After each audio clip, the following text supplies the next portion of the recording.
Ethan Cole has been transported to this world for 10 years now, and finally, he has waited for the day of the job transfer ceremony. The future, whether soaring like an elephant or sinking like a dog, all depends on this one awakening. A young man, named Tyler Brooks, successfully transferred to become a chicken farmer, continuing the family's KFC restaurant business. As for the girl Lily Parker, a weak and delicate baker, she awakened as a gunner, crying because her dream of being a cute little rich girl had vanished into thin air. As for our protagonist Ethan Cole, he always dreamed of awakening a combat-type profession, becoming a. In this world, there are many dungeons, forbidden zones, and secret realms full of monsters. Only a warrior's skills allow you to continuously grow stronger by hunting monsters and leveling up. From then on, Ethan Cole could fulfill his dream of experiencing monster hunting in real life, while lost in a daydream about the future. His close friend Marcus Webb whispered into his ear, "Hey Ethan Cole, it's your turn at the awakening array. The homeroom teacher has been staring at you for a while." Ethan Cole snapped out of it. He had been spacing out for a long time, no wonder. The homeroom teacher looked so displeased. Ms. Turner, the homeroom teacher, propped her hands on her hips and said, before she could finish her sentence, he dashed past the teacher and headed straight for the awakening platform, telling Marcus Webb to wait until he became a warrior so they could go hunt monsters and level up together. In front of the awakening platform, the teacher instructed him not to resist the platform's pull. He was considered a promising warrior candidate, so the teacher held him in high regard. Job awakening is closely related to talent, but can also be influenced by one's own will. Since his transmigration, Ethan Cole had always strived with all his might to become a warrior. When this scene left everyone astonished, Ethan Cole's talent was incredibly terrifying. With this, what kind of powerful profession would he awaken? According to homeroom teacher Deang's understanding, this was a phenomenon that occurred when awakening a hidden profession. In this world, besides the three common professions, there was also an extremely rare type. The unusual phenomenon when a hidden profession appeared was the heavens. Congratulations to Ethan Cole. With such powerful talent, plus the signs of awakening a hidden profession, everyone thought he would become an incredibly dominant person. Congratulations, Ethan Cole, on your successful job transfer. Hidden profession attributes, life sacrifice. Priest. Ethan Cole read the notification and was stunned. A priest was the ancestor of support-type classes. Ethan Cole was utterly devastated. Unable to accept the truth, the teacher at the awakening platform felt sorry for him. Marcus Webb didn't understand her meaning. His phenomenon was so terrifying, the profession must be incredibly powerful. Why feel sorry? The teacher explained to them that a priest is a different type of support class. Combat classes have different benefits, but priests are mainly for support. In other words, a priest is a strange type of support profession, and on top of that, its leveling path is extremely difficult. The cultivation system is divided from high to low into major realms, each with 10 levels. On this basis, Ethan Cole must absorb special elements by entering rare resources, but even a level 60 powerhouse would find it difficult to enter those places, let alone a level 1 like him. Every priest in history has never surpassed level 10. It can be said this is one of the worst professions. Even so, the homeroom teacher still encouraged Ethan Cole not to lose heart. After all, a priest is still a hidden profession, better than being an F rank with no lover. On his way home from the market, Ethan Cole opened his attribute panel to check. There were 5 attributes: stamina, agility, magic, intelligence, and strength, with 3 of them over 100.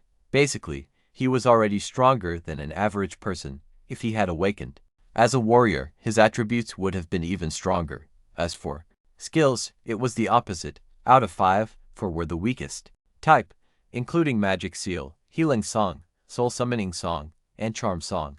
He wanted to be a hero, but life made him a singer. This profession had no one who could surpass level 10. Ethan Cole would be better off as a chicken farmer. Just then, Ethan Cole received a message. Detecting the host's low spirits, the guidance system is now online. The 10,000-fold acceleration system has been activated. Finally, the cheat system has appeared to save him. Ethan Cole immediately asked the system to accelerate his profession panel 10,000-fold. With a single ding, it was done. Ethan Cole quickly checked again. All attributes had increased 10,000-fold, and his. At this moment, Marcus Webb, panting heavily, ran up and patted Ethan Cole on the shoulder, finally, caught up with him. What kind of person walks as fast as a ghost? After Ethan Cole finished his job transfer, he left immediately, abandoning his close friend, Marcus Webb, leaving him annoyed. But the important thing was that in 7 days, the university would start enrollment, so Marcus Webb wanted to go dungeon crawling with him to improve their strength and get into university. Suddenly, a harsh, mocking laugh rang out. Ha ha. Marcus Webb, are you dreaming? Ethan Cole awakened the most useless profession. Going to university to be a janitor, Derek Stone led two lackeys over to mock Ethan Cole. Marcus Webb pointed straight at his face and retorted, "Shut up, you combat-thieving bastard. What's so great about your awakened profession?" Derek Stone ignored his words and walked straight toward Ethan Cole. "I told you, good grades and good discipline don't mean anything. People of lowly, rural birth like you are born worthless. A good dog doesn't block the road. Get lost." Ethan Cole coldly shoved him aside. He didn't want to waste any more time. That Derek Stone guy got angry and shouted at him, "Who do you think you are? Do you think you're the #1 genius of the 2nd middle school? A useless profession like that. I can crush you with one hand." Smack. Ethan Cole didn't waste words and punched him in the face, then followed up with another punch to the gut, sending Derek Stone flying. He walked up to him, his eyes sharp as he looked at Derek Stone. "You said you wanted to do what? Boss, are you okay?" The two lackeys ran over to help Derek Stone up. He was beaten badly but still didn't learn his lesson. He challenged him, saying in a few days he would level up to 10, and then, "We'll see how I deal with you." Derek Stone, with a swollen mouth, still tried to act tough. Ethan Cole cracked his knuckles, making all three of them flinch in fear. How embarrassing. Derek Stone ran away before he could get punched again, not forgetting to leave behind the classic line, "Just you wait, let's retreat."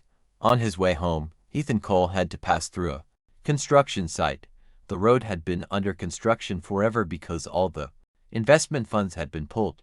Standing in front of his shabby rented house, Lamb and was worried about how to explain things to his parents. They will be very disappointed. Ethan Cole took a deep breath, opened the door, and as soon as he stepped in, the fragrant smell of food rushed straight into his nose. "It smells so good. Is Dad the chef today?" "Today is awakening day, so the boss let your parents leave an hour early. To celebrate, they prepared a table of delicious food for Ethan Cole to throw a party." Ethan Cole's father picked up a bottle of alcohol and happily poured a glass for him, saying, "You're 18, you're an adult now." Before Ethan Cole could even say a word, his parents spoke first, saying that Miss Turner had already called to inform them, although it wasn't the soldier he had dreamed of becoming. They said, "Son, be strong for the future." They clinked glasses. With his parents' words of encouragement, Ethan Cole felt more uplifted. After eating, his father handed Ethan Cole an old, worn-out storage box. "This is a gift from us to celebrate your awakening." "Oh, you took it out already. This is our family's heirloom." According to his mother, it had been passed down from their ancestors for 100 years. Seeing his father so lost in thought, it seemed they were once a powerful family. Ethan Cole finally managed to drag his drunken father back to his room. His father kept mumbling, "Nonsense." After taking a clean shower, Ethan Cole unboxed the gift from his parents. To his surprise, inside was a gold-grade mage set. Common-grade equipment that costs over 1,000,000 Spirit Dragon coins on the market. Its stats, balanced between attack and defense, were truly flawless. Ethan Cole immediately had the system upgrade both pieces of equipment. Both were upgraded to legendary grade in an instant. The Cloak of the Divine Mage, when worn, provides a layer of magical protection, absorbing damage. The staff in his hand, imbued with the power of lightning elements, produces an additional skill. Ethan Cole was ecstatic about his newfound wealth. Legendary grade equipment also has a 100% drop rate. From ancient times, mages have always been close combat fighters, but he could be called the father of close combat. After a while of shaking his hips and dancing with joy, Ethan Cole lay down on the bed to rest. After level 10, he had to break through to stage 1, At that time, he absolutely had to absorb the source of an element. To get an elemental source, he had to enter a natural disaster zone. Mentioning natural disasters reminded Ethan Cole of the Sea Marsh Nation, which was formed by long coastlines and volcanic islands. The coastline was full of monsters. Just then, Marcus Webb texted him to go level up together, but Ethan Cole had to postpone his friend, the Sea Marsh Nation, for a level 1 player. Without a system like Marcus Webb, was basically a death trap. The next day, Ethan Cole went to the teleportation plaza, scanned his ID card, and headed to the Sea Marsh Nation. He brought along the Divine Mage, sat and stepped through the portal. As soon as he passed through, a warning sign appeared. Caution, quicksand ahead, unstable ground. Poison silver scale python ahead. Do not enter below stage 2. Good people do good deeds, and I. No sooner had he read the warning sign than he was ambushed by an poison silver scale python from behind. Surprise, it's called a silver scale python because its poison can melt hard rocks into sharp, pointed shapes. To attack, while Ethan Cole was still flustered, a shield was erected from his cloak, protecting him from any damage. Truly, legendary grade equipment is different. The poison beast roared, making Ethan Cole's head spin, his ears ringing as if they were about to explode. The system warned him to be careful, as the protective shield could only block physical and magical attacks, not. Ethan Cole couldn't let the beast think he was a fool who couldn't fight. He immediately counterattacked with his staff, reciting a spell. Like a jellyfish chanting sutras, the river of life rushes by. No. The river of life rushes. Travelers are lost, the guidance of the gods. The call of all beings, the suppressed thoughts, blah blah blah, chaotic. Great God, I am your hardest fan, chant, soldier. Of chaos, a massive meteor fell from the sky, crashing straight into the sea, turning the entire space orange.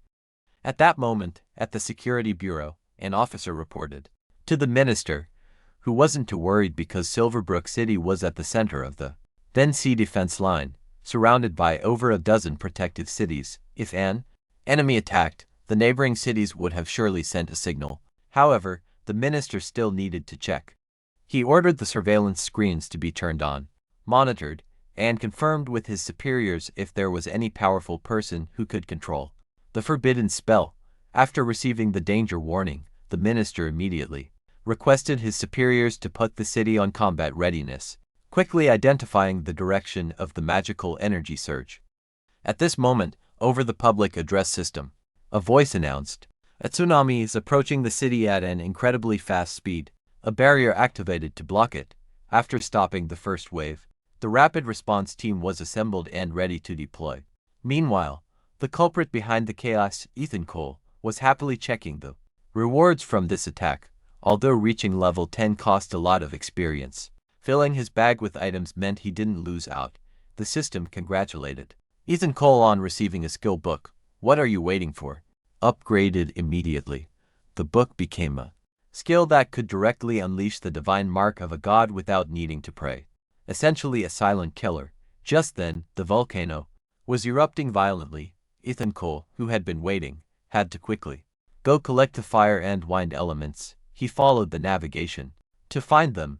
The volcanic eruption had already cooked all the monsters inside, so it seemed he didn't need to fight. Ethan Cole arrived at the fire element, easily obtaining it, which motivated him to find the wind element. Following the map's instructions, Ethan Cole arrived in front of a tornado. He thrust his staff into it and immediately found the wind element hiding inside. This time, he not only harvested 2 elemental sources from the natural disaster zone but also obtained countless herbs and equipment. Selling them would surely leave him with plenty of spending money. With his goal accomplished, Ethan Cole headed straight home. At that time, Hinayet City was in a level 1 alert state, so all teleportation stations were operational, and everyone was in chaos due to the incoming tsunami. Ethan Cole stepped out, confused about what was happening. "It's closed, but I just got back," Ethan Cole said. Hearing this, a woman immediately took him to the assembly point for shelter. Ethan Cole was one of the lucky ones who returned just in time before the teleportation gate closed. A mysterious force just caused a tsunami to attack the city. Everything is in chaos. I heard that force originated from the Sea Marsh Nation. Oh no, Ethan Cole realized the consequences of using the forbidden spell. Due to his miscalculation, he had nearly destroyed the entire city. You made your bed, now lie in it. Ethan Cole turned to clean up the mess he had caused. Meanwhile, at the life wall of Silverbrook City, the testing machine shows the wall has reached its storage limit. The next attack will arrive in 5 minutes. The minister immediately ordered all those above level 30 to gather at the wall and request aid from neighboring cities. The wall's life cannot be shaken. Once it fails, the city will face a devastating disaster, and the people will be reduced to nothing. Just then, the inspector discovered a crack on the wall. The minister was extremely anxious at this point. There was only one way to try, all or nothing. Everyone listen to my order. Use reverse magic force, reverse the protective barrier before the tsunami strikes and push it back. Don't hold back, pour all your magic power. The fate of the city lies in our hands. All forces followed the minister's instructions to set up a new barrier, but the speed of the magic couldn't keep up with the tsunami's speed, and some couldn't bear the pressure anymore. The minister felt helpless at this critical moment.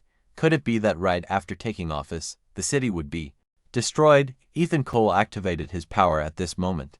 They all felt their bodies suddenly filled with energy, unexpectedly. They could recover and stand up.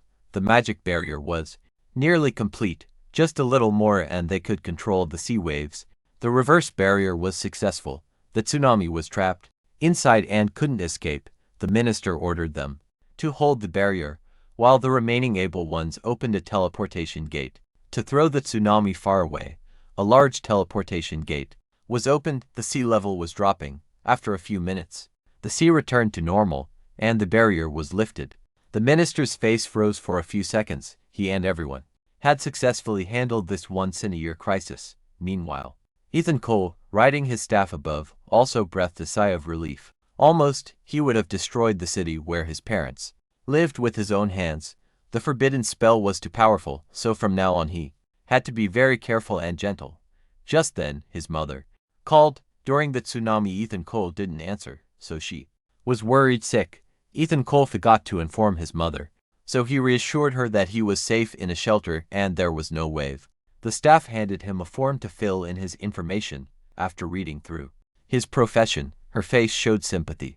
There are only 2 types of job assignments. Designated ones are usually grade A and B. The rest are random assignments with random grades. Which one do you choose? Ethan Cole chose the random assignment, so she handed him a crystal ball to confirm his energy.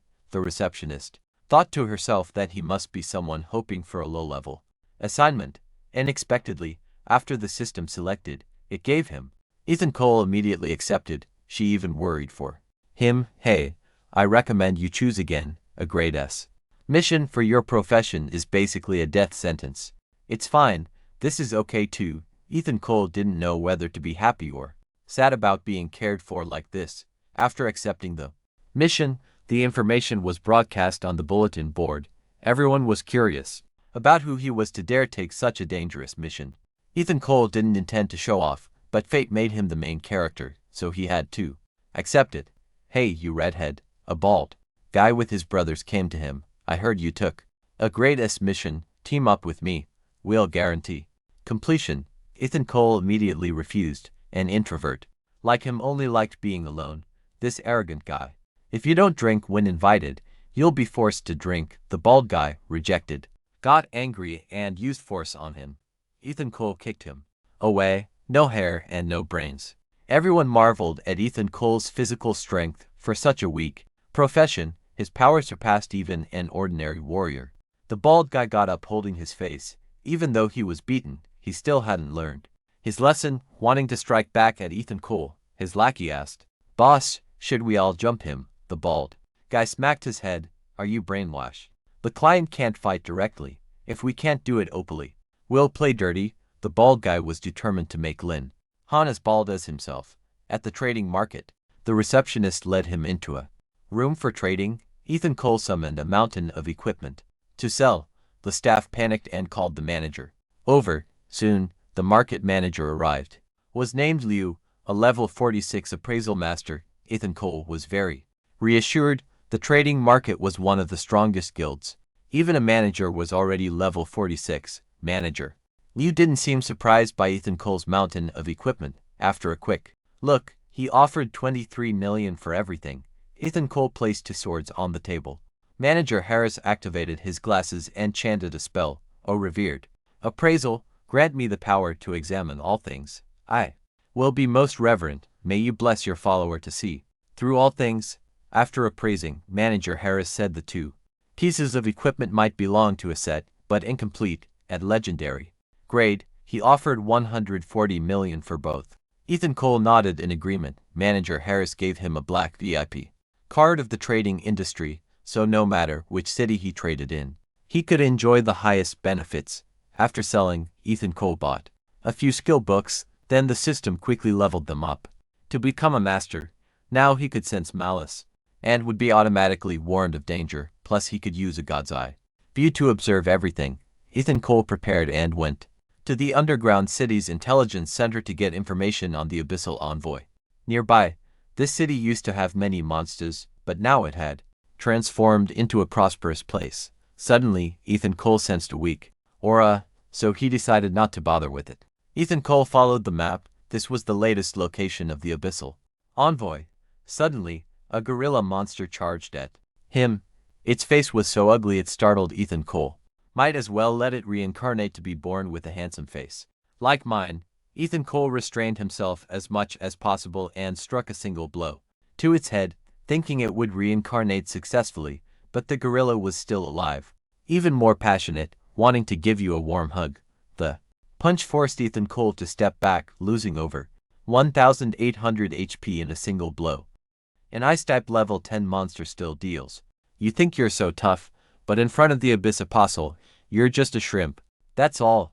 The leader appeared smugly. They were a notorious mercenary gang in society lately. The leader had investigated Ethan Cole, learning his account balance was over 100 million, so he had to rob him. Ethan Cole felt this guy was truly insane, knowing he earned so much money, yet still dared to make a move to rob him. The gorilla monster behind rushed forward wanting to hug him. The leader swung his sword and killed the monster behind him. I'm a stage 2 expert. Dealing with this kind of monster is easy. After taking care of the monsters protecting Ethan Cole, Han pointed his sword at him. Worrying about yourself first. No one will know what happens in here. Ethan Cole stayed still, secretly using a forbidden spell to fall into a trance on Han's two lackeys. The two lackeys were hypnotized and suddenly charged at Han with weapons, their faces furious. Have you guys gone crazy? If you want money, just say so, we can negotiate. Again, the leader calmed his men while dodging attacks, but the two young men, now controlled, couldn't be awakened. Their eyes red, they muttered the same thing. The leader waved his sword around, saying, I'll give you one more share, don't rebel. Seeing the two still attacking, the leader stopped holding back and raised his sword to counterattack. The two young men, disarmed, rushed in to bite him with their mouths like wild beasts. Before he could understand, Ethan Cole suddenly spoke, making the leader think he had bought off those guys to act for him. Ethan Cole just cursed him for being a fool. Look at their eyes and actions. Can't you tell they're under my control? You deserve to be. No, impossible, the leader muttered because Ethan Cole was only a stage 1 person. How could he control others? Ethan Cole laughed contemptuously. In this world, never underestimate others. Who says a level 10 system can't do anything? Before leaving, Ethan Cole left the leader a gift, specifically a chaotic field for all three of them, plunging them into a bottomless abyss. As soon as he stepped out of the cave entrance collapsed. Ethan Cole had already restrained himself greatly, yet still caused consequences. Was this underground city made of tofu? At the Magic Power Measurement Inspection Department of Dianyet, the monitor operator exclaimed, Oh my god, why is it like this? Minister Huang Hop burst through the door. What's going on now? The underground city experienced violent tremors. Terrifying energy was likely a forbidden spell running rampant. The underground city could be buried at any moment. The minister slammed the table in anger. Ever since he took office, he received emergency reports every day. Which Supreme Strongman is causing trouble again? Last time it was a tsunami. Now even the underground city is being destroyed. Who exactly The staff member stood frozen, not knowing what to do. The minister immediately ordered him to call the mayor. After picking up, the minister informed the mayor of the situation, urging an immediate evacuation from the underground city. The mayor nodded, authorizing the minister to organize a rescue team. Quick, quick, quick. The minister obeyed, but he also speculated that this incident, occurring after many students awakened, seemed far from simple. The mayor said he would report to higher authorities for support from the supreme strongman. Focus on rescuing people. That's enough. The future of Dai. The minister used a stern tone to order everyone gather and head straight to the underground city. Inside the underground city, houses were collapsing, people were in chaos running to the surface. Ethan Cole didn't want innocent people to die because of him, otherwise, he would feel guilty for life. Ethan Cole activated the Guardian Angel forbidden spell, which could automatically revive living beings and machines damaged within its duration, but had no effect on elements and undead. The power applied to the entire underground city, a person buried under rubble. After clearing the debris, the minister's face darkened. Damn Supreme Strongman, don't let me find you, or else I'll make you pay. Ethan Cole held his breath as he passed him, thinking to himself, he can't see me. I've caused a big mess this time. I need to quickly change my class. At the class change center, Ethan Cole grabbed the receptionist's sister who had given him the mission. I finally found you. Let's start. The sister wasn't ready yet, so Ethan Cole said he just wanted to change class. No need to make such a fuss. The receptionist blushed awkwardly. I can't believe you're not interested in my beauty. You're blind, but did you really complete the Abyss Apostle mission that fast? Her words made everyone passing by stop to eavesdrop. No way, the Abyss Apostle just appeared, and he's already defeated it. He must be a secret expert trained by a big family. Ethan Cole didn't like standing out, so he claimed he got lucky meeting an expert who fought alongside him, and he just rode on their coattails. This kid is really lucky. When will I ever meet someone to carry me like that? Ethan Cole's words successfully fooled them. He returned to the important task at hand, changing class. He couldn't wait any longer. After changing class, it was indeed different from the first time. Ethan Cole asked the system to enhance his class. 2 new skills, Blessing of Light and Invisibility in Darkness, both increased many times. Ethan Cole exclaimed, "Amazing, good job, system. This is a perfect combination of defense and escape. Next time, I'll go to a big dungeon to earn." Ethan Cole opened the door to leave but saw people running wildly again. He had clearly already dealt with the consequences he caused. He pulled a passerby aside to ask. It turned out that this time, Minister Tun thought a supreme strongman had deliberately caused trouble and was interrogating everyone one by one. The atmosphere was terrifying. Ethan Cole was extremely worried, but luckily he had just changed class. The minister wanted to find the supreme strongman, but how could he suspect that the supreme strongman was related to someone who had just changed class for the second time like him? On the screen, Minister Tun was broadcasting live. Dear citizens, from today, the underground city will be sealed off for repairs. Also, for everyone's safety, no one is allowed to leave the city. Ethan Cole was panicked and confused, trapped inside this underground city. How could he find materials to stream? For the third time, Ethan Cole went back to find Manager Harris for help. As soon as he walked in, Manager Harris happily welcomed him, hoping that today Ethan Cole would bring another mountain of equipment. After sitting down to have some pastries and tea, Manager Harris handed him their product list. Every item he looked at would get a 10% discount and free shipping. Ethan Cole glanced at it, then folded the list back and said a sentence as light as a feather, "Give me 20 sets of various magic scrolls." At the same time, Ethan Cole also wanted to take this opportunity to probe for some information. Their guild's news was famously reliable. "Oh, to be honest, I need some information on the origin of the disaster." As soon as Ethan Cole said this, Manager Harris's face turned awkward. It wasn't that they didn't have it, but the information. Ethan Cole nodded understandingly. "I see. One piece of equipment. At the epic tier. Mr. Lin, you are a big customer. This is too generous." Manager Harris's face lit up like a flower, and he revealed a piece of information to him. "Recently, there's an auction in the city, and at that auction, Information about the origin of the disaster will appear. Ethan Cole looked displeased and criticized Manager Harris. This is not right of you, even if I don't buy this information. It will be leaked out soon anyway. I'm offering an epic tier piece of equipment. Manager Harris, being a businessman, couldn't let a customer suffer a loss, so he immediately instructed his staff to bring the item up. Please take a look. Manager Harris pulled back the curtain, revealing an item that made Ethan Cole look forward to it. On the other side was the legendary teleportation array for the Silver Grade dungeon from the Holy Land's level up area. With this teleportation array, he could lead one person inside to enjoy the joy of fast leveling.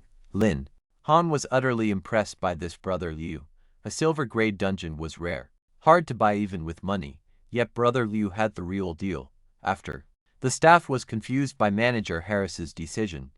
A teleportation array for a Silver Grade dungeon was so rare, yet he sacrificed it to win over Lin Han. Was he crazy? Manager Harris wasn't clueless. He could sense that Ethan Cole's aura was much stronger than last time. If he needed the origin of the disaster for a new class advancement, then he might get to witness the second class advancement ceremony for the first time. After Ethan Cole returned, he was troubled, not knowing who to bring into the Silver Grade dungeon with him, since he could only bring one person. Just then, Marcus Webb called. Looks like I have someone to bring along. Ethan Cole answered the phone. Someone as busy as you. How do you have time to call me? On the other end, Marcus Webb was eating grilled skewers to get by. He had sought out Ethan Cole just to team up and hunt monsters, but unexpectedly the city was sealed off, so he could only turn his sorrow into the joy of eating. Don't talk about leveling anymore. I've got a good item here. Have you ever heard of the teleportation array for a Silver Grade dungeon? Ethan Cole said over the phone, shocking Marcus Webb so much that he choked on his beer. He shouted excitedly, "Oh wow, did you get taken in by a sugar mommy? That's a good item. Or why don't you introduce your good brother me to that sugar mommy?" The passersby who heard them gossiped about the two. Ethan Cole told him to stop talking nonsense. Meet me at the entrance of the dungeon at 9 a.m. tomorrow. If Marcus Webb doesn't show up, he'll miss out. At the entrance of the Silver Grade dungeon, Marcus Webb had been waiting since 6 a.m. in the morning. Arriving early, hearing about the Silver Grade dungeon was like a dream. When he realized Ethan Cole was messing with him, Marcus Webb didn't hesitate to complain. "I want to see where this sugar mommy who's keeping you is hiding. There's no one here. I wasted a whole night getting ready for nothing." Ethan Cole put his arm around his shoulder. "I've already brought you along, so stop complaining." "Who's that showing up over there?" A group of 5, like superhero brothers, came over to mock Ethan Cole. The blonde guy laughed loudly. "Haha, hilarious, a healer like you. What right do you have to come here and take on a Silver Grade dungeon?" Marcus Webb, hot-tempered like a firecracker, tore off his shirt ready to fight them. That guy even gave him a sincere piece of advice. "Bringing a dead weight into a Silver Grade dungeon. We'll be picking up your gear for you. Don't worry." Ethan Cole held his hand back. Marcus Webb told him to let go so he could teach those guys a lesson. Ethan Cole was best at provoking others. He told Marcus Webb there was no need to get angry at a bunch of brainless idiots. "Watch your mouth, you useless piece of trash. I'm a stage 2 expert." The leader pointed his sword at Ethan Cole's face. Ethan Cole found this line familiar. It seemed like the leader had said it once before. This group of lackeys was just provoked by someone else into causing trouble. Ethan Cole only wanted to deal with the mastermind. Behind them, a familiar figure stepped out. "Derek Stone, just a few days no see, and you've become this pathetic," Marcus Webb said angrily. Derek Stone, who specialized in doing bad things and liked to act tough, despite his profession being a thief, always looked down on Ethan Cole. "Did I say something wrong? A healer who can't even level up, coming to a Silver Grade dungeon? Isn't that just throwing your life away?" "Marcus Webb, I suggest you team up with someone else." Ethan Cole quickly reached out to stop Marcus Webb from getting angry. Marcus Webb insisted on beating up all the lackeys today. Ethan Cole appreciated Marcus Webb's brotherly loyalty, but revenge was a dish best served cold, and he should handle these guys himself. A red-haired guy charged in to start the attack. Ethan Cole waved his hand, knocking his sword into the air. Then, grabbing him by the collar, he swung him towards Derek Stone like a sack of potatoes, feeling like he was playing a game of perfect aim. The red-haired guy spat blood and lay on the ground, terrifying the rest. Did he not use any skills? His physical strength is beyond normal. Next, it was Ethan Cole's turn to retaliate. Derek Stone was tied to a rock like an Egyptian mummy, screaming non-stop. Ethan Cole, Marcus Webb, I was wrong, let me down. Marcus Webb, with good intentions, wanted to broaden his horizons and let him enjoy the natural scenery. When he got bored of looking, he could find his own way down. Everyone who passed by laughed at the sight of Derek Stone tied to the rock, unable to move. Ethan Cole closed his eyes tightly, not daring to face the truth, silently vowing to himself he doesn't team up with Ethan Cole and Marcus Webb. After entering the deputy main ancient battlefield, Marcus Webb saw there was nothing to worry about. Ethan Cole warned him to be a bit careful. These skeleton soldiers are not like the little monsters in the Rookhaven. A hand rose from the ground and grabbed Marcus Webb's ankle, startling him, scaring the crap out of him. They even know how to ambush, huh? Marcus Webb pulled out a bunch of cards, signaling Ethan Cole to stay behind him so he could play his hand. A few cards created several large and small explosions. Marcus Webb laughed triumphantly. See how awesome the master's cards are. Indeed very strong, just a bit slower than me. Ethan Cole had already piled up a mountain of skeleton soldiers. Marcus Webb felt something was off. These skeletons are as hard as stone. Can they really be dealt with using fists? Could Ethan Cole be a warrior, not a life priest? Ethan Cole snorted coldly. You have innate divine strength. What's there to worrying about with just 3 walking skeletons? If it weren't for the fear of being discovered by the government and taken for research, I would have used a forbidden spell to wipe out their entire nest. Marcus Webb's spirit crumbled, feeling insignificant when going with Ethan Cole. With his physique, one swing would clear an entire dungeon. Lamb Han patted his shoulder. Don't be discouraged. Let's speed up the leveling. You handle the front, I'll handle the back. Boing. Kwang quickly regained his spirit, thumped his chest confidently. No problem. Just trust me, bro. He pulled out those thunder cards. God of lightning, cleanse the sins of these creatures. The skeleton soldiers screamed in agony, unable to resist, and in an instant they were destroyed. Marcus Webb didn't expect to level up so fast this time. If it's this easy, I could do 10 more dungeons. Suddenly, Ethan Cole grabbed Marcus Webb's collar and pulled him. Just as they left their spot, a giant axe came crashing down. A monster with a bull's head and human body wielding an axe charged at them, almost killing them both. Marcus Webb had to call Ethan Cole, bro. I can't believe we triggered a hidden boss. Ethan Cole warned him to be careful. This boss is no joke. Marcus Webb decided to attack from a distance to wear down its stamina. Wait, before he could finish speaking, Ethan Cole had already charged in to attack the boss head-on, leaving Marcus Webb speechless. He used a magic circle to block the giant axe while signaling. The cards surrounded the boss like a magic circle. Marcus Webb called Ethan Cole to come back quickly to prepare for the final move. The boss spat blood wildly, flailing its arms in pain. Ethan Cole ignored Marcus Webb's words and jumped into attack, using the magic circle to smash hard into its head. One hit sent the little beast back to the earth. Marcus Webb was amazed at the sight of a healer class following a hidden boss. Good thing he chose the right team to follow, otherwise he'd regret it for the rest of his life. The dungeon leaderboard had been updated, recording that Ethan Cole and Marcus Webb had successfully defeated the hidden boss. Cao Zhang lay on a rock, utterly astonished, while he was stuck here. Others had already cleared a dungeon. The next day at the college entrance exam, Ethan Cole had never been to such a crowded place. Countless experts were all taking a leap to immortality here. The top school has arrived, huh?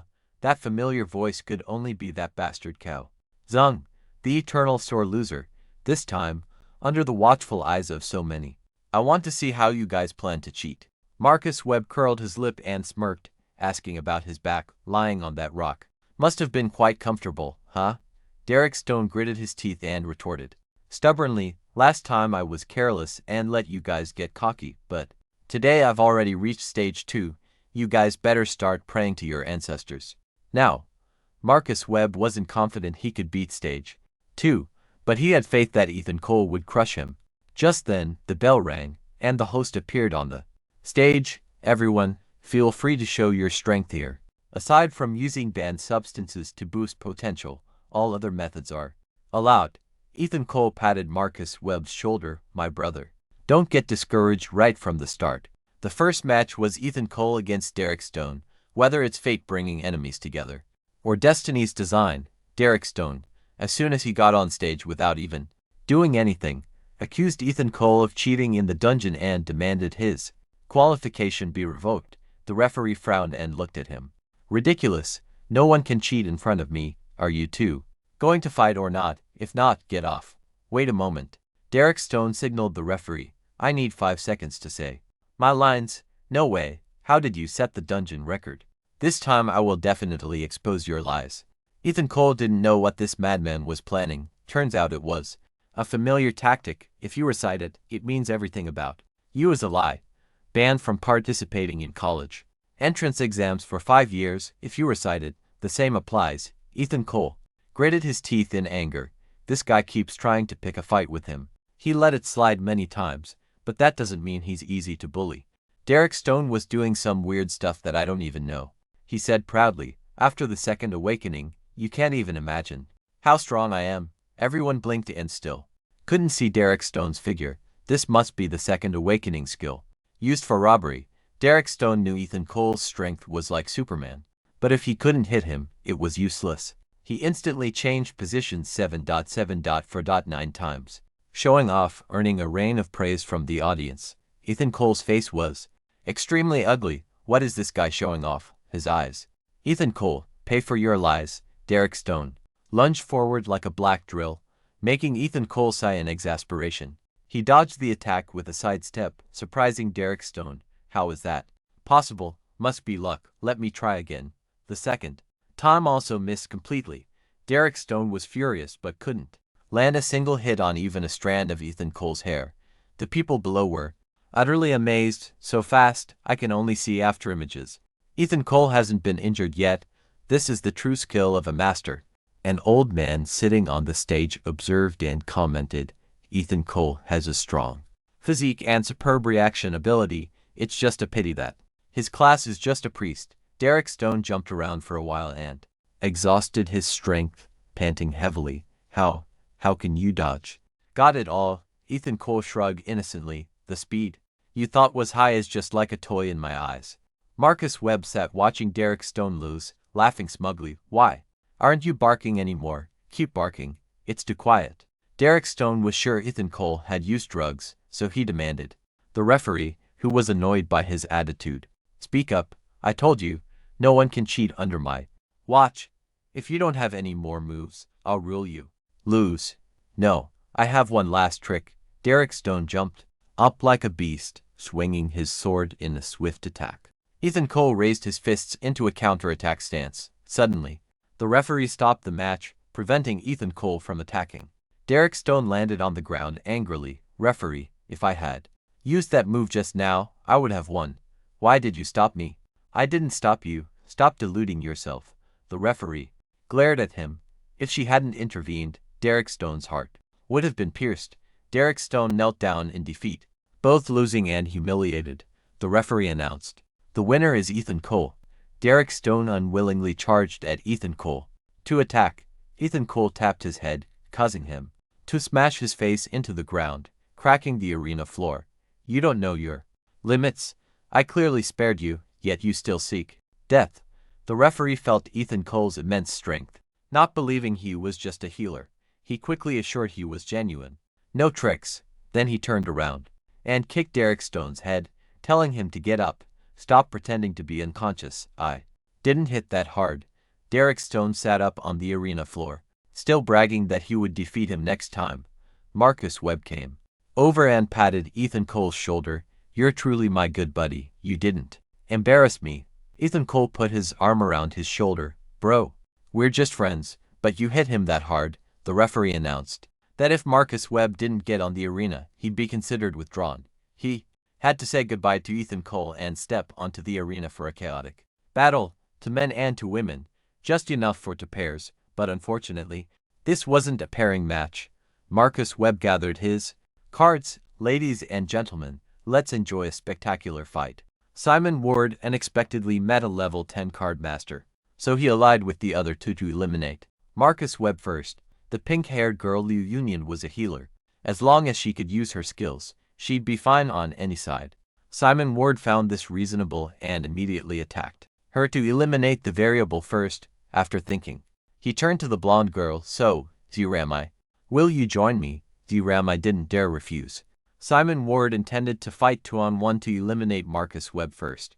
Suddenly a card flew past his face. Simon Ward dodged to the side and mocked him. Marcus Webb, why are you stopping me again? This is a personal fight. Just because Liu Union sided with him, he turned hostile. Marcus Webb hated such despicable people.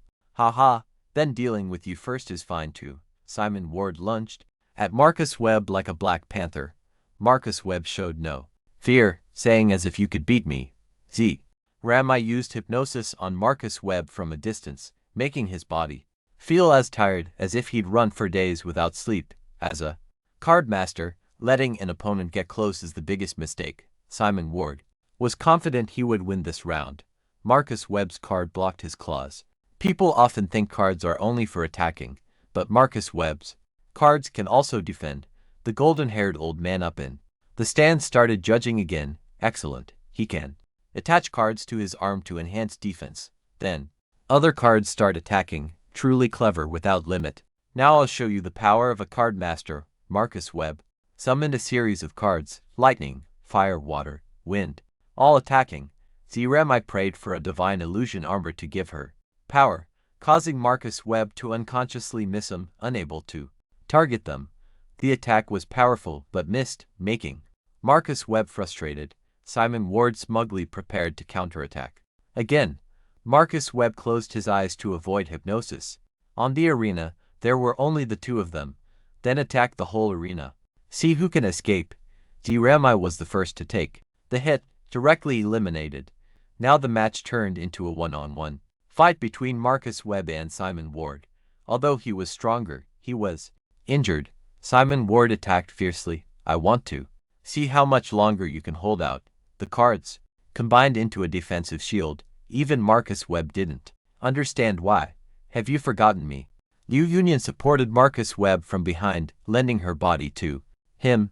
Simon Ward didn't expect that the referee hadn't announced elimination yet, so there was still a way to fight. Truly, man proposes, referee disposes. Marcus Webb used all 5 of his special cards. It had been a long time since he'd used so many. The winner this time is Wang Kong. Ethan Cole ran over and put his arm around his shoulder to congratulate him, not only winning but also meeting a gentle and cute girl, Liu Yun. Yun thanked Marcus Webb for his help, but later his body would probably hurt. Marcus Webb still wanted to act tough, but his body was in severe pain.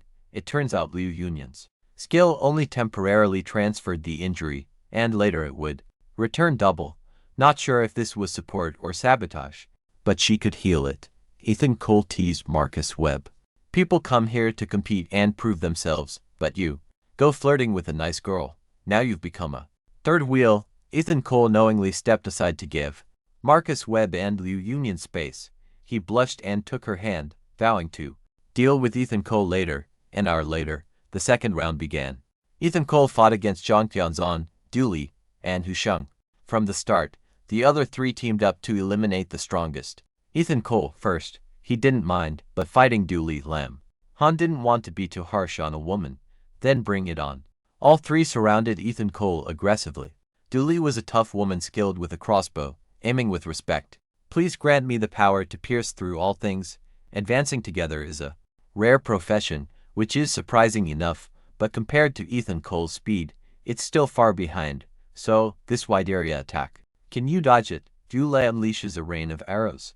Specifically several dozen arrows fired at once. Although the attack covers a wide area, the order they fall isn't the same, so Lam Han can rely on speed to avoid them. Just as he's about to move, he realizes his whole body is stiff and he can't move. Ho Sin behind him uses invisible binding threads to control Ethan Cole. In front of a master of binding, no skill can escape. All 3 attack together, making Ethan Cole's entire body glow. After a smoky explosion, the three wait for the result, no matter how strong Lam Han is. He can't withstand this, right? Not a bad attack. Hosen didn't expect you to use physical strength to break free from my binding threads. These threads seem effective, but they're actually not very sturdy. As soon as Ethan Cole stretched, they snapped. However, the force of the arrows wasn't bad, making his body feel a bit prickly. Ethan Cole uses his bare hands to break the binding threads, staying in the rain of arrows. All three, terrified, step back in disbelief. What kind of monster is this guy? Just now it was 3 against 1, now Ethan Cole fighting back alone against them. Is only fair. Pow! Ethan Cole's face. A cube traps him inside, unable to escape. Trung Tam Thien is a fire mage. His skill, Holy Land Prison, has taken effect. As long as the Pillar of Light remains, Ethan Cole can't get out even in his dreams. But those outside can attack him. What are you standing there for? Use all your tricks. He signals the other two to gang up on Ethan Cole.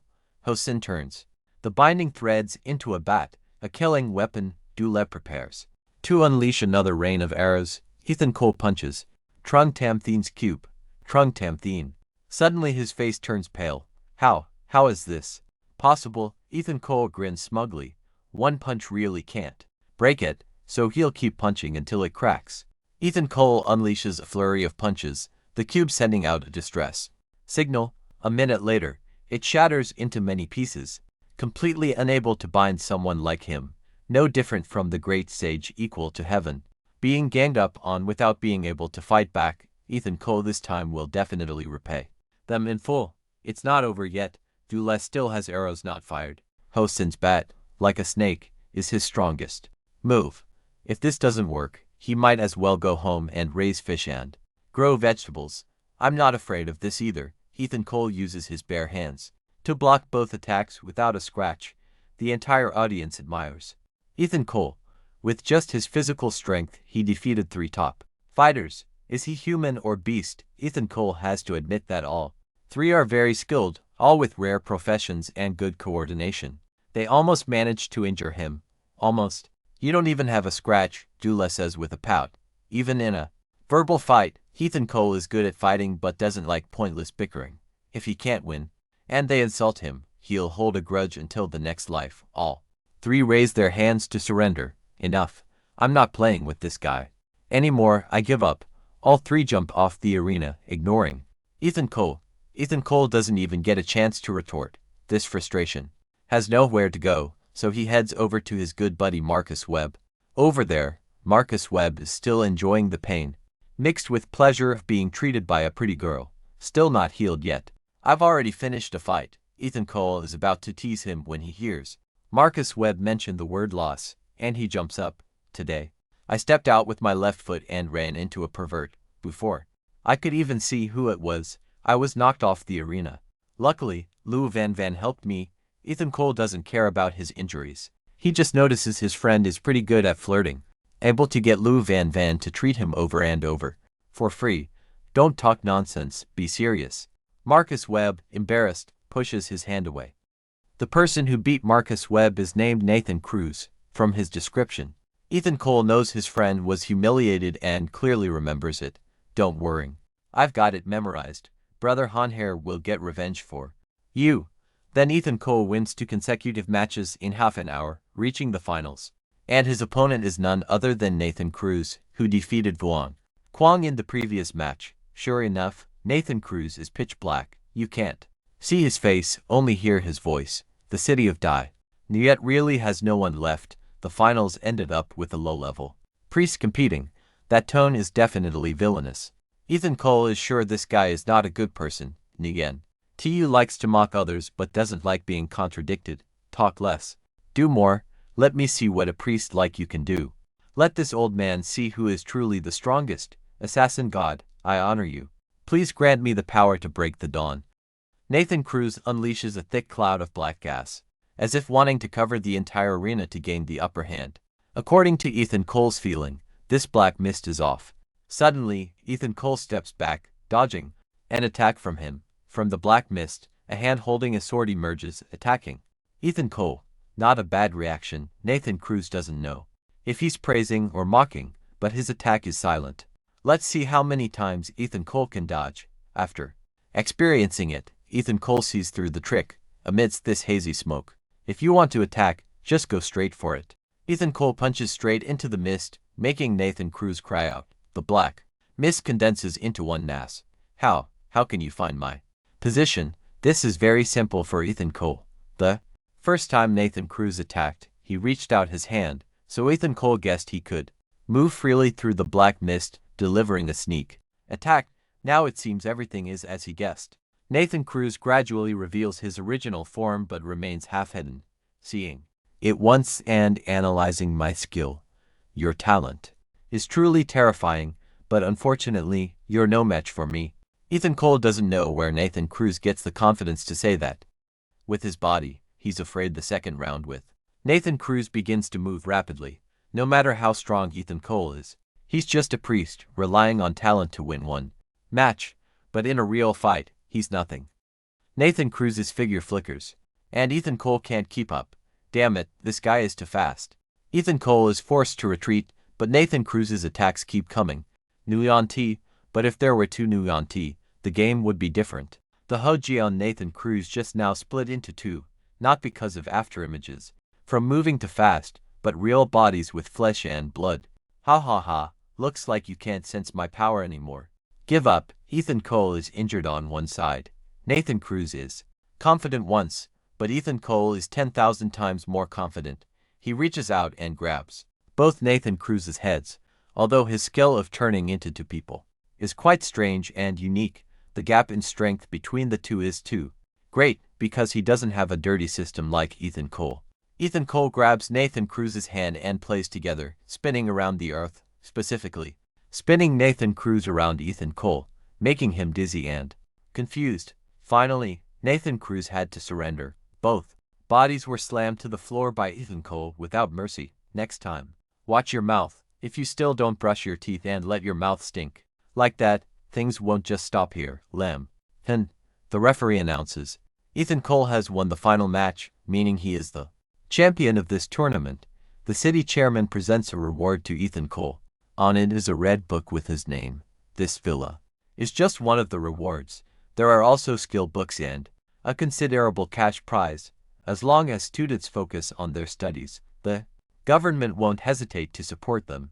Everyone is amazed at the scale of this city's event. So many girls want to have children with Ethan Cole to live in that luxurious villa. The city's exam at Dung Nuyat officially. HCC Fates Than Ben still sends teacher VNT to recruit students. HCC Fate Thine Meng is a school that is both prestigious and strong. The campus of HCC Fate even looks a bit rundown and shabby. She is from HCC Fate C7, looking as if it's about to fall apart. The most impressive is Kikfong, then of HCC Fate Tronki, both rich and powerful. Then Chi Sieng is curious about which university Ethan Cole plans to choose, but he has already set his sights on HCC Fate C7. Ethan Cole, on the other hand, didn't receive any invitation letter. Marcus Webb is outraged at this rotten society, that someone like Lam Hun has no school to attend. Someone must be behind this, sabotaging him.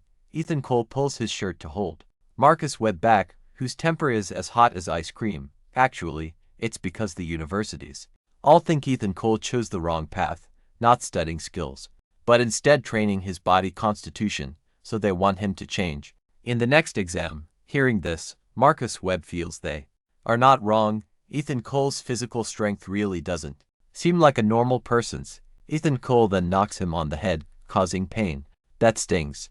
As sworn brothers, he actually agrees with outsiders now. Anyway, he already has money and a house, just missing a car to complete his life. Why bother going to school? Meanwhile, at a certain stop, Minister Tun is meeting with Master T. Lam Jian. T. Lam Jian just inspected the scene, confirming traces of forbidden spells. But under the Empire, there are high-level experts. The Supreme of other countries cannot infiltrate here, so where did the person behind these two incidents come from? That evening, Ethan Cole was scrolling through TikTok while listening to the news about the Imperial Capital Patrol team coming to the city for inspection. Hearing this news, the chocolate in Ethan Cole's mouth slid down his throat, causing him to choke, and his mother immediately poured him a glass of water. Eat slowly. Yesterday you won a villa. I thought you had grown up, but you're still so hasty. Just then, Manager Liu called. Ethan Cole immediately answered. On the other end, Manager Liu was sipping a glass of wine. Mr. Lam, the source of the disaster, has been found. This was indeed the best news of the day for Ethan Cole. He eagerly wanted to know the location right away. Manager Liu works very carefully. He had deduced that this disaster was predicted to be an earthquake, possibly occurring in Inbin City. Ethan Cole didn't know where Inbin City was, so he asked Manager Liu to send him the location. This time, going out, Manager Liu thought he should equip himself well, so he thoughtfully prepared for Ethan Cole some goods, quality items at good prices, no loss. Turns out, he just wanted to sell stuff, but Ethan Cole wasn't easily fooled. He didn't need equipment. Manager Harris was delighted, promising to definitely satisfy Mr. Lam. Mr. Lam's goods would be top-notch. This time we've hit the jackpot. After hanging up, Manager Harris had a glass of wine, feeling satisfied. After closing a huge deal, the more he thought, the more he felt Ethan Cole was unfathomably deep. Tricking him into a trap was not easy. The phone rang. It was a call from Boss Giant. Manager Harris answered, his tone flattering. Oh, hello, what wind blows you to call me? I heard your training ground can't operate on the other end. Boss Giant was furious at being taunted but still remembered the main issue was Ethan Cole's pass issued by Manager Liu.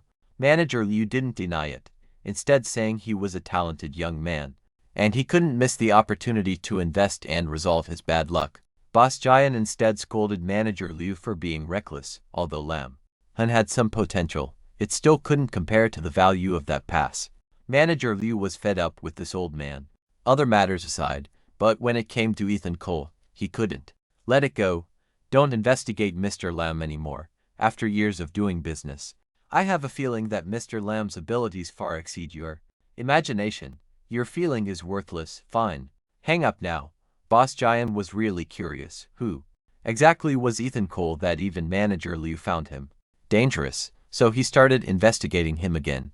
In the vast Qinqi forest, Ethan Cole stopped for a moment to admire the scenery. This place was truly a perfect photo spot for girls. Under the sunlight, it looked like a mirror. Suddenly, from afar came a panicked scream. What the hell is this monster? No matter how I attack, I can't break through its defense.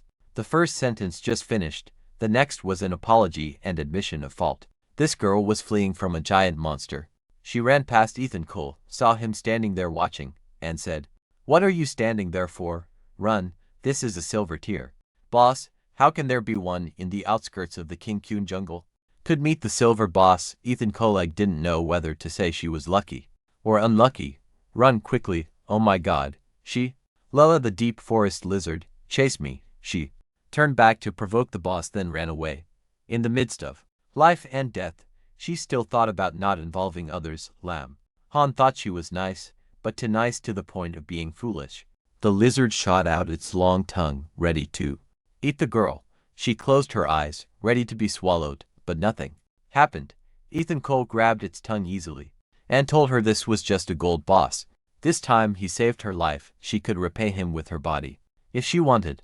The lizard boss's whole body glowed, gathering energy in its mouth, ready to unleash an attack. Ethan Cole didn't let it succeed, grabbed its tongue and spun it like a top, then threw it far away. The girl looked at him with admiration. Wow, you're so strong. You took down a gold-level electric iguana in one move. Let's team up. No way, little sister. Ethan Cole came here to get the disaster source. He couldn't drag along dead weight, but he still politely asked her name. The girl's name was Amber Walshdin. Her class was a heavenly change mage. Ethan Cole saw that she had risked her life to save him earlier, so he had to let her tag along for a bit. A heavenly change mage was also a rare class, so she seemed pretty skilled. Amber Walshdin humbly didn't dare claim she was good when facing Ethan Cole, who killed bosses barehanded and forgot to ask his name. Ethan Cole was about to say his real name but then thought again. The higher-ups were after him, so he couldn't reveal his identity. In a panic, he used the name Van Kwang from Jiaoquang City. Amber Walshdin later wanted to go to Jiaoquang City to find him, wanting to know Ethan Cole's training secret that made him so strong. Ethan Cole regretted talking to her. he had run into? A talkative and curious girl. Heh, of course. I'm strong, my age is much older than I look.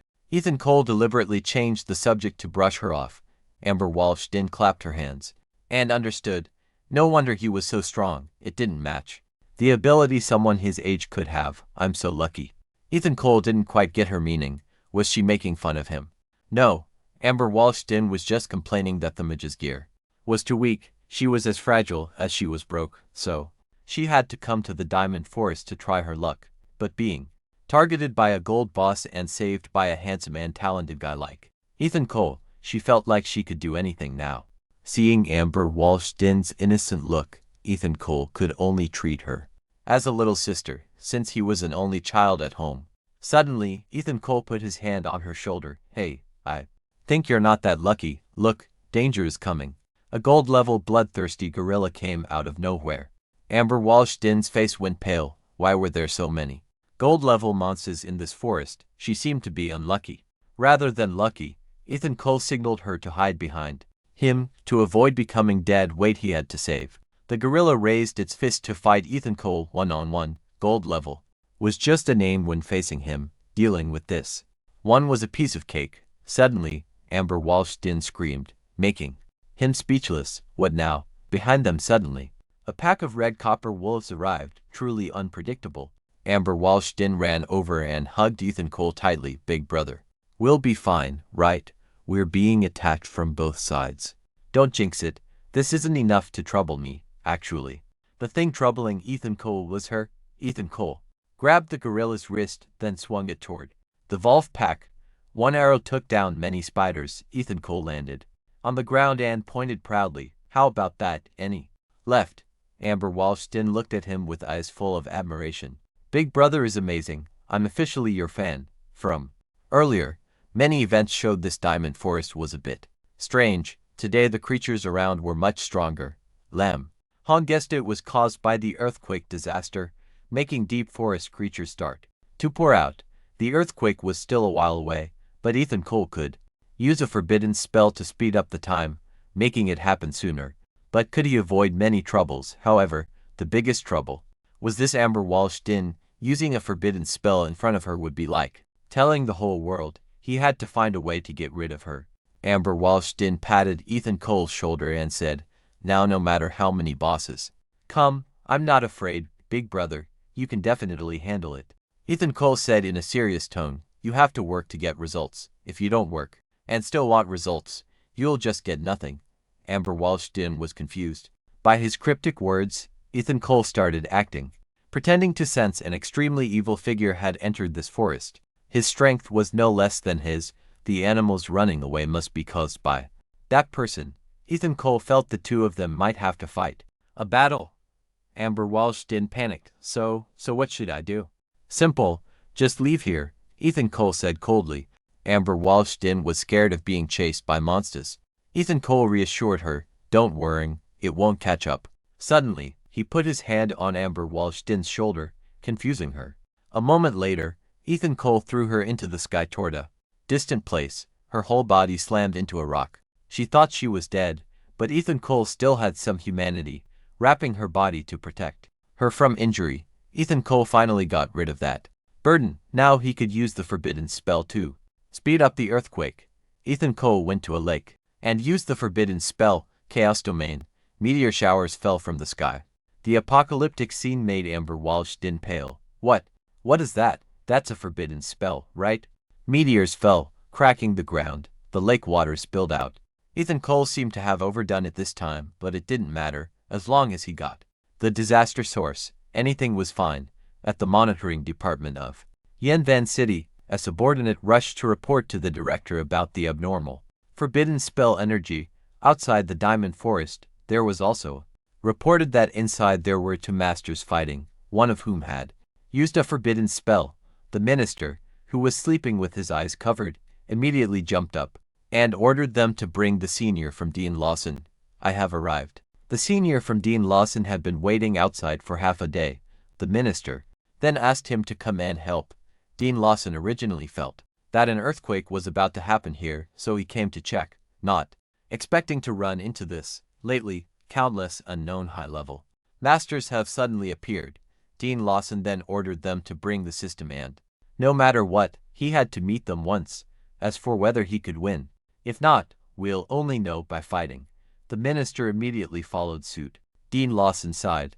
The power of the forbidden spell in the Jinging Forest was different from the Supreme's. Instead, it was somewhat similar to the Saints, and now he somewhat regretted taking this mission.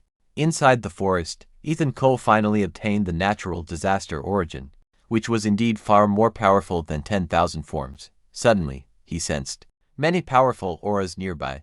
It turned out Dean Lawson and the minister had sent an army too. If he activated all the barrier devices, he wouldn't be able to teleport out. So Ethan Cole immediately activated the portable teleportation device. He hoped it would be in time.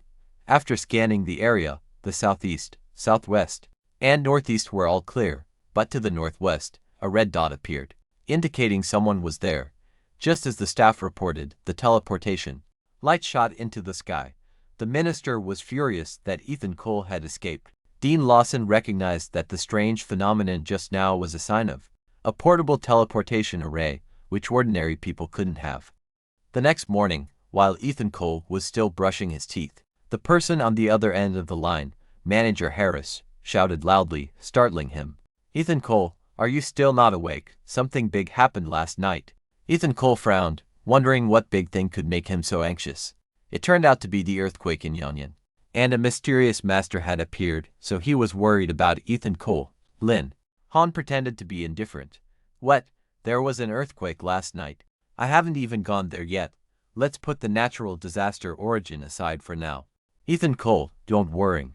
As soon as I got the news about the natural disaster origin, I contacted you immediately," Manager Harris replied. After hanging up, Ethan Cole thought, this old fox actually wants to pry information out of me. No way. Anyway, the natural disaster origin was in his hands now. It was time for the promotion. However, Manager Harris had already figured out the truth based on the portable teleportation array Ethan Cole used in the Jinging Forest. "You tried to cover your tracks but left such an obvious clue." Sure enough, Ethan Cole scratched his head and said he wanted to take on the third promotion mission. The receptionist was surprised. "You just did the second promotion mission 2 months ago. Did you collect the natural disaster origin that quickly?" Lin Han confidently patted his chest. "Of course. How could these things be difficult for me?" The passersby looked at him with great displeasure. What kind of person levels up so fast and collects origins so quickly? Doesn't he leave any room for others, as usual? Ethan Cole reached out to the energy sphere to accept the mission. This time, he also received an S-rank mission to go and retrieve. Ethan Cole was annoyed. This system definitely has a grudge against the priest class. It always gives me S-rank missions. He didn't know where the Iron Forest was, but Lin Tia still accepted it. Something was better than nothing. The receptionist immediately registered it for him. The deadline for the mission was the day after tomorrow, which was indeed very tight. After that, Ethan Cole stopped by Manager Harris's place. He handed him a cup of tea. "Ethan Cole, seeing you always makes me happy." Ethan Cole laughed. This time, he had brought him a good business deal, so he couldn't help but be happy. "I need to buy some." Manager Harris remembered that this was Ethan Cole's third promotion mission. "It seems I have to congratulate you on being the first priest to reach the third promotion. And the third promotion requires 3 natural disaster origins. There was an earthquake last night, and Ethan Cole comes for his promotion today. It can't be a coincidence." Lin Han successfully made Manager Harris suspicious, deliberately acting mysterious, so he couldn't figure out what was going on. "Alas, my master risked everything to get the natural disaster origin for me. Every time, I'm scared to death. In the end, I'm just a support. I feel so sorry for my master. Hurry up and bring the Oscar to Ethan Cole." Manager Harris didn't expect Ethan Cole to have a master. He must be that mysterious strong man. He was sure that the person who took the natural disaster origin last night was Ethan Cole's master. This strong man was someone Manager Harris couldn't afford to ignore. He had to build a good relationship with this master and disciple pair. Manager Harris suddenly changed his tone. "Ethan Cole, I have a treasure here. See if it's useful." Ethan Cole smiled smugly. It seemed this guy was easier to fool than a child. Manager Harris brought him a gold-ranked disguise mask. After wearing it, he could transform. As expected, he always hides the good stuff. Ethan Cole immediately asked. About the price of this mask, Manager Harris said. You're a regular and a VIP customer of mine, so I'll give it to you cheap at $4 million. Ethan Cole bargained it down to half, which was $2 million, Manager. Liu then said, $3.8 million, can't go any lower, but Ethan Cole wanted to buy it for $2.4 million. In the end, the two sides settled on $3 million, a price that made everyone happy. Compared to Manager Harris, $3 million was nothing in exchange for a good friend who was a master with unlimited potential, and also had a master who was a mysterious strongman that even the government found troublesome. After leaving, Ethan Cole remembered the system's doubling hand enhancement of the mask, which turned it into a legendary divine artifact. After wearing the mask, he could transform into anyone he knew, including their gender, body shape, and face, and gain all of that person's abilities. This treasure, when doubled, became an even better treasure. With this, Lin Han could disguise himself as his master. It would be harder for the people above to find him than to reach the sky. Ethan Cole immediately tried out the good item. Poof, he transformed into Derek Stone. He heard Marcus Webb say that Derek Stone was coming to Yanyan City for training tomorrow. So, the next day in Yanyan, Ethan Cole tracked Derek Stone's route to make sure the two wouldn't run into each other on the road. Derek Stone was walking down the street when a guy recognized him. Brother Derek Stone. Long time no see. Oh, Liang, what are you doing here? Derek Stone was surprised. When did his subordinate abroad come back? Liang immediately grabbed Ethan Cole's hand and praised him endlessly. Ever since you were admitted to the Advanced Academy, I believed you would definitely. Excellent. I'm extremely proud to know you. Today when we meet, I definitely have to take you out for a few drinks, although a bit suspicious. When it comes to alcohol, Derek Stone loses all reason. The meal was still paid for, so why not go in the bar? After toasting Derek Stone, Ethan Cole finally showed his true colors. He even added some strong sleeping pills into it, so at least until tomorrow Han won't wake up. Then he returned to his gentle demeanor, handed Derek Stone over to a receptionist, who gave him a VIP card to book a room. He let him sleep in the most luxurious room. If he doesn't wake up, don't bother calling. Afterwards, Ethan Cole went into a deserted alley and transformed a second time. This time he became someone else. By the time he reached the rest stop, it was already dawn. A tall, dark-skinned young man suddenly tapped him on the shoulder. Bro, we've formed a team. The famous Iron Rest Stop dungeon of ours is very well guaranteed. Lam. Han politely replied, what's your name? The bearded young man turned his hat, looking dejected, and faced the wall. Do I look that old? I'm only 27 years old. It must be this beard that makes me look older. I'll shave it all off. Lam. Han didn't expect this young man to be so sensitive, so he proactively introduced himself. Seeing this, the man put his arm around Ethan Cole's shoulder, his spirits returning. My name is Vuong Ken, a level 30 Guardian Knight.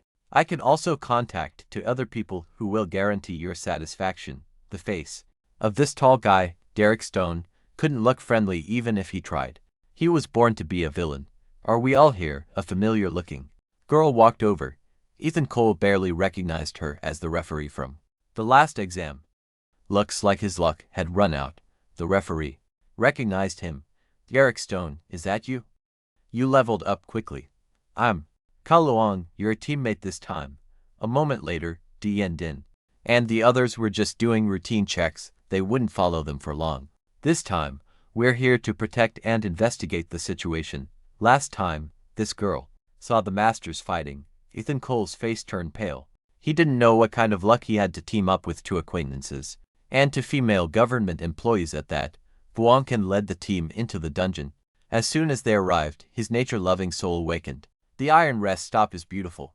I'm here, Vuong Ken, what are you yelling about? Cao Luong felt this place was eerily quiet, so she was extremely alert. Vuong Ken, however, teased her like a rabbit. We're both level 30 masters. As long as we don't run into a boss monster, we can take everything down together. Plus, we have a support teammate. Speak of the devil, and he appears. Steel Pattern Tiger walked up to them. Oh, it's just a Steel Pattern Tiger. Look how scared you got, Vuong. Ken took the chance to tease Cao Luong, but it seemed she was right. As a whole pack of tigers rushed out to attack Luong, Ken raised his shield and charged forward. He actively blocked the left side. Everyone else, use everything you've got. We absolutely must. Cao Luong, get to the front. You all protect yourselves well, no matter how many steel-patterned tigers. They're just cannon fodder to me. She held her spear and charged, piercing through the tigers one by one. Dienten then said her familiar line, so strong, sister, I admire you. Ethan Cole also chimed in to fit Derek Stone's personality to main combat. Classes are indeed incredibly strong. With these two level 30 masters, the tigers can't get through. Suddenly, a gold-rank steel-patterned Tiger King appeared. Blancan didn't understand why it was here. Outside the iron rest stop, he could only step up to fight it. Ethan Cole started to feel something was off. Every time he went with Dien Din, a gold-rank boss appeared. He didn't know if it was a coincidence or intentional. Blancan faced the Tiger King. No good, this beast is too strong, I'll hold it off, and everyone else scatter and run. Dien Din shouted, run. Everyone split up, each in a different direction. Ethan Cole had been waiting for this moment. Now that no one was around, he would use the mask to create a mysterious master, completely drawing the attention of the Tiger King. Ethan Cole transformed into an old passerby he had met by chance. Now, over there, on this side, Blancan and Cao Luong were struggling to hold on. They didn't expect to encounter so many monsters before even reaching the center of the rest stop. Watch out, Cao Luong hurriedly shouted. A slashing strike flew from above, cutting an ancient tree in half like tofu. A gold-rank Shadow Wolf boss suddenly appeared. Today seemed like a party for all the gold-rank bosses in the rest stop.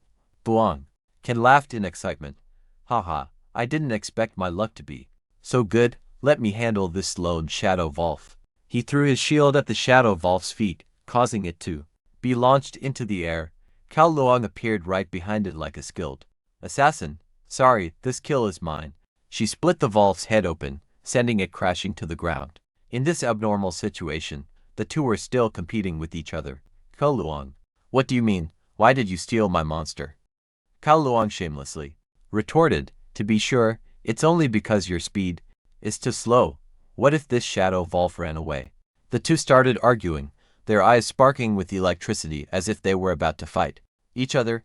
Ethan Cole watched from above. No wonder. They're to level 30 masters. Facing a gold-rank boss is no problem for them. He noticed the Wolf's fur was nice, so he wanted to take it. Ethan Cole landed gracefully and started a conversation. Could you give me the fur of this Shadow Wolf? Both were startled. They had been fighting but hadn't noticed any trace of Ethan Cole. He must be a mysterious master Vuong. Ken slammed his sword into the ground, refusing to give it up. Why should we? This is something my buddy and I risked our lives to get. Lamb. Han really needed the Shadow Wolf fur, and it was extremely rare. If asking didn't work, he would have to steal it. Cao Luong made a move. Got it, you idiot. The two charged at him simultaneously. Ethan Cole grabbed both their heads and slammed them into the ground, laughing triumphantly. Can we talk now, Vuong Ken? And Cao Luong obediently stood aside and handed over the Shadow Wolf fur, their attitude polite and respectful to the elderly. Senior, take your leave. Ethan Cole left smugly. Indeed, fists are the most useful. While wandering around the rest stop, Ethan Cole was ambushed by a group of monkeys. They wanted to take the meat from him, but before they could touch Ethan Cole, they were blasted away. Ethan Cole was extremely proud of his defensive barrier. To them he was just dealing with a few weak microorganisms. Just then, the three-eyed gorilla leader jumped out and growled. Because Ethan Cole had killed its children. Ethan Cole sneered. No wonder those little monkeys dared to ambush him. Turns out they had someone backing them up. Before moving on, he would try a one-on-one fight with it. Ethan Cole took the initiative to attack. The three-eyed gorilla leapt up in a flash. Its body was huge, but its reactions were quick. Truly a worthy opponent. Ethan Cole decided to throw more punches to see if it could dodge them. Suddenly, the three-eyed gorilla raised its hand to signal a stop. Ethan Cole thought it was begging for mercy, but it wasn't. It was frantically searching for something. Suddenly, it snapped a nearby tree trunk and swung it like a club. Turns out it asked for a stop. For 2 seconds to find a weapon. Ethan Cole found it quite amusing. It even knew to use a weapon to counterattack, so he would show it his true strength. The gorilla slammed the tree trunk down to the ground. Ethan Cole punched the tree trunk with his bare hand. The punch was so strong, it pierced through the trunk, sending the three-eyed gorilla flying far away. A golden monster was just gold after all. In his eyes it was just a monkey with 3 eyes. Just then, he heard a familiar voice of Dutina Marsh, saying they must find their teammates and regroup. Immediately, she had already scouted this area. It was definitely safe.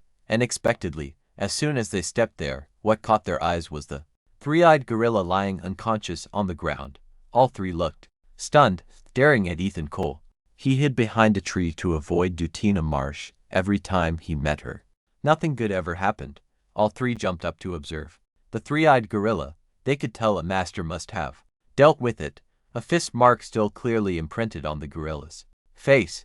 Dutina Marsh saw that finishing the fight with one punch was similar to the master she had encountered in the Diamond Zone. No one else but Ethan Cole. At this moment, Marcus Webb and Gao Yang, injured, walked over. The group had gathered except for Gao Chang.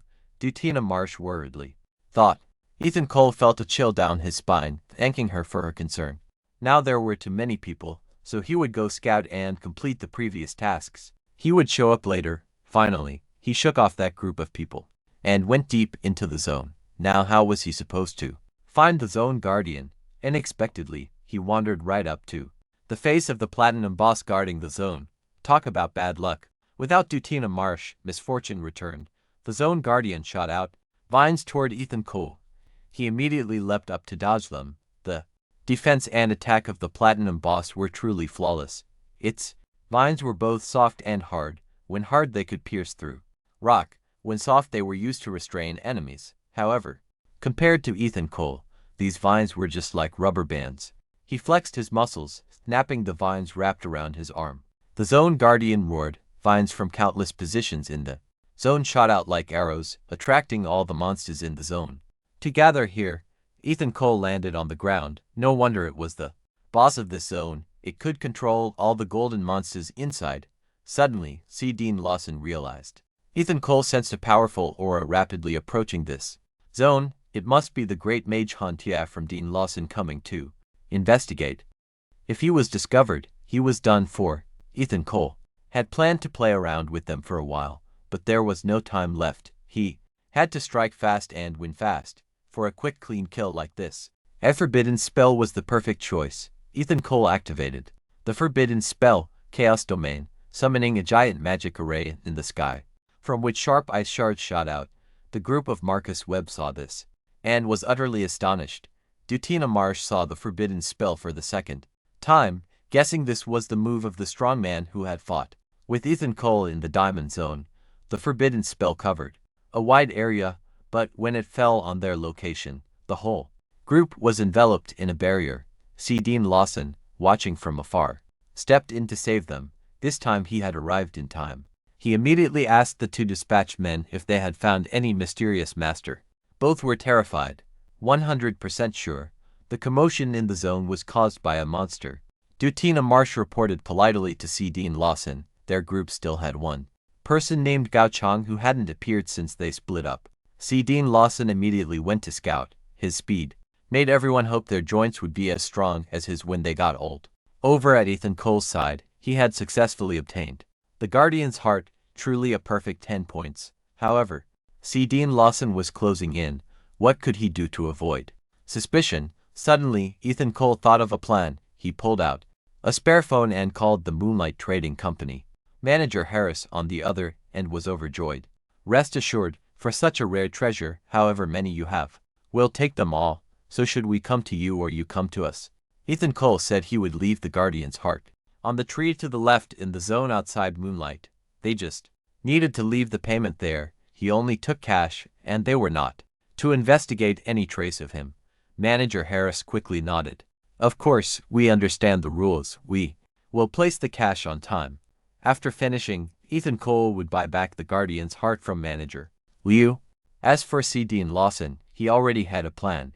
When Sydney Lane Diane arrived, the golden bosses were frozen on the ground, leaving a big hole. He spotted Gao Chang frozen on a tree trunk and immediately unfroze him. Ethan Cole acted like he was shivering from the cold, but being frozen, he really did feel the cold. "Are you Gao Chong?" C. Dean Lawson asked, saying his teammates were searching everywhere for him, not forgetting to ask if Gao Chong had seen anyone around. Ethan Cole, trembling all over, said, "Sir, are you joking? I just ran to this spot when a white light struck me, and after that, I don't know anything else." C. Dean Lawson sighed.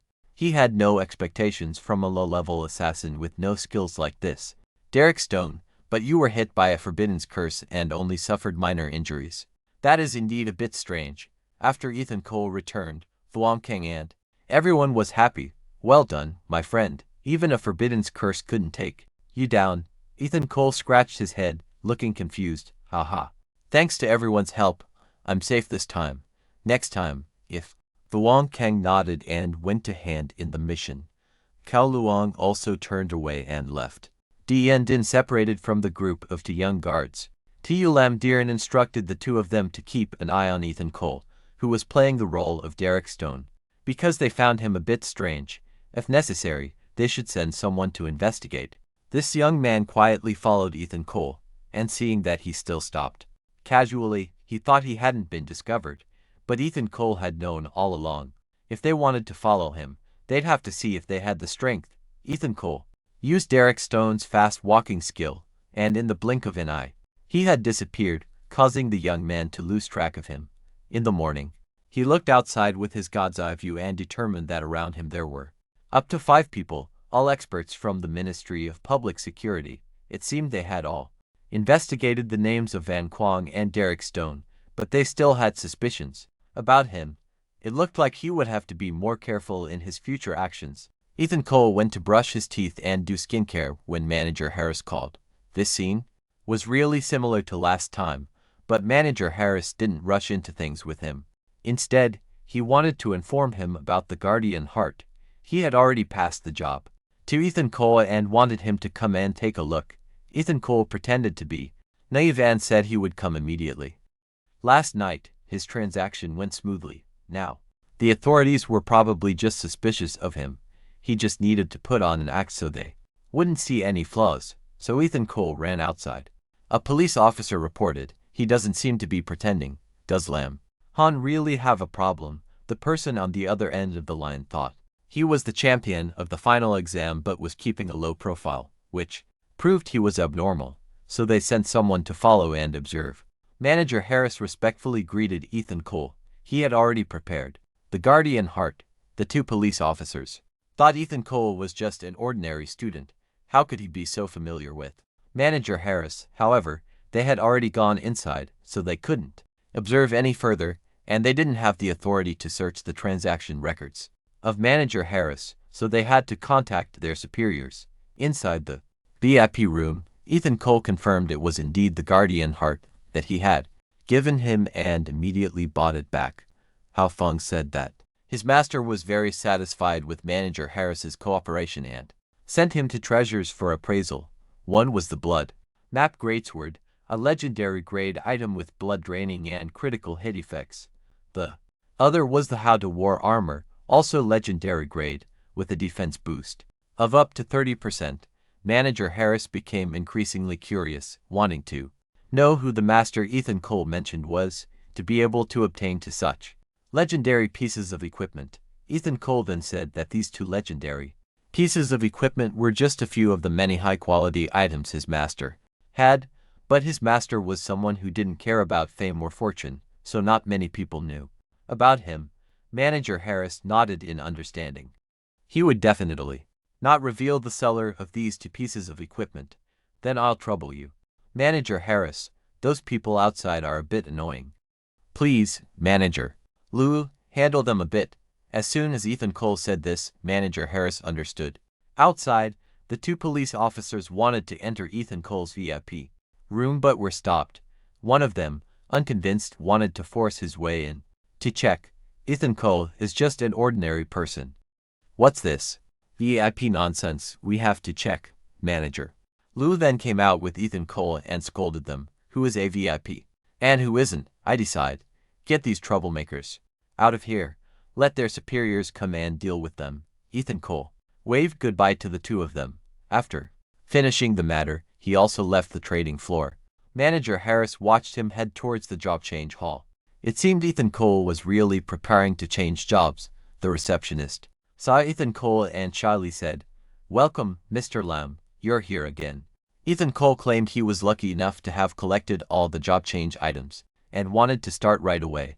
The receptionist quickly prepared the job change room for him, not daring to say anything else in front of such a big shot. Inside the job change space, two streams of light swirled around Ethan Cole and then struck his body, causing him immense pain. Ethan Cole gasped and fell to the ground. No wonder there were almost no level 3 priests. The immortal disaster origin would temper the body. Without a healthy body, one couldn't withstand the immortal disaster origin. If that was the case, he was extremely looking forward to how strong he would be after the job change. He would still need the system's help. New skills were just added. One was the Lightning God Domain, a forbidden lightning spell. And the other was the Wine God Domain, a forbidden wine spell. Ethan Cole didn't expect that he could turn the immortal disaster origin into his own power. In the future, if he encountered experts in lightning and wine systems, he could gain the upper hand. The announcement screen suddenly lit up and flashed. Everyone was shocked by this scene. What's going on? Is the screen broken? The screen announced that Ethan Cole had changed jobs from a level 3 priest to a Saint Altar priest. The announcement was hard for everyone to believe. No priest had ever been able to reach level 3 before. A newbie passerby, not understanding anything, asked, "Is a level 3 priest strong?" "Or not? Of course it's strong. How do you even study?" He was flicked on the head for his ignorant question. Priests were already very rare, and needing the immortal disaster origin made them even rarer. Until now, no one had successfully become a level 3 priest. Only Ethan Cole had succeeded. The name Ethan Cole reminded them of the current champion of the final exam. After becoming champion, he didn't go to university but instead leveled up on his own. Now, everywhere, many young girls wanted to marry Ethan Cole. What a guy, with a healthy body and talent. Just then, Ethan Cole walked out of the job change room and caught their strange gazes. He suddenly felt a chill down his spine. What are you all planning to do? The whole group rushed forward. There's Ethan Cole. Grab him for an autograph. Don't let him get away. Stop, stop. Ethan Cole was panicked by this scene. He had never experienced being chased by a crowd before. The crowd gathered in front of Ethan Cole's villa, throwing a lively party. Don't stop me. I want to see Ethan Cole. I want to have his baby. Ethan Cole, wearing a hat and covering himself up, went back inside. His mother thought he had just robbed a bank. Ethan Cole sighed, "Our family is well off. Why would I rob a bank? This is what they call fame brings trouble." After saying that, Ethan Cole jumped down through the window and quietly left. As soon as he landed, he ran into a female student who was climbing a ladder to greet him. Through the window into his room, someone jumped out of the window. It was Ethan Cole. Ethan Cole is here, so he got chased by them inside his own house again. He finally shook off the crazy fans. Ethan Cole never expected dealing with humans to be harder than dealing with monsters. Now he needed to hurry to the auction. Already, at the Moon Eclipse auction site, somehow he ran into Derek Stone again. Seeing his face, Derek Stone blocked his way, thinking that just because he had a bit of fame, now he could attend such a high-class auction. This place wasn't for a country bumpkin like him. The familiar receptionist stepped out and respectfully greeted Ethan Cole. "Welcome, Mr. Lin.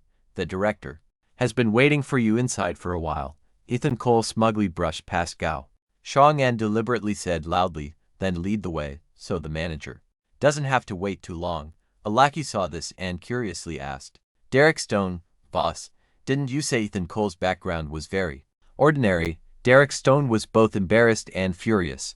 Inside, Manager Harris had prepared a premium seat exclusively for Ethan Cole, promising that this time he wouldn't leave empty-handed. Ethan Cole repeatedly asked him to get him a darker cloak, afraid someone might recognize his identity. Manager Harris nodded and also handed him a black card, which contained the deposit for the Blood Rage Great Axe and the Earth Battle Armor. Currently, it was 100 million. If they sold for more, the extra would be transferred into his card. Today's auction had already begun. The first item was a steel gauntlet distantly related to Thanos' gauntlet, crafted from the ore of Hugangwan. It was gold rank, starting price 1.2 million, with each bid increasing by at least 100,000. The bidding started now. A wave of people raised their paddles. Just a steel gauntlet being so fiercely contested made Ethan Cole question life. In the end, it sold for 2.3 million, truly overpriced for its quality. Manager Liu chuckled. With Mr. Lin's eye, of course you wouldn't bother with something like this, but if later there's an item you're interested in, you need to be careful of the people in the other 5 private rooms. Ethan Cole was curious what was so special about those 5 people in the private rooms that he had to warn him like that. In our empire, there are 5 great families: the Ma family, the Li family, the Chen family, the Wang family, and the Preston Hall family. Their businesses span everywhere, and they're incredibly wealthy, but once they step into my Kangxi Trade Association, they have to follow the rules. Ethan Cole said he wasn't afraid. Once he set his sights on something, he would never give it up. Next, the host, Rabbit Jade, presented a key auction item, the entry pass to relic site No. 3. It was one of the top-tier relic sites among the world's major ruins, opening once every 30 years. Each time it opened, it required special fragments to enter. Now, only 100 fragments of relic site No. 3 remained, and only warriors below the king level and under 30 years old could enter.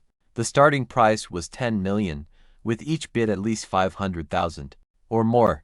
The price quickly shot up to 50 million. Manager Harris naturally had one, and Ethan Cole couldn't pass it up, so he placed a bid of 80 million. In the private room of the 4th young master of the 5 great families, Maxwell Drake, after asking his sister, he bid 100 million, adding, "Bro, my friend, the fragment of relic site No. 3 is very important to our Ma family. I hope you can show us some respect, and we'll compensate you 50 million. Manager Harris introduced the 2 as the 4th young master, Maxwell Drake, and the 2nd young lady, Ma Tiangxin, who were as rare as phoenix feathers among the younger generation.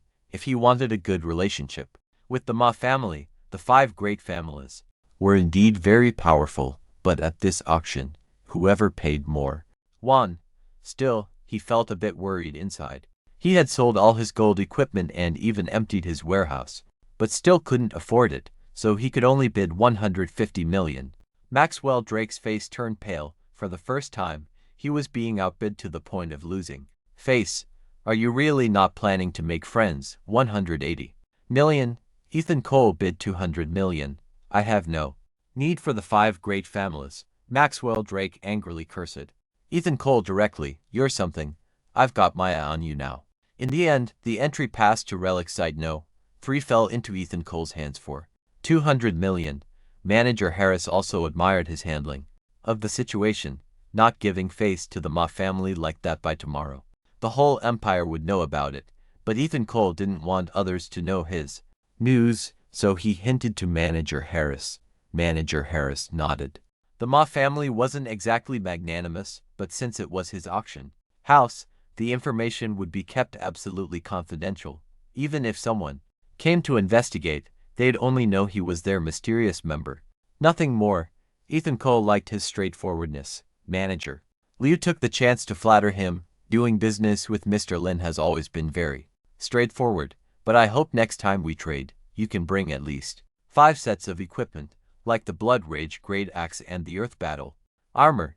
Ethan Cole looked annoyed. Did he think he was running a wholesale or retail business, asking for 5 whole sets? After some bargaining, they settled on 2 sets.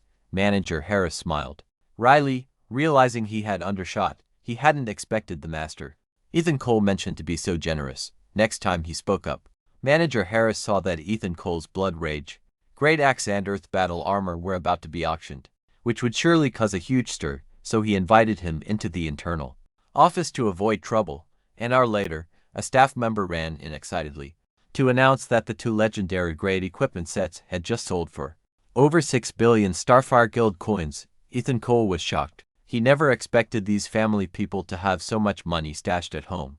Even with just a 20% commission, it was enough to make him a big shot.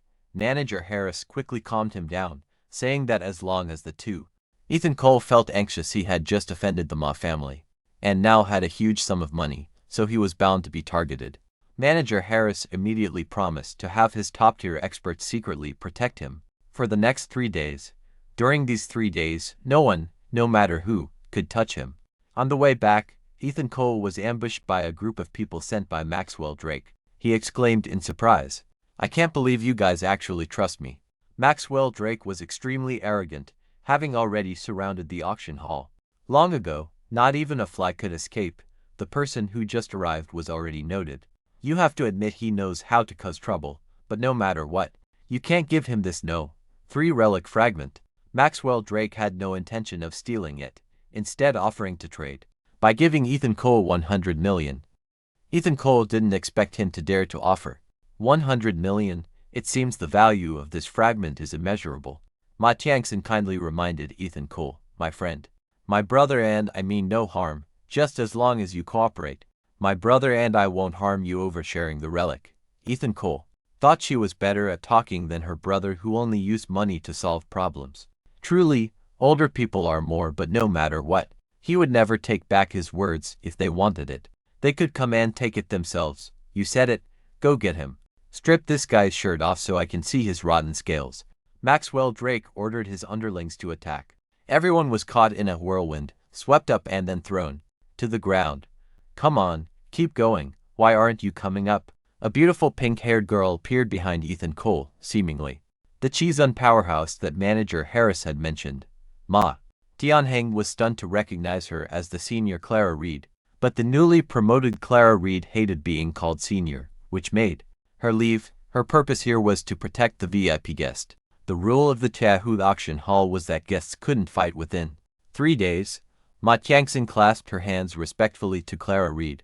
"Sorry, sister, my brother forgot about this matter. We'll leave immediately." Ethan Cole saw that Ma Tiangson was truly not simple. Firm when needed, soft when needed, with a very decisive attitude. After they withdrew, Ethan Cole turned to ask Clara Reed to come along. Clara Reed was curious, wondering where he wanted to take her, a hotel or a motel.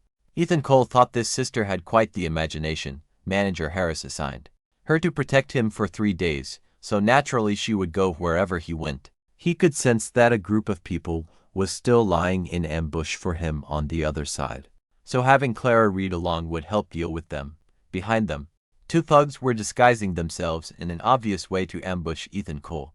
However, Clara Reed refused to follow him, because they hadn't harmed Ethan Cole yet, so she couldn't act, unless there was some money involved. Ethan Cole twitched the corner of his mouth. This sister knew how to play the game, so he directly asked how much he charged per move. Clara Reed thought for a moment and then boldly named a price of 2 million. Ethan Cole agreed, handing her 2 million in cash on the spot. After all, he wasn't short on money. And with money, Clara Reed feared no one. "No problem, leave it to me." Just a moment later, the cries of men were heard. "Lady Clara Reed, please spare us, we won't dare again." Ethan Cole watched and felt excited, quick and efficient, truly worthy of being a divine hand. With money, Clara Reed had motivation. Within a 10-meter radius, she had checked everything, ensuring no one dared to follow Ethan Cole anymore. Clara Reed took the chance to advertise her services, saying if he added another 1.6 million, she would expand the range and sweep clean for him. Ethan Cole sighed. "Sister, I don't have that much money." Clara Reed slumped over, burying her face in the wall and lamenting, "My upgrade resources are so precious. The clothes I like are so expensive. Just looking at them costs a lot of money. The toys I like aren't cheap either. Everything is expensive, but I have no money." Ethan Cole was speechless with this sister, but he couldn't stand others rejecting him, so he had to give in to her. "Fine, you'll be my personal bodyguard." Paid 500 million Tianlong coins a month. Clara Reed, upon hearing about money, lit up. "Don't mention anything about money or no money, it hurts feelings. I just feel we have a strong connection. Maybe we were sisters in a past life. Protecting you in this life is the right thing to do." Ethan Cole stepped back from her. This sister was truly terrifying. That night, Lin Han slept soundly in his luxurious villa. In contrast, On the rooftop next door, two police officers were eating instant noodles. While watching him, "Captain, we've been following him for days, and Ethan Cole hasn't done anything wrong. How much longer do we have to tail him?" The captain told them to keep at it for now. The higher-ups said that by doing this, they could get promoted without solving cases. Suddenly, all four officers looked at the captain in horror. The captain looked back in confusion. He had ordered them to watch Ethan Cole. So why were they staring at him instead? From the captain's shadow, a large dark figure with a strange elongated face emerged. Then it transformed and rose from the ground, swallowing the captain inside. Suddenly, it spoke. "This is just a warning. If you dare to follow again, it won't be just a beating." The police officers immediately raised their hands in surrender. Yes, we won't dare anymore. Then they all fled the scene.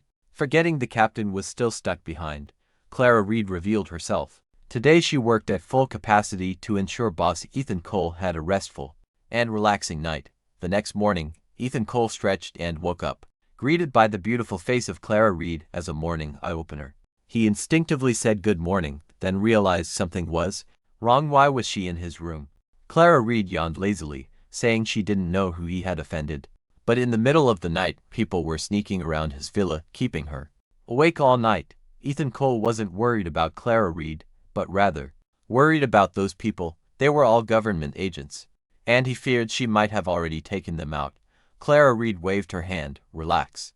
I've been active like this to prove my worth." She then asked Ethan Cole if he wanted to deepen their cooperation. Ethan Cole, just waking up, didn't understand what the big sister meant by deepen cooperation. Was it about putting in or taking out? Last night, Clara Reed had sat up all night calculating 1 year, 12 months, multiplied by 500 million. If it increases by 10 each year, Ethan Cole will pay her 5 billion annually. Quick, if she lives to 100, how much money will she have? Ethan Cole signaled Clara Reed to stop. She was known as a goddess, but only had eyes for money. At least she should maintain some image for herself, but maintaining an image doesn't make money, Clara Reed said with a disdainful expression. A few hours later, at the training ground outside the Golden Dungeon, Ethan Cole had an appointment to train here. Clara Reed also followed closely to fulfill her duty as a bodyguard. Soon after, Marcus Webb arrived with Liu Union. Seeing Ethan Cole, he was delighted. "Haha, Brother Han really hasn't forgotten his buddies." Ethan Cole saw the two of them together and teased them. The young man and young woman stammered shyly, "We're just friends." "Enough, don't take me for a blind man," Ethan Cole said enviously. Suddenly, he didn't want to bring it up. Marcus Webb noticed the unfamiliar face of Clara Reed beside him and asked about her. Ethan Cole lied, saying she was a distant relative. Clara Reed then put on a pitiful act. "Boo-hoo. Yesterday you called me darling, and today I've become a distant relative. Are you tired of me? Because I'm older." Marcus Webb didn't expect Ethan Cole to be so skilled in this area, so he gave him a thumbs up. Ethan Cole wanted to explain but couldn't, so he signaled Clara Reed to stop causing trouble and introduce herself properly. Clara Reed also had her limits, saying her name was Zhang Nyangson, an assassin profession with 3 transformations. Ethan Cole didn't know when she had changed her name, but he didn't want to ask further, because the Golden Dungeon was about to open its teleportation. They had to get into position. Ethan Cole then quietly asked Clara Reed if she could pass the checkpoint. "They check real names and faces here," Clara Reed said. "Don't worry, Nyan Din is my younger sister. We look exactly alike, so using her identity won't be a problem." Soon after, Clara Reed indeed passed the check. Ethan Cole was speechless. The Golden Dungeon only had room for one more person before it would start.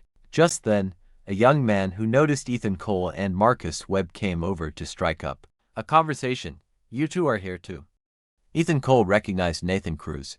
He didn't expect the world to be so small. Nathan Cruz didn't want to enter the team with Ethan Cole, the killer, so he wanted to switch.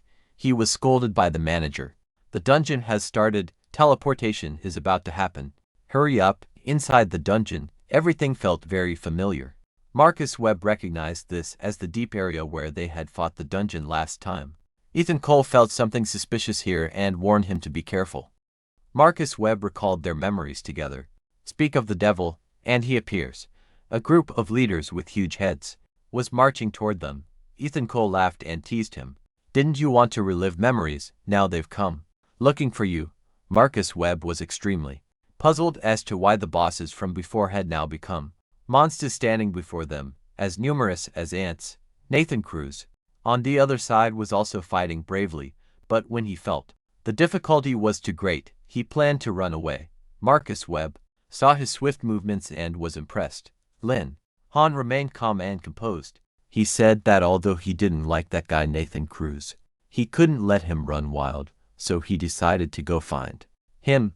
The others were terrified upon hearing this, because if he left, what would they do? FEI. Hua heard this and got angry. Do you take me for a decoration? Feeling the pressure from her, Marcus Webb immediately backed down. No. It's just that I think you're as delicate as a flower, probably not suited for this kind of work. As soon as he said that, Clara Reed easily took down the monster closing in on her. The strength she displayed left Marcus Webb only able to swallow his saliva. Ethan Cole saw that the situation here was handled, so he immediately chased after Nathan Cruz, but that girl wanted more money to work. With no other choice, he had to agree. On the other side, they thought Nathan Cruz would relax after escaping, but unexpectedly, he was still fighting very hard. Ethan Cole stood by, watching him fight bravely like that, and applauded. But Nathan Cruz was very stubborn, determined not to ask for help from Ethan Cole. As they talked, Ethan Cole wasn't in a hurry and sat on a cliff to watch the beautiful battle. With his agility, Nathan Cruz easily separated from the monster. Then, he used his own claws to stabilize himself on the ground. Knowing he had reached his limit, he softly tried to negotiate with Ethan Cole, but Ethan Cole was very firm and wouldn't withdraw his conditions. Facing the pressure of the monster, Nathan Cruz finally had to bow his head and beg for help from Ethan Cole. Getting the signal, Ethan Cole quickly descended like lightning and used his staff to easily block the attack of the water spider. Nathan Cruz sighed in relief, finally saved. Ethan Cole was about to rest when he sensed something and turned his head. What met his eyes were many other monsters swarming toward them. Facing this, Ethan Cole was completely unfazed. He immediately grabbed Nathan Cruz by the legs and dragged him inside. After a fierce battle, somehow the two of them managed to take down all those spiders. Ethan Cole rarely had a chance to tease Nathan Cruz, mocking him for really lacking talent. This made Nathan Cruz's pride flare up, and he grabbed Ethan Cole's collar. Who made me like this? But Ethan Cole was still very happy, because the experience he had gained was enough for his class change. A beam of light from the distance immediately caught the attention of both of them. Sensing trouble on Clara Reed's side, Ethan Cole quickly prepared to return to support. On the other side, Marcus Webb's shield quickly blocked the monster's attack. It seemed he was now very confident in his own strength, but he didn't stay cool for long before he was knocked back to reality. Clara Reed immediately told the two of them to get ready, because she sensed something unusual was happening. Hearing this, the two behind her were startled. FEI. Hua quickly reminded them. The spider from earlier seemed to have lost its mind, but now it's completely motionless. Her words had just helped when suddenly from beneath the ground, a water crevice appeared with a special source of power.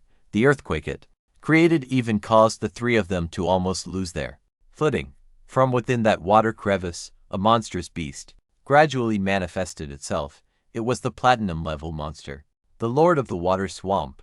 Clara Reed looked at the monster before her with a very serious gaze. She was thinking about how to deal with it, when suddenly Ethan Cole and Nathan Cruz returned to help relieve her pressure. Even so, the two of them were also very confident, because all members had gathered completely. As for that water swamp, it felt like it was being looked down upon, so it immediately became enraged. Nguyen Tu at this moment also felt the pressure from the platinum-level monster. On the contrary, Ethan Cole became extremely excited.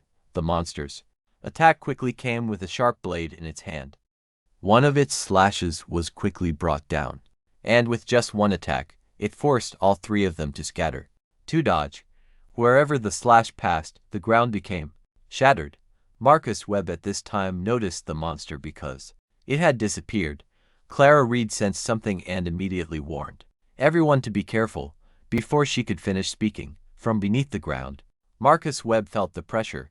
It quickly damaged his internal organs, causing them to be harmed. Of course, that came from the water swamp itself. Not only that, but the people beside him also quickly became affected and fell into injury. With just one attack, 2 people were.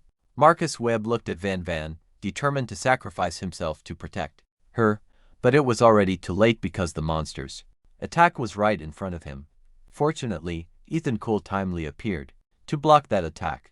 He didn't forget to look at his 2 friends and told them to stop showing off their love. Nathan Cruz also appeared, carrying the young couple away. Marcus Webb survived the disaster and breathed a sigh of relief. As for Ethan Cole, he was still continuing to fight with that water swamp. With his own strength, he easily overwhelmed it, but it was also very tenacious. Clara Reed at this moment appeared behind him, praising his combat ability, saying that a priest's skill truly exceeded his imagination. But now he felt like he was being shortchanged because he paid money without gaining any benefit. Hearing that, she immediately became serious, wanting to show her own strength. Ethan Cole also said he would do as he said, so he sat aside to observe. That monster, after hiding for a while, finally showed its face to fight. Facing its huge blade, she turned into an illusion to dodge the attack. Then she used her clone to distract the monster. Finally, she finished it off with a spiritual snowflake attack. Blades continuously appeared around its body and drained its life force. After completing her task, Clara Reed then. Ethan Cole saw her combat skill and strength and also agreed with that statement. Nathan Cruz heard the commotion and, having finished, immediately came out curiously to observe, but before he could do anything, a teleportation circle suddenly appeared. This signaled that the current dungeon they were in had been cleared. Returning to the dungeon square, a mission completion notification appeared. Along with it came the appearance of 5 members from Ethan Cole's team, none of them injured. The innkeeper saw them safely come out and immediately went up to congratulate them and invite them to dinner tonight. But Han's attitude was very harsh. Dinner, didn't you already send me a boxed meal? The innkeeper heard this and immediately looked confused. Brother, what are you talking about? I didn't do anything. He didn't hold back. This is a gold level dungeon, but your training ground gave the mayor a mission, and I and my friends encountered a platinum level monster inside. If it weren't for me and my friends having some skill, today we would definitely not have made it out. The innkeeper immediately looked at the invitation and realized someone had tampered with it. He immediately admitted fault. So, brother, what do you want to do? Ethan Cole at this time looked at Van Kwang because he was the most seriously injured. He quickly looked at Van, then he puffed out his chest. We are very generous and won't make things difficult for you. 2 pieces of gold level equipment shouldn't be too much, right? Ethan Cole looked at his close friend and sighed inwardly. Truly someone with no ambition. The innkeeper was also very generous and immediately accepted the request. Tomorrow, they would receive the equipment. Seeing him be so generous, even Van Kwang didn't dare. Ethan Cole saw that the matter had been resolved, so he didn't pursue responsibility any further. In his mind, it seemed that the innkeeper truly had nothing to do with this incident, based on what he had shown. Now, all of his suspicions were directed towards Ma Da, because they were the most suspicious. He was still lost in thought when suddenly Clara Reed grabbed his cheeks. She told him to cheer up, and not to be so gloomy, as it didn't suit him at all. Ethan Cole didn't hide his thoughts and asked directly, did Ma Da really have a hand in this incident? Based on what she speculated, it was very likely that they were the ones behind this. Seeing that she shared the same thoughts as him, he was also looking for a way to deal with those people. But Phi Ho immediately stopped him because she didn't want to get involved in this matter. Knowing he wouldn't get her help, Ethan Cole was at a loss, but he couldn't force her either because the experts on their side were truly numerous. According to her, he shouldn't mess with them right now because it would be very troublesome. Han didn't dwell on this and continued asking about the situation of experts in other empires. Based on what Clara Reed revealed, in other empires, there were about 10 or so experts at the same level. They had jointly formed a defensive line to withstand the monster's advance. Knowing that her knowledge was only that extensive, Ethan Cole truly felt lucky to have met her. Just as she was about to leave, Ethan Cole stepped forward to stop her. He was about to say something, but Clara Reed stopped him. "Oh right. You interrupted me. I had something important to ask you. You can knock away a platinum-level monster, so what is your true strength level?" To this question, Ethan Cole still gently concealed his true power. Clara Reed immediately used the beauty trick, wanting him to tell her. Faced with her final questioning, Ethan Cole could only reveal a little. "That is, his strength is overwhelmingly unmatched, but that's all I can say." Clara Reed immediately asked about whether Ethan Cole could use his power to heal the Chi-Tun or not. Although he had never done it before, in his opinion, it seemed feasible. Hearing this, Clara Reed felt very relieved, knowing that her life was no longer in danger. Ethan Cole currently wanted to go back home, so he casually asked her if she wanted to come along, although it was just a normal invitation. Clara Reed misunderstood it as Ethan Cole wanting to date her, and her face turned red. Ethan Cole looked at her, at a loss. Not knowing what she was thinking, Clara Reed immediately shook her head, saying she sells her skills, not her body. But Ethan Cole looked at her, and quickly reminded her that it was just to give her a place to stay. Don't overthink it. After that, the two of them went home together. Ethan Cole's mother saw him bringing another girl back, and everyone was delighted. Clara Reed was also very polite, greeting the two elders. Her sweet voice made Ethan Cole's mother melt, because she might finally have a grandchild to hold. Ethan Cole looked at the man, explained, "It's not what you think." Just as he was about to ask Clara Reed to explain, she had already gone over to his mother. Then she immediately went back to her room.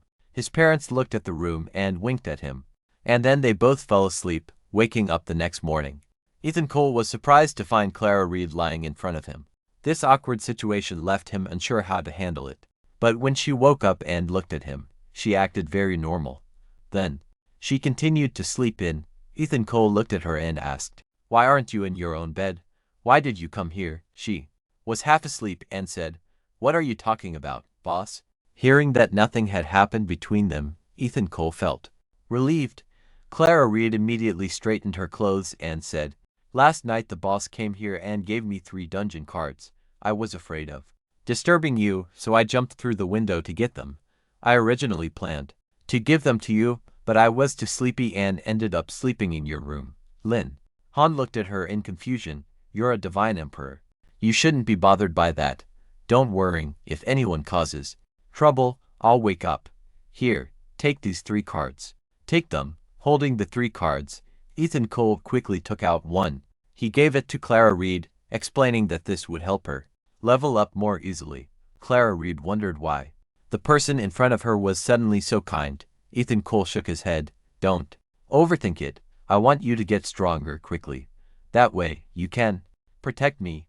Hearing this, Clara Reed immediately leaned in close to him, but just then, his mother also entered. He immediately raised his hand to explain to his mother, but she shook her head and said, "I'll go get some chicken soup for you." Ethan Cole knew that this time, even jumping into the Yellow River wouldn't be enough to clear his name. Now he could only wait. Clara Reed looked at him and said, "Today is Sunday. According to the agreement, today is the 3rd day. I have to go back to the Heavenly Joy Pavilion to report. You should be careful when I'm not around." Ethan Cole immediately nodded. Before leaving, she had one more question. "The interviews for the 5 major academies are coming up. Don't you really want to study at a prestigious school?" At that moment, at the recruitment site, Ethan Cole looked ahead. He was really nervous about the crowd. There, others immediately appeared behind him. "This is the area for regular students. Please follow us to the hall for the internal dual selection. That place is specially for special students at the Mingda building." At this time, Ethan Cole was standing in front of 5 teachers. The atmosphere was tense. Among them, one immediately stood up. "Student Ethan Cole, the world's first triple transfer priest, come to our Ironvale Academy. We will definitely train you well to become the strongest priest." Another person sneered upon hearing this. He also wanted to take Lin Han to his academy. Even the person from Thorncloud Academy wouldn't let go. The talent source was also among them. Even an academy exclusively for girls like King Yun Academy made an exception to accept Ethan Cole. Looking at the 5 people in front of him, Ethan Cole was at a loss because he had dealt with these 5 before. At this moment, the recruiter from Iron Veil Academy stood up and said, "Listen to me, at our academy, every student relies on their own strength to get corresponding resources. As long as you can stay at the top consistently, it means all the academy's resources can be yours to use."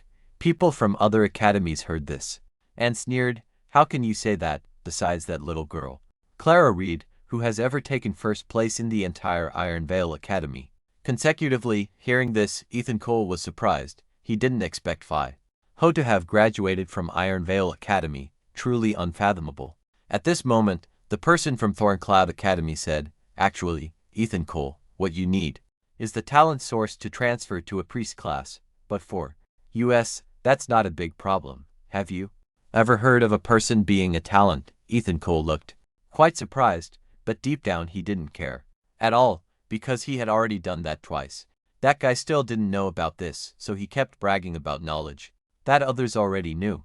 The leader of Iron Veil Academy stood up and dismissed this knowledge, which made the person from Jiyun Academy angry. At this moment, Ethan Cole looked at all five of them and said, "I appreciate everyone's intentions, but I already have my own choice." He announced his decision, which was Iron Veil Academy. Hearing this, the man was extremely happy and quickly handed over the admission letter. After the interview ended, he returned to Clara Reed's side. He didn't forget to tease her. Hearing what he said, Clara Reed immediately guessed, "Did you really choose Iron Veil Academy?"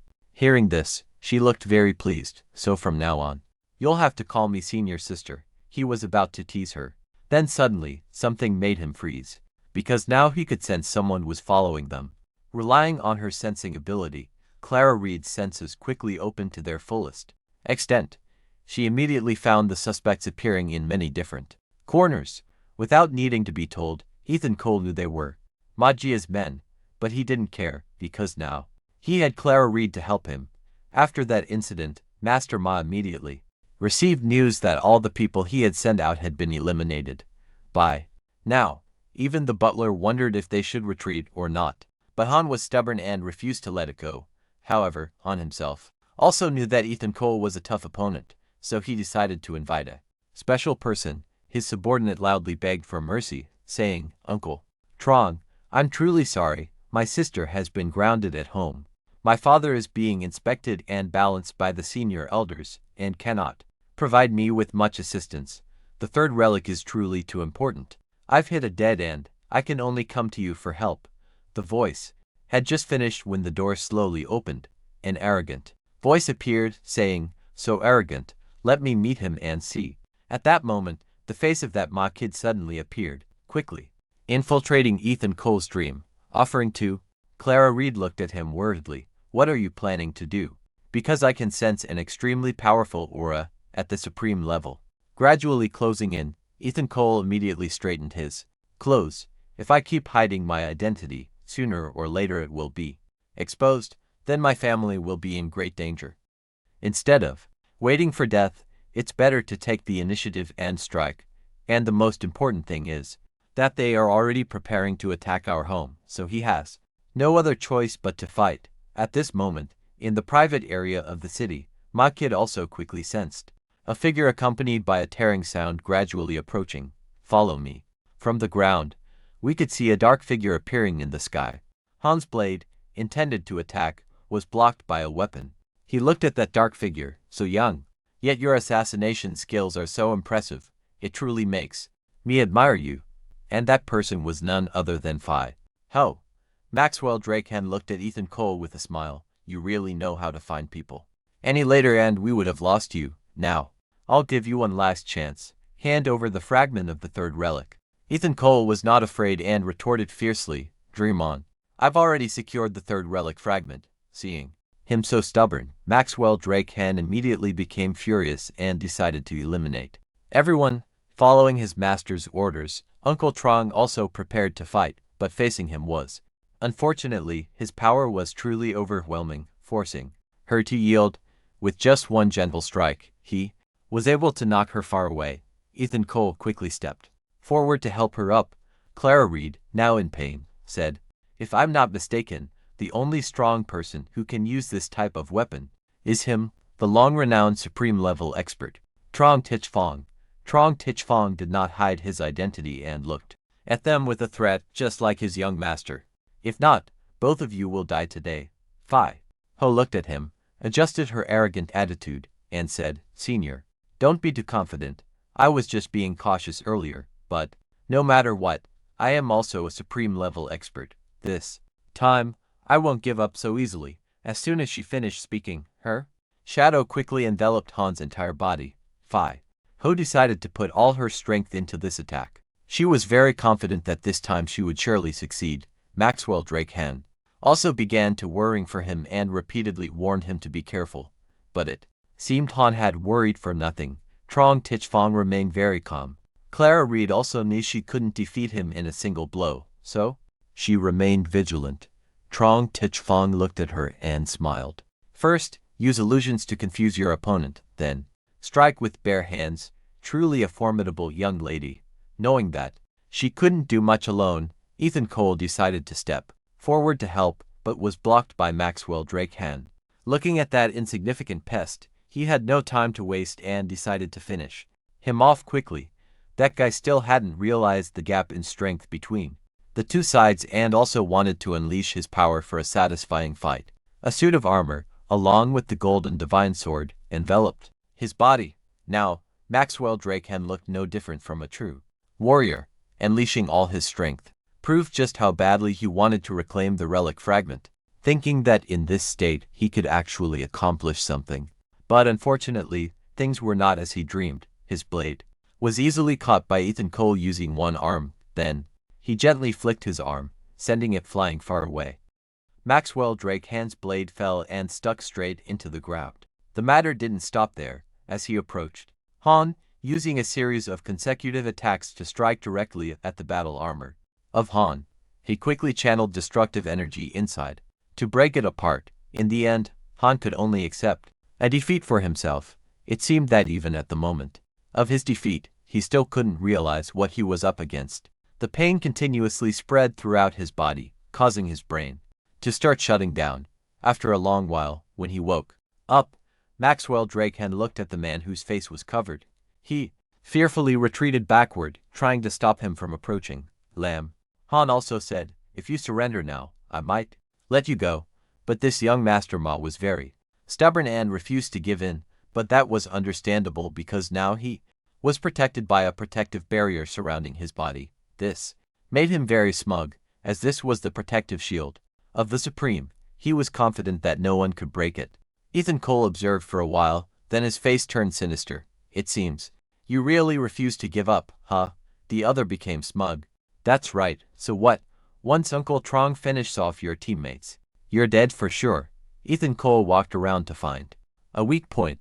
After a while of observing, finally, he used his secret weapon. Looking at the thick smoke in front of him, Maxwell Drake Han became very confused, not understanding what was happening in his eyes.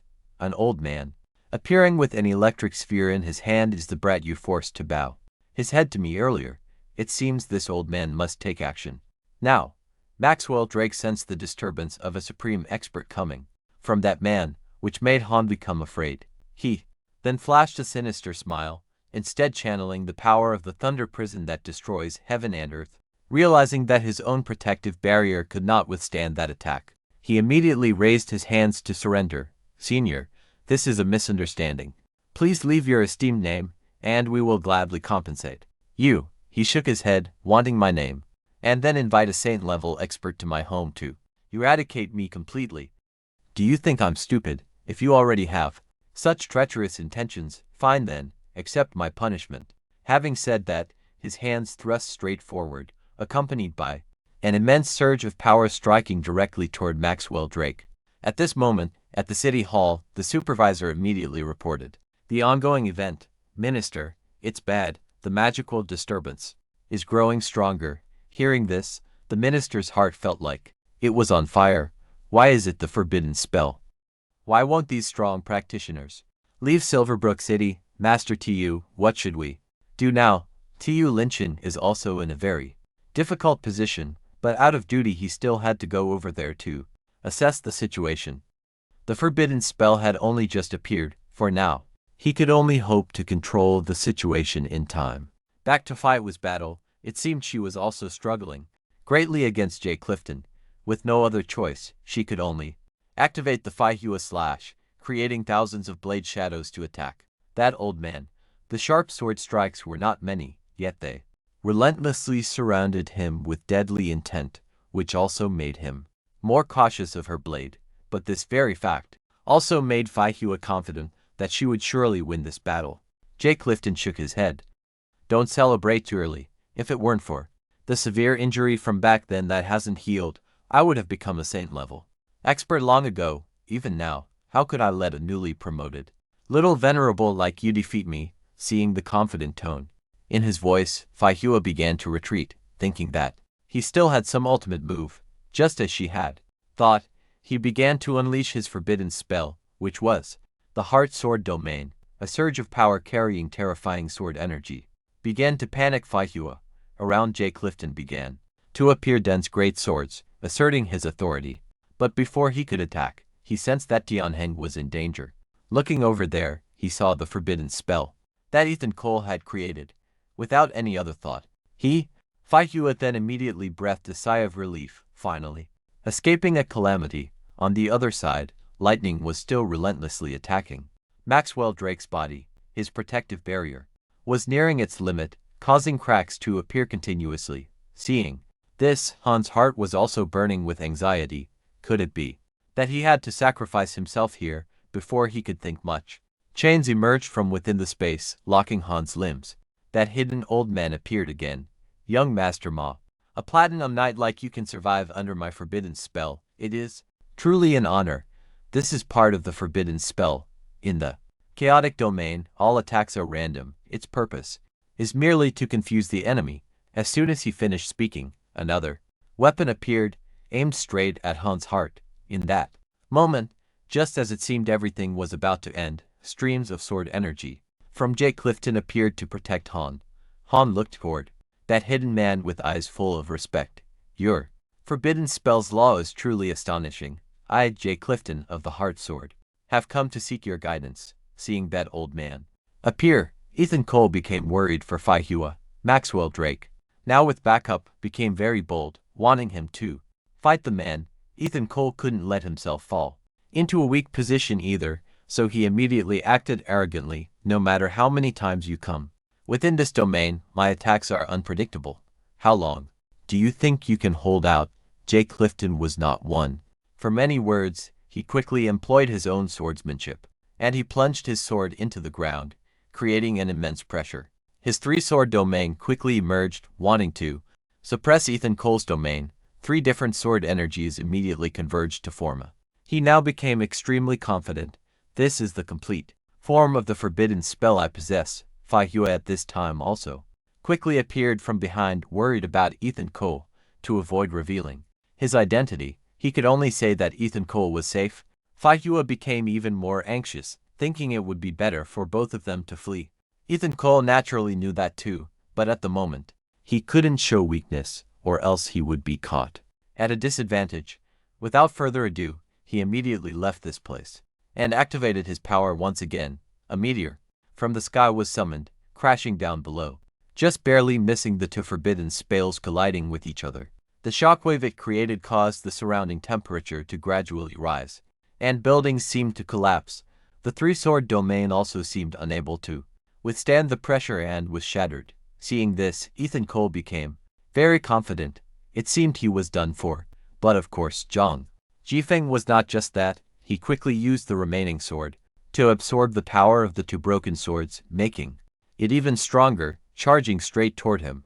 Faihua below saw this situation and was very worried. He certainly wanted to flee too, but that pressure was gradually closing in, not giving him time to dodge. Just when it seemed he would capsize in a ditch, at the decisive moment, his forbidden spell took effect, causing, not stopping there, it also created special chains that locked Jay Clifton's body tightly.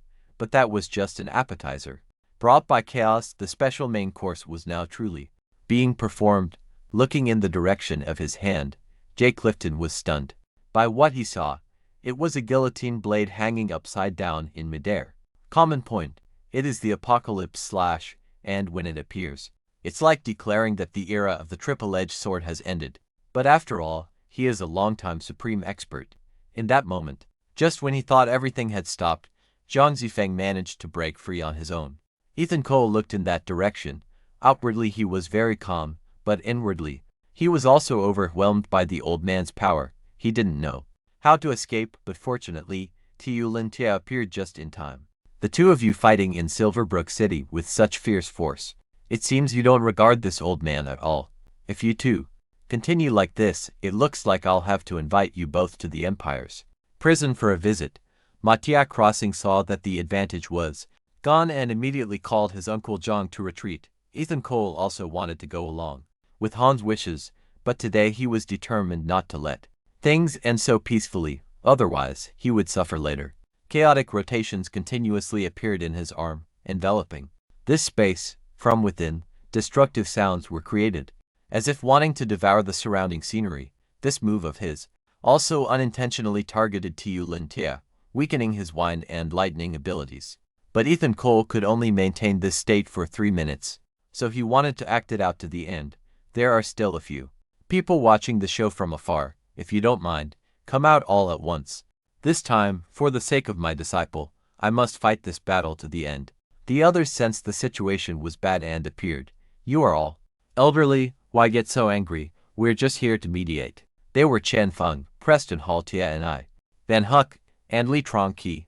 Unexpectedly, just one sentence could attract 6 Supremes. Ethan Cole also began to feel that he had gone too far, but he couldn't show weakness. You pushed my disciple so hard, if I don't get an apology, I won't let it go. Sensing the murderous intent within him, the group immediately spoke up to resolve the matter. Tia Crossing had no other choice. Under the pressure of 6 Supremes, he stepped forward to admit his fault and immediately knelt down to show his remorse. Preston Hall Tia and I also said gently, as for the senior, please be magnanimous and forgive Ma, and also consider it as a favor to Lord Tu Dean Lawson. Okay, knowing this was a ladder for him to back down, Ethan Cole quickly agreed. Zhang Zifeng also couldn't bear this humiliation and immediately led Matia Crossing away. Ethan Cole also intended to leave quickly, not caring about the questions from others, but Tu Dean Lawson insisted on keeping him there, almost making Ethan Cole wet his pants. Just when it seemed like a big battle was about to happen, unexpectedly, Ethan Cole knew he couldn't just brush it off, so he found an excuse. Indeed, some time ago, I discovered a mage Supreme and a warrior Supreme moving together, but, because of my cold nature, I didn't want to meddle in others' affairs. So goodbye for now. Tu Dean Lawson looked toward where Ethan Cole had disappeared, his heart full of thoughts. Wind, lightning, shadow, and just now, space. This person is truly mysterious. I'm afraid the Empire will face many troubles. The scene shifted to Ethan Cole's villa. He had used the last drops of his own mana to return to his beloved home. At this moment, he truly felt exhausted as his energy was gradually depleting. Morning quickly arrived, but the aftershocks of yesterday hadn't subsided. Pain continuously spread through his body. Just then, Clara Reed entered, not wanting her to discover him. He pretended, Clara Reed, are you okay? The girl thought he wasn't dressed and tried to open his blanket to peek at his body, but suddenly she became serious because today was the day she came to say goodbye. The merchant convoy suddenly had a mission, so she could no longer protect him.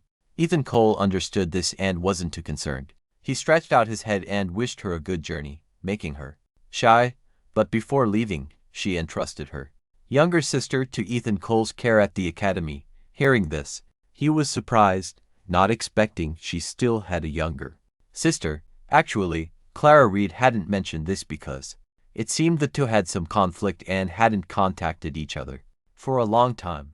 Seeing her so troubled, Ethan Cole was also concerned, but suddenly, a central phone rang. With no other choice, she had to leave to carry out her mission. 1 month later, we were taken to Hanvan City. Ethan Cole and those around him seemed very surprised by the scene before them. This place was none other than Ironvale Academy. In his heart, he felt extremely regretful for ending up in such a ridiculous place. One of the new students enrolling stepped forward, Are you feeling very embarrassed? The first time I saw it, I felt the same way, but after hearing the principal's speech, I thought this gate wasn't so bad. The principal said we would eventually become strong enough to hold the sun and moon in our hands, so that huge gate is like the academy's ideal.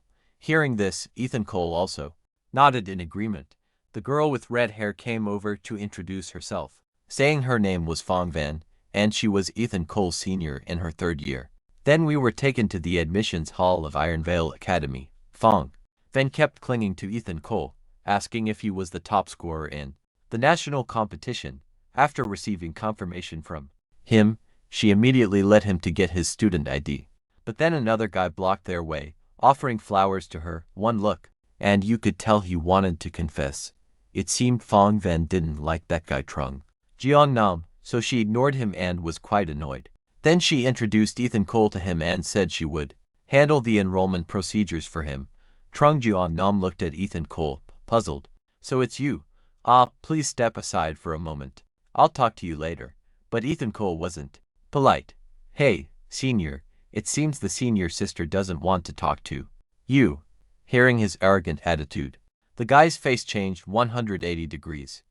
Then he signaled to the person behind him to hold Ethan Cole. Han.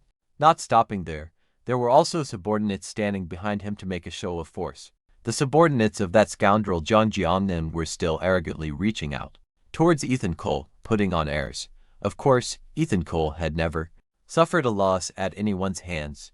He immediately struck back with just one punch. He sent that guy flying into the wall. Seeing this, my subordinates were all stunned. They immediately rushed over to help their leader stand up. He became furious and hurled insults at Ethan Cole, but he still didn't care. At this moment, senior sister GNZ had returned from who knows when, but that guy got angry when he heard that name. Don't mention that person to me. This is the new student registration area. Right, here's my admission notice. Hurry up and process it. Everyone else who heard that attitude was surprised, because she wasn't Clara Reed. It turned out she was Clara Reed's younger sister, Jo Nui Rui Tan. Hearing this name, Ethan Cole quickly looked towards her with great curiosity. So, it was her. He immediately stepped forward to register himself, and then even tried to strike up a conversation with Rui Tan. But she acted very arrogantly, not giving him a chance. Lin Han didn't mind and looked at the registration staff, asking if he could return to his dorm room after registering. Receiving confirmation, he immediately headed to the dormitory of the Che Academy. Before entering, he politely knocked on the door to ask if anyone was inside. A handsome guy quickly opened the door to welcome him. Ethan Cole immediately introduced himself to the person. But as soon as he finished speaking, the door suddenly slammed shut. Then he opened it again with a mysterious expression. It turned out he was a fan of Ethan Cole. Deng Yunqi's action earlier was just to ask for an autograph. Knowing this, Ethan Cole sighed and immediately granted his wish. After getting his favorite notebook signed, Deng Yun became extremely admiring. At this moment, another person appeared from behind, seemingly also sharing the same room with them. His name was Preston Halshi. Deng Yun quickly recognized him as a member of one of the 6 great families, the Preston Hall clan, but he seemed very friendly, saying, "Please take good care of me." At this moment, another member arrived and was surprised to see Ethan Cole and someone from the Preston Hall clan in his room. Nathan Cruz couldn't believe how so many prominent figures could be in one room. Ethan Cole immediately introduced Nathan Cruz to the 2 roommates in front of him. Preston Hall. She also expressed his excitement upon learning that in such a small room, there were 2 gold-level masters. Deng Yun was so happy he was crying. After this interesting meeting, they quickly headed to the cafeteria. There, the waitresses were dressed in eye-catching bunny cosplay outfits. The extravagance made even Nathan Cruz unable to believe this was just a school academy. Preston Hall. She stepped forward to explain, the cafeteria is the only place to spend money at the Che Academy. The first floor is for commoners. The second floor not only has rare dishes, but also many luxurious items. But at the Che Academy, we must earn points, which are more valuable than money. Before he could explain further, a waitress quickly came over to invite them to their seats. It was a private room. All 4 of them gone. She was very happy and excited. Our dorm room has all kinds of professions, will definitely achieve good results in this year's freshman tournament. It wasn't just a welcome ceremony, but would also determine how resources were allocated based on everyone's performance. In short, the better you perform, the more resources you'll have to develop. And one special thing is that if your talent maintains the top ranking every year, the amount of resources you hold will far exceed ordinary people. Ethan Cole listened and knew that achievement at the Che Academy had only been achieved by one person, Clara Reed. But while they were eating, suddenly there was a disturbance from outside. Ethan Cole and everyone went out to see who dared to cause such trouble. It turned out to be none other than that despicable Zhang Jiangnan. Ethan Cole didn't hold back. What is my subordinate's general doing here? This insult hurt Han's pride. But before he could strike, Feng Yun appeared with another person to stop him. Hearing that voice, Zhang Jiangnan looked over with a surprised expression. Han immediately showed his sycophantic attitude towards her, which made her extremely disgusted. Han still shamelessly continued to flirt, knowing that this place wasn't suitable for fighting. He could only leave a few threatening words and then leave. At this moment, the girl with Feng Yun looked at Ethan Cole with a slight smile. You're something, daring to stand up to Zhang Jiangnan. Do you have feelings for our Feng Yun? Feng Yun immediately stepped forward to stop her best friend. Ethan Cole also quickly explained the incident to avoid misunderstanding, but that little Sanson kept teasing, making Feng Yun get angry. Nathan Cruz also misunderstood the relationship between the two, so he intended to step forward to tease his best friend. Ethan Cole looked at him with a fierce glare, scaring him so much he backed down. After saying that, the whole group decided to return to the dorm to continue having fun, but on the way back, they didn't notice a mysterious figure following them. At this moment, in the dorm room of the four of them, everyone was fast asleep when suddenly the door burst open.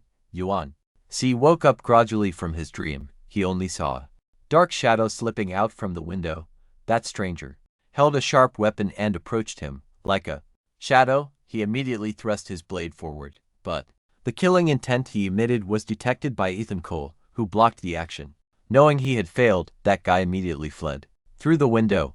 But how could Ethan Cole let him escape so easily? He quickly gave chase. The chase between the two lasted a while, leading straight to the cemetery within the Che Academy. Just as Ethan Cole's fist was about to touch him, he transformed into a shadow, catching him off guard, and quickly slipped behind to prepare a counterattack. Ethan Cole's reaction was also, it's too slow. Leon easily blocks his arm with her own body. At this moment, once she touches his body, he can't hope to escape.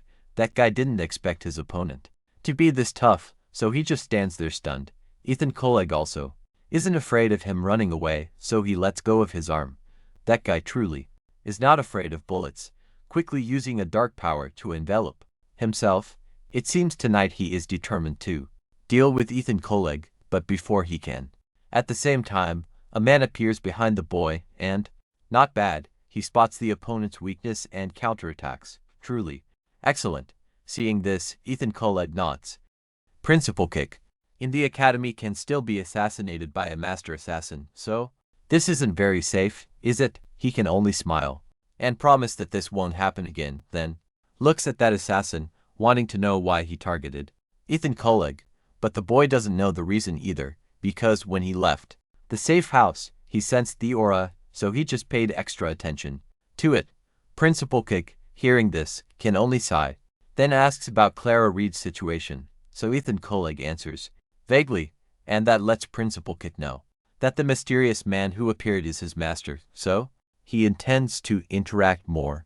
But before he can say what he wants to exchange, he sees the man leave, leaving Ethan Cole with confusing thoughts. The next day, at the Grand Hall of the Key School, Hanvin City, today is the day of the new student welcoming competition of the Key School Academy. The number of participants today is truly extremely large. Next, the vice principal of the academy will step forward to give his speech.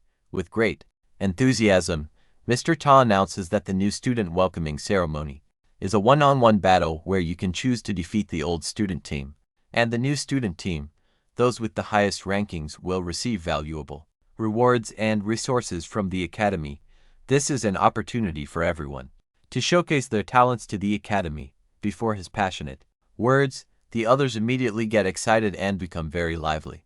Ethan Cole is not affected by this atmosphere, but he also admires the principal's leadership skills. Seeing that the atmosphere is high enough, the principal announces the start of the competition, and the arena quickly opens. From within, a fighting ring appears. And this is the moment everyone can freely show their strength. Some people want to rush forward first, confident that they will take the ring, but they are too late because someone has already stepped up. Hinta very politely says that everyone can fight to their heart's content, and he will never fight back. Preston Hall Titch immediately recognizes that person's identity. That person is the Diamond Warrior. Every time he is defeated, his strength increases a little. It can be said that this is the special constitution of the Saiyan people. Indeed, with his strong body, he is not afraid of ordinary punches. This makes him very pleased with his own enjoyment. Preston Hall Titch also appears, wanting to face Theon. His fist seems to carry a purple power, striking straight at the bell that Theon created. Although he managed to create a hole in it, unfortunately, it's still a bit short. Knowing he still can't win, he immediately admits defeat. At this moment, Ethan Cole also steps forward to try his luck. A surge of green energy quickly swirls in the palm of his hand, and the two clash. The power it creates seems to make Theon's face change color. In the end, his defense is broken, and he is knocked out of the ring. Seeing this, everyone is stunned by the boy's strength. The principal quickly announces that he has earned 10 points after defeating Theon. The person stepping up, Nathan Cruz, looks in that direction. He is extremely curious why her figure looks so much like Clara Reed. Hectam hears his voice and thinks of her nemesis, which makes her even angrier and wanting to finish quickly. Using her own triple shadow clone technique, the attacks continuously rush straight toward his body. The dark energy they carry constantly clings to his arms and hinders Ethan Cole's movements. Knowing he can't keep hiding his skills, he decides to show a bit of his power. In this state, he can see all of his opponent's movements, and no illusion can deceive him. With confidence, he strikes straight at what he believes is the right spot. Just a little more and it would have pierced Hectam's face. Knowing she has lost, she immediately reveals herself and accepts defeat, but this time also makes her hold a grudge and want a chance for revenge. Thanks to this excellent performance, Ethan Cole earns another 10 points. The other students, seeing his outstanding display, all hesitate, wondering if they should step up. While no one makes a move, a red-haired girl appears. She seems very interested in the freshman in front of her. With the staff as her weapon, she steps onto the ring, but at this moment, Trong Jeong-nam appears to stop her. It seems he also wants to avenge a past grievance, not caring about the girl behind him. He insists on joining this fight. Ethan Cole looks at him and smiles. A loser under my hand. Do you want to continue to suffer humiliation this time? It seems this remark scares him, so he asks Hindun to help. Seeing this, Nathan Cruz immediately asks the referee if this is against the rules, but what leaves him helpless is that this rule actually allows it. After receiving the signal to start the battle, Hindun quickly creates a beautiful dance of fire. It seems this is a skill that can boost a teammate's power, which makes Trong Jeong-nam very excited. The flames quickly form a suit of armor covering his entire body. In this state, he charges forward using a fire fist. Even though Ethan Cole has to fight 1 against 2, he still doesn't mind. His arm quickly blocks the first guy's punch. Now, his face becomes extremely terrifying. This even suppresses Trong Jeong-nam's spirit. With his own strength, he easily spins the guy around in the air like a cricket. Then, using his immense power, he disperses the guy's fire armor. This surprises the principal at the fighting ability of a freshman. Just like Ethan Cole, he created a whirlwind that swept through the chapter. Jong-nan didn't know where he flew off to. Then, taking advantage of this opportunity, he closed in on Hong Yin to attack her, but he also had very good judgment and stopped just in time, then even told her to admit defeat and he would spare her. As for Jong-nan, he wasn't so lucky. He fell from above like a dog. After a super fast move, it seemed like he had forgotten all about the sky and clouds and water. Nathan Cruz also stood above looking down, constantly taunting him, trying to humiliate him. Yet another humiliating defeat had made. Han Yin was also sensible enough to admit defeat, this time. Ethan Cole's performance truly frightened those below. He saw that the effect he had created was enough, so he decided to move on to the final part of the exam to make it more exciting. The dean also accepted this, and his task was to defeat 5 elite-level students at the same time. Ethan Cole had no problem with that, but he still wanted to hide some of his strength to be prepared for any surprises. So he immediately proposed to form a team. When the dean heard this, he nodded and gave him 10 minutes, but Ethan Cole didn't need 10 minutes. He looked at his 3 friends and called them up to the stage. This could also be their debut as a team. Preston Hall G really liked this, but deep down he was still very worried about the battle.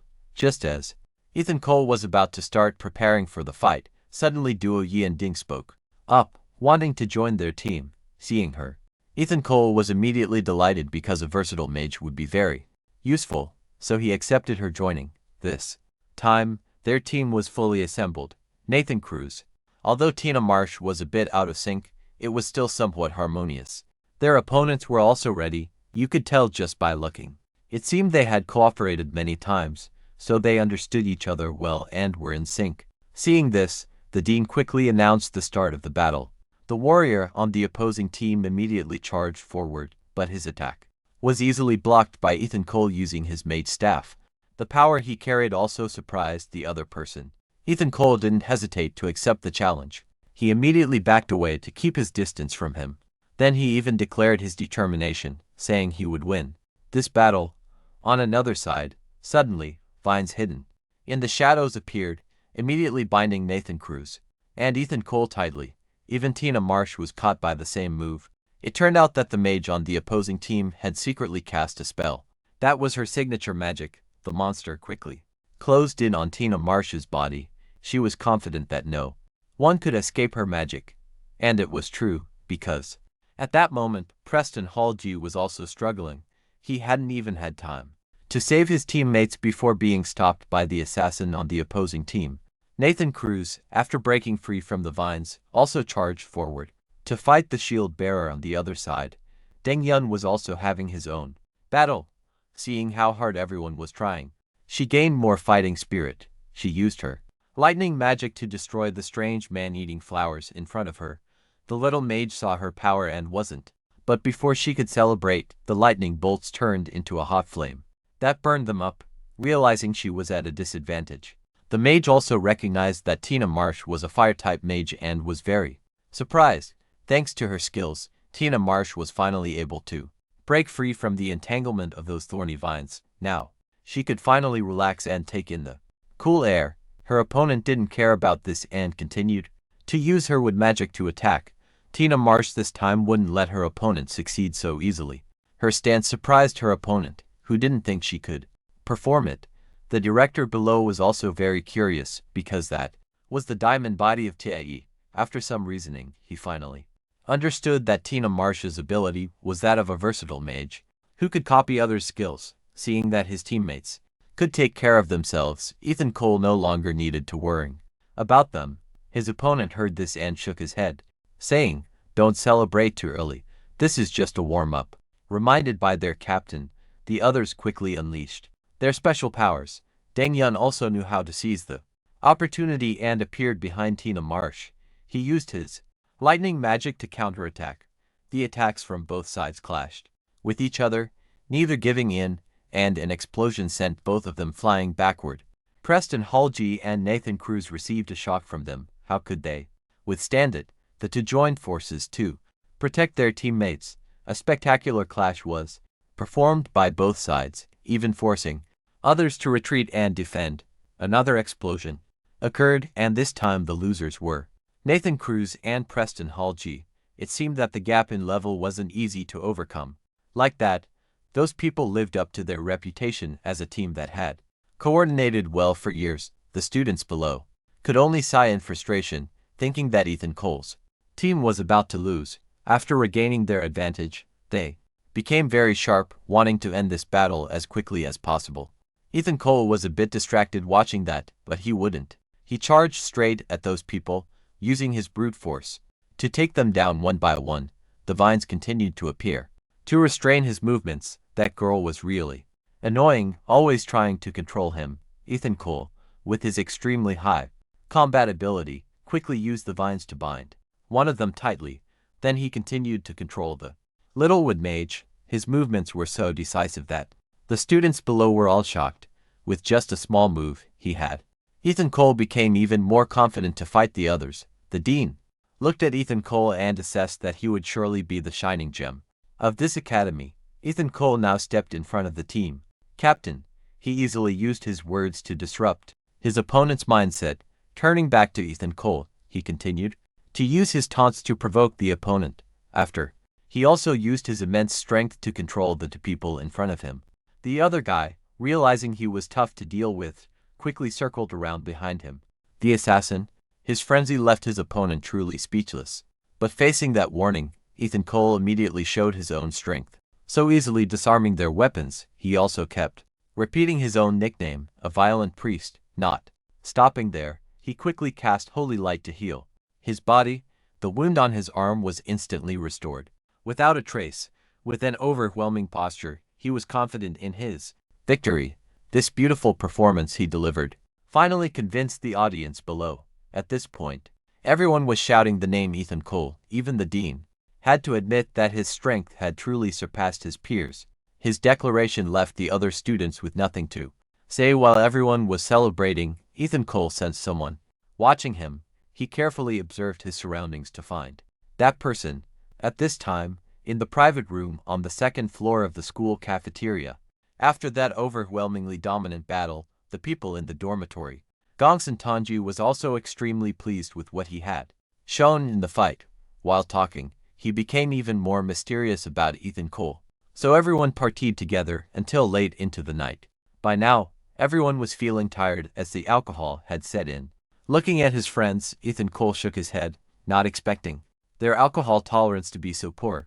While having fun, he again felt someone tugging at his clothes. This time, he was determined not to let that person leave so easily. He followed them out to the schoolyard, where the mysterious figure was now hiding behind a tree, watching him. Surprisingly, that person was Rui Din, but it seemed she wanted to ambush him. How could Ethan Cole let her achieve her goal so easily? He turned around and used his own fist technique. The punch carried his ultimate strength, forcing Rui Din to enter a defensive stance in fear. But when her voice rang out, we were surprised to discover she wasn't Rui Din but rather a Fia Hua. This also caught Ethan Cole quite off guard, as he hadn't expected her to be here. Clara Reed, after not seeing him for many days, seemed to miss him dearly and casually leaned in to kiss his cheek. Ethan Cole quickly stepped back to escape her embrace, and Clara Reed told him to keep it a secret because she didn't want her sister to know of her presence. And why was she here? It was because she had just returned from training in the secret realm. Hearing this, Ethan Cole was surprised again. A month, the monster in the dungeon could only be defeated once, right? Clara Reed, knowing his knowledge was limited, briefly explained. She said that although the monsters in the dungeon were limited, they would naturally refresh after a set time, so that was also a way for others to train and gain experience on their own. If she hadn't been kicked out by the dungeon supervisor, she would have wanted to stay inside and train for a whole year. At this moment, she suddenly asked, "By the way, you've been at the school for so long, you must know my name by now, right?" Hearing that Ethan Cole still didn't know, she immediately got angry. "My name is posted on the school website, and you still don't know it. Can't you show a little concern for me?" Having no choice, she could only tell that idiot her real name. "My name is Zhang Ningying." Then she explained the reason she came here. She mentioned the name Crimson Eclipse Order. Those guys are maniacs who specialize in using human blood to cultivate. Hearing that they were targeting him, Ethan Cole was completely confused, as he had never offended them. Ningying explained that they didn't do things for no reason, they only targeted geniuses. Besides you, many others have been targeted. I came here to remind you to be careful of those crazy people, because this time she was about to join the military, so she couldn't meet you like before, so this meeting of theirs might be their last. She also cautioned you seriously, don't let it be that by the time she leaves the military, you've already died. which would make her very regretful. Having said that, she immediately said goodbye and left, but not without reminding Ethan Cole to take care of her little sister. Din. Ethan Cole watched her leave and sighed. It's just joining the military, it's not like she's leaving forever, why be so serious? On another side, it seemed someone also noticed Ning Ying's appearance, but he didn't say anything. A new day arrived, returning to the mission assignment area of the academy, seeing the large number of members. Here, the dean felt a bit overwhelmed. It was simple to understand, because according to Gongsun Tanji, this was where everyone earned points to live in the academy. Having said that, everyone looked at Lin Han with a confused expression. Just as everyone was about to accept a mission, some other troublemakers came to cause trouble. A green-haired guy came up to ask Ethan Cole, "You're the champion of the national competition in Silverbrook City." Han was actually Juge Tia Feng, who came with the intention of having Ethan Cole join his team, but because he already had close teammates, he didn't bother with Han's invitation. Before Juge Tia Feng could do anything, his lackeys stepped forward to insult him. Ethan Cole was already used to the attitude of these people here, so he knew that fists were the best way to talk to them. But this time, the blow. He was so confident in his own strength that he didn't hesitate to threaten Ethan Cole endlessly. The fight hadn't even reached its climax when from the sky, Director Tu appeared to stop them. Ethan Cole could also feel the terrifying aura emanating from Director Tu, and immediately stopped. Director Tu then looked at his friends and said, "You want to form a team with Ethan Cole? Then come with me." He immediately led them to the registration area. Nathan Cruz, walking behind, wondered what Director Tu was up to. While thinking, he imagined a terrifying event. Ethan Cole shook his head in denial, because he was very confident in the man's way of doing things. While the group was discussing Director Tu, he quickly opened a door for them, the whole group. Together they stepped inside and were truly amazed by the magnificent scene before them. This was the watchtower, the highest point of this academy, and the reason was that the city of Hanyun had no military garrison, so this place had endured 3 beast tides. According to Tyler Brooks, beast tides were very rare, but it was also very unpredictable. Who knew if one would come tomorrow? Ethan Cole sensed the hidden meaning in those words and asked if they could help him. Tyler Brooks then revealed his true intention. He wanted to become their mentor. Gon Tanji immediately became excited upon hearing this, because Tyler Brooks was a Chizun, and if they had his backing, their path at the academy would be much easier. Lin Han seized this opportunity and immediately agreed to his proposal. Feeling the heroic aura emanating from him, Tyler Brooks quickly declared that from now on, their team would be the Guardian team. Everyone understood the meaning and agreed wholeheartedly. Tyler Brooks had prepared for this and told them all to get ready for the next day. Taking the mission card, Lin Han replied confidently that he would complete it well. The next day arrived quickly, and as expected, he took the mission card to the task registration office. The receptionist was very professional and prepared to process the paperwork for them, but when she saw the requirements of the mission, she grew worried and confirmed once more whether they really wanted to accept it. Seeing her attitude, Ethan Cole asked if there was a problem. Yuan C also stepped forward to examine the mission requirements, and upon reading the completion conditions, his face turned pale. Gong Tanji was no exception, because an rank mission was only meant for diamond rank teams, but Ethan Cole quickly reasoned. Although this was an rank mission, its requirements were only to solve a mystery with no combat demands, so it wasn't too difficult to carry out. Reminded by him, Gong Tanji also looked at the problem more objectively. Ethan Cole was very confident in his own strength and that of his teammates, so he still decided to take on this mission. They quickly boarded a Sebit to travel to the mission location. Mangshan was one of the lower district towns of the empire. Because of its special location, everyone had to be cautious, as the cult might appear. Recently, many violent incidents had occurred here, with victims all missing their hearts for unknown reasons. Additionally, the Stormgate Academy had once sent out a platinum team to investigate, but they never returned. Everyone was very confused, because the mission details were completely vague, making it hard to judge the danger level.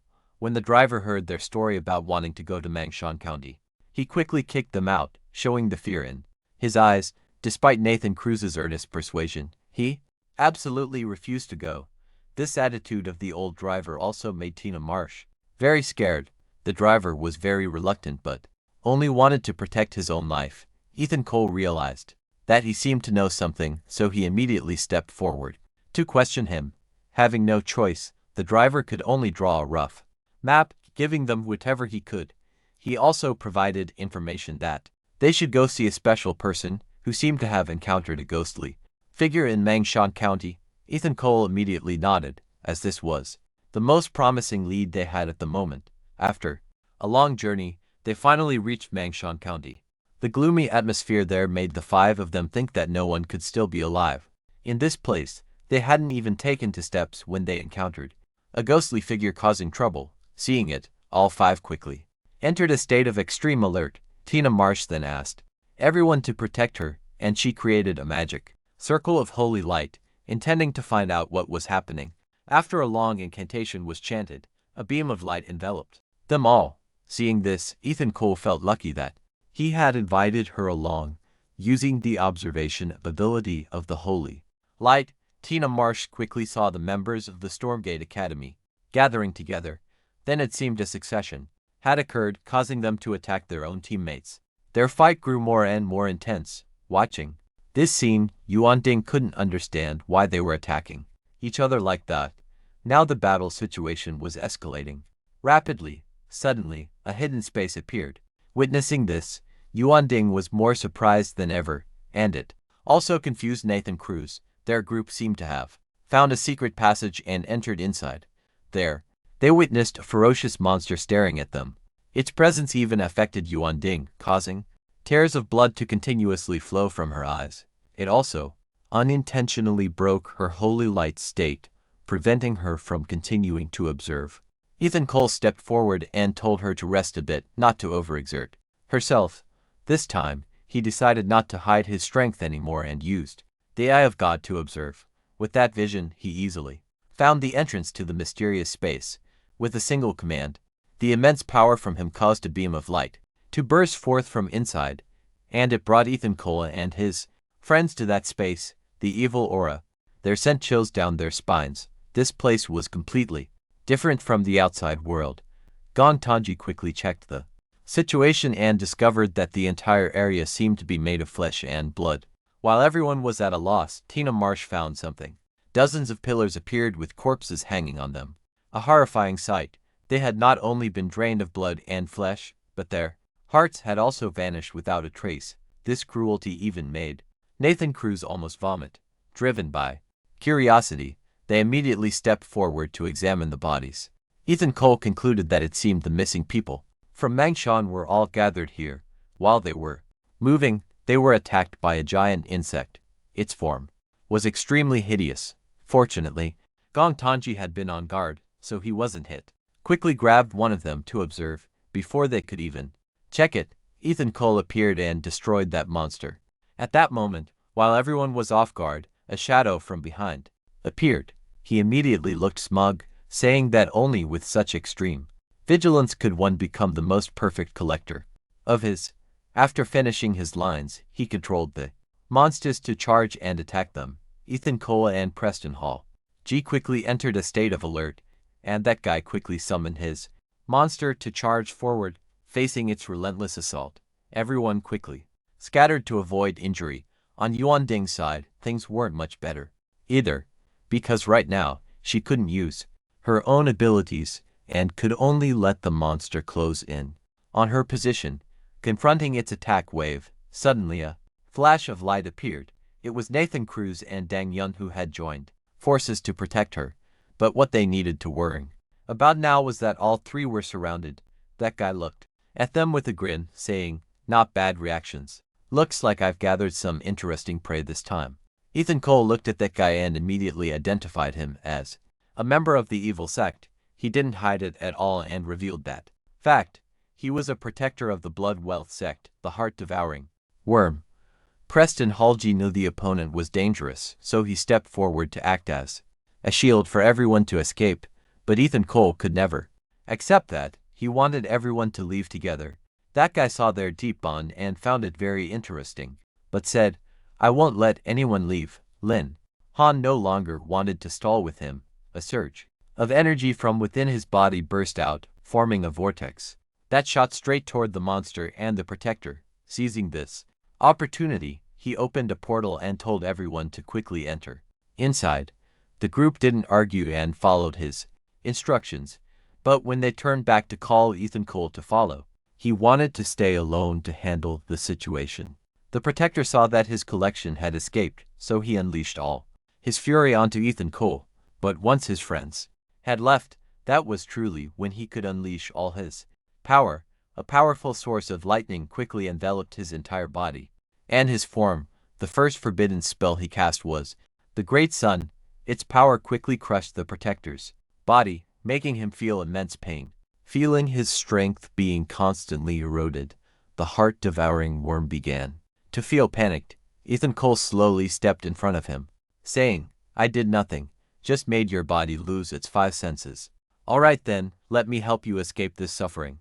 This time, go to hell and repent for what you've done." A surge of powerful energy from him quickly pierced straight into that guy's body. That guy thought he would be defeated by Ethan Cole's attack, but Ethan Cole immediately realized that guy was now at the supreme level. With no other choice, he could only retreat to keep his distance from him. But it was already too late, as that guy's attack deeply penetrated his body.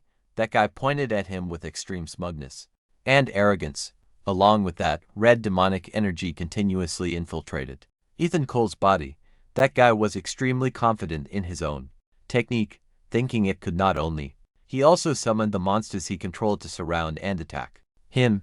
Currently, Ethan Cole was in a very weakened state, so he didn't know how to defeat that guy, but he still didn't forget to use his abilities to fight back fiercely. That guy saw him struggling in pain, which made his excitement reach its peak, but in the midst of his frenzy, he suddenly realized something. Ethan Cole, without him knowing when, had approached his body. With his own power, he immediately used his long staff to strike straight at him, but that guy was already on guard and managed to dodge Ethan Cole's lethal strike. Not only that, but he also summoned a swarm of worms to attack from behind. Just when they thought Ethan Cole couldn't dodge, suddenly, from nowhere, spears appeared to block the swarm. The person who appeared here was none other than his master, Tyler Brooks. The heart-devouring worm saw him appear but didn't show any fear. Hearing that guy's arrogant words, Tyler Brooks sighed, saying, "Indeed, you are the heart-devouring worm." Immediately lunged toward Tyler Brooks, saying, "Then let's see." Just as he planned to attack, the spears of Master Tu continued to appear and block him. They quickly formed a cage, trapping him inside. This was all thanks to Master Tu's use of his spiritual power. In this state, no one could approach him. Indeed, that was the case. Facing that overwhelming power, the heart-devouring worm couldn't do anything to Tyler Brooks. Not accepting this fact, he used his own forbidden technique, with his body rapidly swelling up. Along with that, the surrounding space quickly began to distort, until finally, spatial fragments kept appearing. Seeing this action of his, Tyler Brooks immediately cast the cage of the Great Ceiling Formation. He was also quite surprised by that guy's self-destructive act. Ethan Cole said that he could still stay here as bait to lure out the real mastermind behind the scenes, but Tyler Brooks was worried because doing so would be very dangerous for Ethan Cole. However, he shook his head, saying that even running away now wasn't necessarily safe, and they didn't know when the enemy would strike, so it was better to deal with them first. Hearing what he said, Tyler Brooks found it very reasonable, while the two didn't know what to do. Suddenly Brett Harding appeared. From their conversation, we learned that Brett Harding was the mayor of the city of Mangsun. He had helped everyone evacuate from the city, but this wouldn't last long. Not only that, but Ethan Cole's team members had also received help. They were taken to the main hall of the county. After saying this, he looked at Ethan Cole and made a suggestion. If he wanted to use more forbidden techniques, he should go to the market of Mangsun County, where there were plenty of good items. Hearing this suggestion, he immediately whispered into Tyler Brooks's ear that he sensed something. He wasn't comfortable with Brett Harding, and Trung Thien also understood his friend very well, so he could only wait for a long time. Returning to the town of Mangsun, outside, his friends had been waiting there for a very long time, and after seeing him return, they were very happy. Everyone gathered together and asked if that incident had been resolved. Ethan Cole nodded and said everything was done. Kong Tun Tich looked at his master and smiled, saying that from now on, if he was going to leave, he should let them know, otherwise they would really be worried. Trung Thien was also very helpless, because if the Supreme One hadn't appeared this time, he definitely wouldn't have shown himself either. He was currently very worried that the information here seemed to be blocked by something, preventing it from being transmitted outside. Nathan Cruz immediately stepped forward to ask about the true strength of Bret Harding, because he sensed that he was not simple. According to Trung Thien, Bret Harding had reached the level of a first-level Supreme. The two of them had fought together on the battlefield of fire for a period of time. After talking for a while, he stopped and asked if everyone wanted to eat something this time, and that he would treat them. That made everyone very happy. The scene then shifted to the Thien High branch in Mangsun. Seeing the magnificent building in front of him, Ethan Cole was also very surprised, not expecting that the Thien High branch was also here. Nathan Cruz also really wanted to go inside to see what it was like. Byun Hun felt the same way, so they all went inside together to experience it. The items inside quickly attracted Byun Hun's attention. Understanding her intention, Ethan Cole quickly asked the receptionist about the origin of that item. It was a skill book and a very high-grade defensive armor set. Because Hun saw the price and hesitated, Ethan Cole reminded her that their master would pay for these things, so don't worry. Ethan Cole was also thinking about his own strength. After obtaining the Thunder Fist, which increased his power 10,000 times, he now had a trump card. Logically speaking, with the Supreme and the other experts on their side, they should be able to capture the protector of the Crimson Eclipse Shadow Cult. But why did he have a bad feeling about it? At this moment, he was in a vision, testing out the skill he had obtained. The Heavenly Thunder Fist had fully increased 10,000 times. Inviting the host to check, the Thunderbolt capture skill was at the incantation level. In short, this was an extremely terrifying fist technique. After receiving the new skill, it was time for Ian Hin to call him back. Everyone returned home together. Now everyone had their own new equipment. Kong Tun Tich obtained a new spear. Ming Tu obtained a set of sharp claws, and as for Hang Van, he also chose a protective treasure for himself. Seeing everyone so happy, Trung Thien immediately ordered everyone to return first, while Ethan Cole would stay behind to carry out his own bait plan. He said this was not a game, so everyone should not be stubborn. And besides, he had a task that needed everyone's help. Hearing this, Kong Tun Tich immediately became serious and carried out the mission. At this time, Ethan Cole was strolling through a forest near Mangsun. While moving normally, the ground suddenly shook violently, and giant worms emerged from below. Along with them, the Devourer Worm that had escaped earlier also appeared. Ethan Cole was very confused as to why they kept clinging to him like this. Even the Devourer Worm didn't know the reason, as it was just following the sect leader's orders. Since he couldn't find out the cause, he had no choice but to interrogate it to clear his mind. These words of his made it laugh like a madman, and it confidently said that Trung Thien was currently being held back, but in reality, that was also part of their plan, because Ethan Cole had realized that Bret Harding had betrayed them. Even though the plan had been exposed, he was still very confident that victory would be on his side. Unable to tolerate his arrogant attitude, Ethan Cole didn't hold back and immediately used the Thunderbolt capture technique he had just learned. A powerful surge of lightning quickly appeared from the sky above. This state of his also made the enemy more serious, and he began to demonize his body to counter it. Ethan Cole, in his Thunder God state, shook his head, saying that his biggest mistake was underestimating him. On the side of Trung Thien, Bret Harding was standing in the way to prevent him from interfering. The wrong decision of his former comrade made Trung Thien feel very regretful, but he was now determined not to spare him again. Facing these words, Bret Harding also showed his extreme anger. Seeing that he was stubbornly deluded, Trung Thien was also very confused, wondering what benefits the Crimson Eclipse sect had given him. It was very simple, because they had helped him reach the level of a third-level Supreme. Seeing this, Trung Thien felt disappointed, because that was still not enough to defeat him. Bret Harding naturally understood this as well, but what he needed to do now was just hold Trung Thien back, which wasn't too difficult for him, taking advantage of the moment. He was talking. Trung Thien immediately activated his own barrier, using a magical space to imprison Bret Harding. The demonic power inside that space continuously spread, affecting his mind. It caused him to start having hallucinations. Unable to distinguish reality, countless sharp blades continuously appeared from various angles to attack. They constantly eroded Bret Harding's body, causing him to fall. By the time he realized the truth, it was too late, because his body was completely locked down. Trung Thien looked at his old friend and shook his head, saying it was over. Along with his words, a terrifying giant sword came crashing down from the sky. Returning to Ethan Cole's battlefield with the heart Devourer Worm, he was now engulfed in flames, making the surrounding scenery extremely hot. Ethan Cole looked at the state of that monster and clenched his teeth tightly, because, even though he had used a lot of power, that thing seemed still not seriously injured. He didn't notice that it was also using its own blood energy to cover his body. It was constantly eroding his body. This was the effect of demonic blood contamination. Not stopping there, this thing would also continuously steal Ethan Cole's sanity. He didn't admit it, but its effect had clearly weakened Ethan Cole's strength. Even his blood had been corrupted, turning pitch black.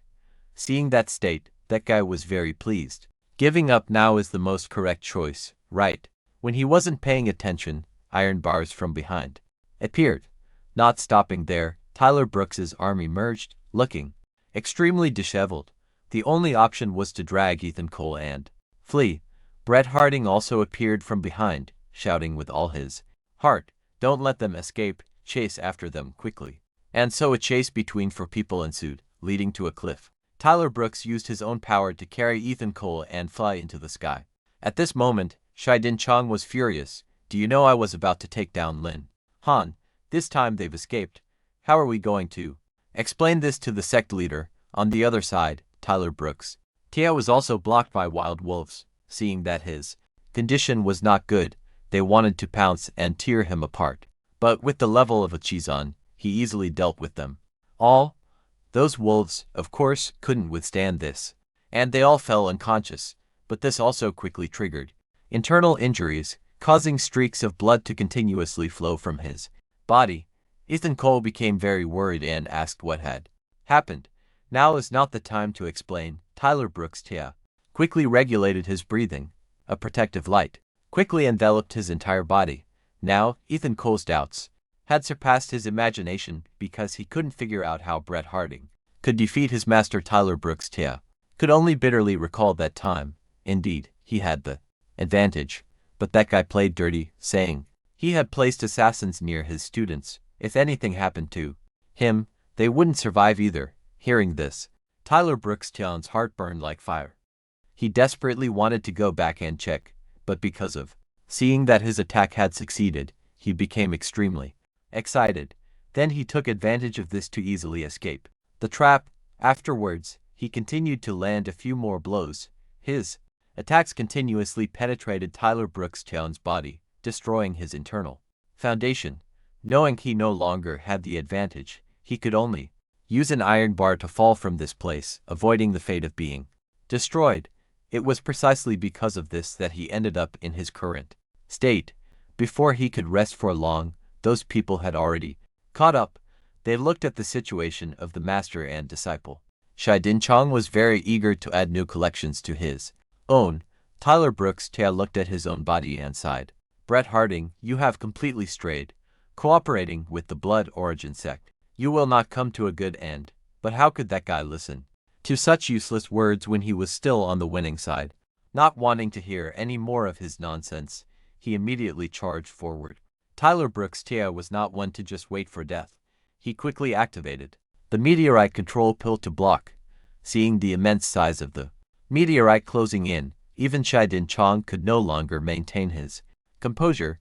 But this was a last resort, so the sect leader couldn't think too much. The huge meteorite got closer and closer to their position. The two of them saw that its attack range had exceeded their control. With no other choice, they had to join forces to resist. Bret Harding then used the Annihilation 10,000 lightning technique, creating lightning bolts like snakes that wrapped around the huge meteorite, and it seemed to have the effect of slowing down the meteorite's advance. Shai-Din Chong was truly surprised, not expecting Bret Harding to be so powerful. But this was only a temporary strategy. He immediately shouted, "What are you standing there for? Kill Tyler Brooks." Tja, how could Ethan Cole let them achieve their wish? He immediately deployed his domain, continuously eroding Bret Harding's lightning power. Feeling that he no longer had the strength to hold on, Bret Harding quickly called for help from Shai-Din Chong. That guy certainly didn't want to die here, so he used every means to lend him more power. But this played right into Tyler Brooks' hands. While they were gathered together, he used another forbidden spell, the 36-rod prison. The huge iron devices turned into a cage, sealing the two of them inside. This was considered the final measure to help them escape the influence of that meteorite. As he finished speaking, the final rod closed, sealing everything.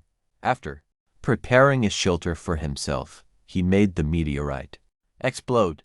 The shockwave was indeed immense, but it still couldn't penetrate the iron cage, enclosing the master and disciple. Inside, Lin Han was also very curious about what was happening outside, as he only heard a loud explosion.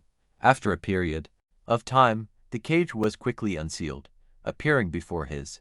The first thing he worried about was whether his master was injured or not, but because he was prepared, Tyler Brooks was naturally unharmed, just as he thought he had won this battle. A bolt of lightning from inside the pit suddenly shot out, striking him straight in the chest. It was the remnant of Bret Harding's attack. Somehow, miraculously, they managed to withstand the aftermath of the explosion. Ethan Cole realized his master had no strength left to fight, so he stepped forward to protect him. Saying this, he used his own healing power, easily causing the wounds on Tyler Brooks' body to miraculously heal. Bret Harding then remembered that Ethan Cole's profession was a priest. Shai-Din Chong couldn't let the healing process continue. He wanted to step forward to stop it. Facing the sharp claws of Ethan Cole, he remained calm, standing firmly in front of his master. At that very moment, he easily took down the guy, but in return, his own magical power was rapidly being drained. Shai-Din Chong looked at him smugly. "I have eroded the external energy. If you keep using it, you will lose your sanity," he declared loudly. "Today, the master and disciple will surely be buried here." Bret Harding had also closed in, preparing to use lightning, a pan to attack from Victor Kane, but a man had appeared in time to block that attack. It seemed that this was the backup Victor Kane had secretly arranged. Seeing the commotion, Shane Morris Trang also came over to help. Facing the side of Hunkatam Kyu, he merely extended his arm to block it. Then he slammed the other's head onto the ground like smashing a snakehead fish's head. Now the tide had turned, and the advantage began to shift to Ethan Cole's side. Even though he had to accept defeat, Henta still gritted his teeth, saying he was only reclaiming what was rightfully his. Henta's stubbornness also angered Victor Kane. Just as he was about to take him back to the Empire to face punishment, Bret Harding quickly enlarged. Shane Morris had secretly circled behind Ethan Cole, using the teleportation gate to take him away right in front of the two Supremes. At this time, Hun had returned to his headquarters to receive a mission. Ethan Cole was tied up inside a sack, thinking of a way to escape. Shane Morris Trang looked at him and smiled. "Ethan Cole, you are very lucky. If the cult leader didn't want you alive, by now, you would have become a corpse." Ethan Cole glanced over and realized that Hen's condition seemed unstable. Henta didn't care and immediately called his subordinates. The subordinate, unable to withstand the immense power, was turned into an apple and eaten by him without a trace. "This is the price for joining our cult." Saying this, he invited Ethan Cole to join them, claiming that his profession was truly suited to them. Without giving him a chance to refuse, he took out something. It was an innocent person being brought to the blood river before their eyes. Ethan Cole immediately wanted to stop that cruel act, but was stopped by Shane Morris Trang. "Don't you wonder why an ordinary person like me could awaken a second profession? Something ordinary people can never achieve in their lifetime. It's all Thanks to our cult leader, just by sacrificing offerings to the demon god to please him, he will use his power to help everyone. And you're merely a gold-rank priest, yet you've obtained power equal to an ordinary supreme. If you awaken a second profession, how much stronger would you become? Come on, join us. No matter what you want to do, we will satisfy you. But upon learning all this, he only hated them even more. How could Shane Morris Trang let him refuse? He pushed him into the blood river. The fresh red blood continuously enveloped his body. Seeing this, he ordered his subordinates to prepare the ritual. The blood kept flowing. It would continuously erode Ethan Cole's magic. Waiting until the transformation process was complete, he would become one of them. The blood leeches quickly crawled from the river onto his body, intending to control him. In such a situation, Ethan Cole decided to use a special technique to deal with that blood energy while the ritual was still ongoing.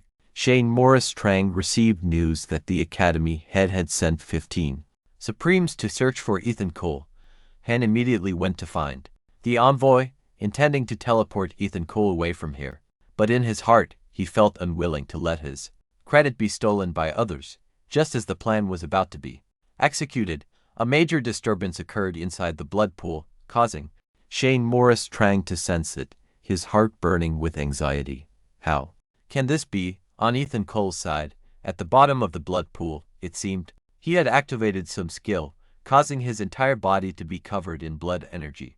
Tremors quickly occurred, accompanied by a large rock falling from above, frightening the group. Gradually, this tremor spread to the surroundings. From within the blood river below, a three-headed dog appeared, representing the messenger of hell. Sensing the cursed energy, even Shane Morris Trang was startled. Facing Hen, he couldn't care less and quickly controlled the three-headed dog to attack. Hinta naturally didn't just sit still and be captured. He ordered his subordinates to stop the dog. Lamhan now stood on the three-headed dog, looking at them with sharp eyes. The power the dog created was truly worthy of a Hell Guardian, but this only made Shane Morris Trang more excited. Hin created a blood aura covering his entire body. The three-headed dog looked at Hinta with a different gaze than they. Ethan Cole began to panic, not knowing what that guy had done to his pet. Hinta couldn't even hide it and revealed that the protective barrier inside Hin's base had been activated. The blood energy would gradually cause the opponent's body to lose control. And not only that, it also created a giant seal to control the three-headed dog. Realizing things were bad, Ethan Cole quickly retreated to keep his distance from Hin. Damn, with this curse, I can no longer use blood energy to summon creatures. While he was struggling, Shane Morris Trang charged in to attack, as if buying time for the three-headed dog. His power constantly caused the dog pain. Now with no other choice, Ethan Cole could only risk absorbing the blood energy to gamble everything. But the more he absorbed, the more he realized something special. This energy was continuously merging into his flesh and blood. Shane Morris Trang, watching from the side, laughed loudly. Ethan Cole, this time you've walked right into the trap. Accept the purification of the demon god. Hearing that, even though his consciousness was hazy, Ethan Cole still retorted. This truly surprised Shane Morris Trang. Even in this state, you still keep your reason. Fine. Let me add some more fire. He immediately raised his hand to the three-headed dog beside him and exploded his own blood energy, constantly damaging its body. In the pain, its three heads quickly grew large. The shockwave quickly knocked away the surrounding rocks, and one of them flew straight toward Ethan Cole. With no other choice, he could only dodge along with. But when he looked closely, his three-headed dog had been controlled by that guy. He had used a legendary puppet tool to seize back control from Ethan Cole. With the advantage, he ordered the three-headed dog to attack, obeying his commands.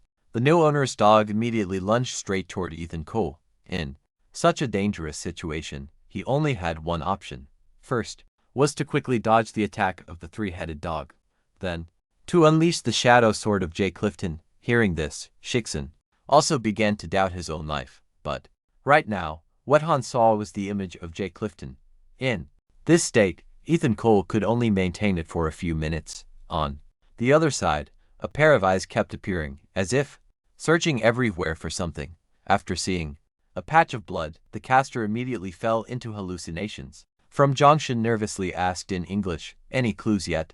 And she replied that she had found it. Meanwhile, back at the Shixin insect's lair, Han was facing thousands of sword energies falling from the sky. Even the three-headed dog began to be riddled with holes under the rain of swords. Shixin insect also fared no better, having to accept a humiliating defeat. But before dying, it kept spewing venomous curses, as if the entire cave was about to collapse. More dangerously, Ethan Cole, after that attack, had exhausted his strength. He didn't know how to leave this place anymore. Just as he thought his fate was sealed, a beam of light suddenly appeared to protect him. A figure appeared outside, none other than a person from the Che Academy. She quickly led him away. Outside, Jongshan and other teachers were waiting. After checking Ethan Cole's condition, everyone felt relieved, because his wounds were only superficial. But deep within Ethan Cole's mind, he encountered a strange figure. This space also began to fill him with fear and confusion. While the bound figure looked at him with eyes full of murderous intent, he kept trying to devour Ethan Cole for some reason. After looking closely, Ethan Cole was startled to realize that figure looked very much like himself. Meanwhile, in reality, she had been taken to the infirmary of the academy. "Hey, wake up!" In a daze, he jolted awake, with a flash of blood red in his eyes. Nathan Cruz, seeing his best friend talking nonsense, stepped forward and shook him. Unable to bear the shaking, Ethan Cole quickly spoke to make him stop, then Ting, more gently, handed him a bowl of porridge to quickly regain his strength. After eating in one long breath, he finally managed to recover his vitality. He even patted his body to prove he was fine, but deep inside his mind, a part had been eroded by bloodlust. If he couldn't control it, he would turn into a bloodthirsty killer. So what he needed to do now was to suppress his sanity. Remembering something, he immediately asked how long he had been unconscious, and Nathan Cruz replied that 7 days had passed. Hearing that, Ethan Cole couldn't believe that much time had gone by. From Jongshan also entered from outside, showing concern for his disciple. Preston Hall Kianer wanted to discuss more important matters, so she told the kids to leave. After the room was empty of others, she continued to introduce herself as one of the rulers of the Preston Hall family, and today, her purpose in coming was mainly to ask about how the Shixin insect had died and what had happened in the mountain. Hearing this, Ethan Cole breathed a sigh of relief because his current strength had not been revealed yet, so he shifted all the blame onto the mysterious master who had appeared earlier. But his explanations had 1,000 holes, so he could only hope that those people would believe him. Luckily, Jongshan was there to vouch for him, so this incident could be smoothed over. After that, they quickly left, but on the way out of the infirmary, Jongshan wanted to ask the others for their opinions about the master Ethan Cole had mentioned.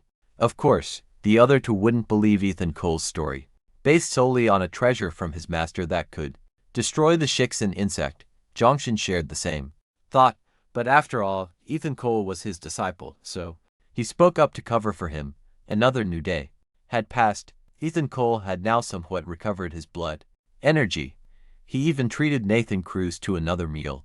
While washing up, a surge of power suddenly erupted within his body. It was the blood energy. His mind began to grow hazy. Nathan Cruz, outside, felt it was taking too long and was about to ask. Ethan Cole quickly made up an excuse and then used the window to escape outside. Outside was the training ground, where he could freely use his power to suppress the eruption of blood energy. But Jongshan and the other two were still discussing something when they sensed a powerful burst of blood energy from the training ground. The other two immediately focused all their attention on that area. Jongshan's face turned pale. This level is a supreme master. Are they insane? But Preston Hall Kianer had a different thought. It could be a spy within the academy. Jongshan, upon hearing that, immediately understood she was implying Ethan Cole, but she didn't say it outright, only that it needed further confirmation. Meanwhile, at the training ground, Ethan Cole let his blood energy develop freely. It instantly formed a huge skull, ready to engulf him. Even his eyes quickly turned blazing red, followed by flames erupting continuously. Finally, it gave him a new appearance, Looking at his current body, Ethan Cole was even surprised. He had unintentionally awakened a profession. However, this was an extremely powerful profession, but it was related to dark teachings, which made him unhappy. If it were exposed, he would be lucky not to be wanted. At this moment, Nathan Cruz was still waiting outside when he suddenly saw Jongshan leading two others over, which surprised him. From Jongshan immediately asked directly where Lin Han was. Upon learning he was in the restroom, he immediately told Nathan Cruz to open the door, and when he went inside, Ethan Cole is still dealing with his sadness here. He never expected that he would be so rude, and even Zhang Tia was very embarrassed to stay here. As for Ethan Cole, looking at his master leaving, he felt time. That was close. Luckily, after the outburst, he returned in time, but from now on, when he acts, his aura will be very hard to conceal. He had to go to the market to see if there were any treasures to suppress this aura. In a flash, he arrived at the market inside the school, hoping that here he could find a treasure to hide his own aura. But before he could act, he ran into Gongsun Qianer, who was also here. She also walked toward him, smiling. What are you thinking about? Everyone has secrets. We shouldn't ask to avoid offending anyone. At this moment, Manager Liao appeared, and when he met Gongsun Qianer, he warmly welcomed her. Ethan Cole was very surprised that Manager Liao also knew her. Hearing this, he smiled. Yes, Gongsun. While they were chatting, Gongsun Qianer suddenly looked at him. Just buy whatever you want, put the bill on us. Just in the future, if the Gongsun family encounters any difficulties, please, as a favor, ask your master to lend a hand.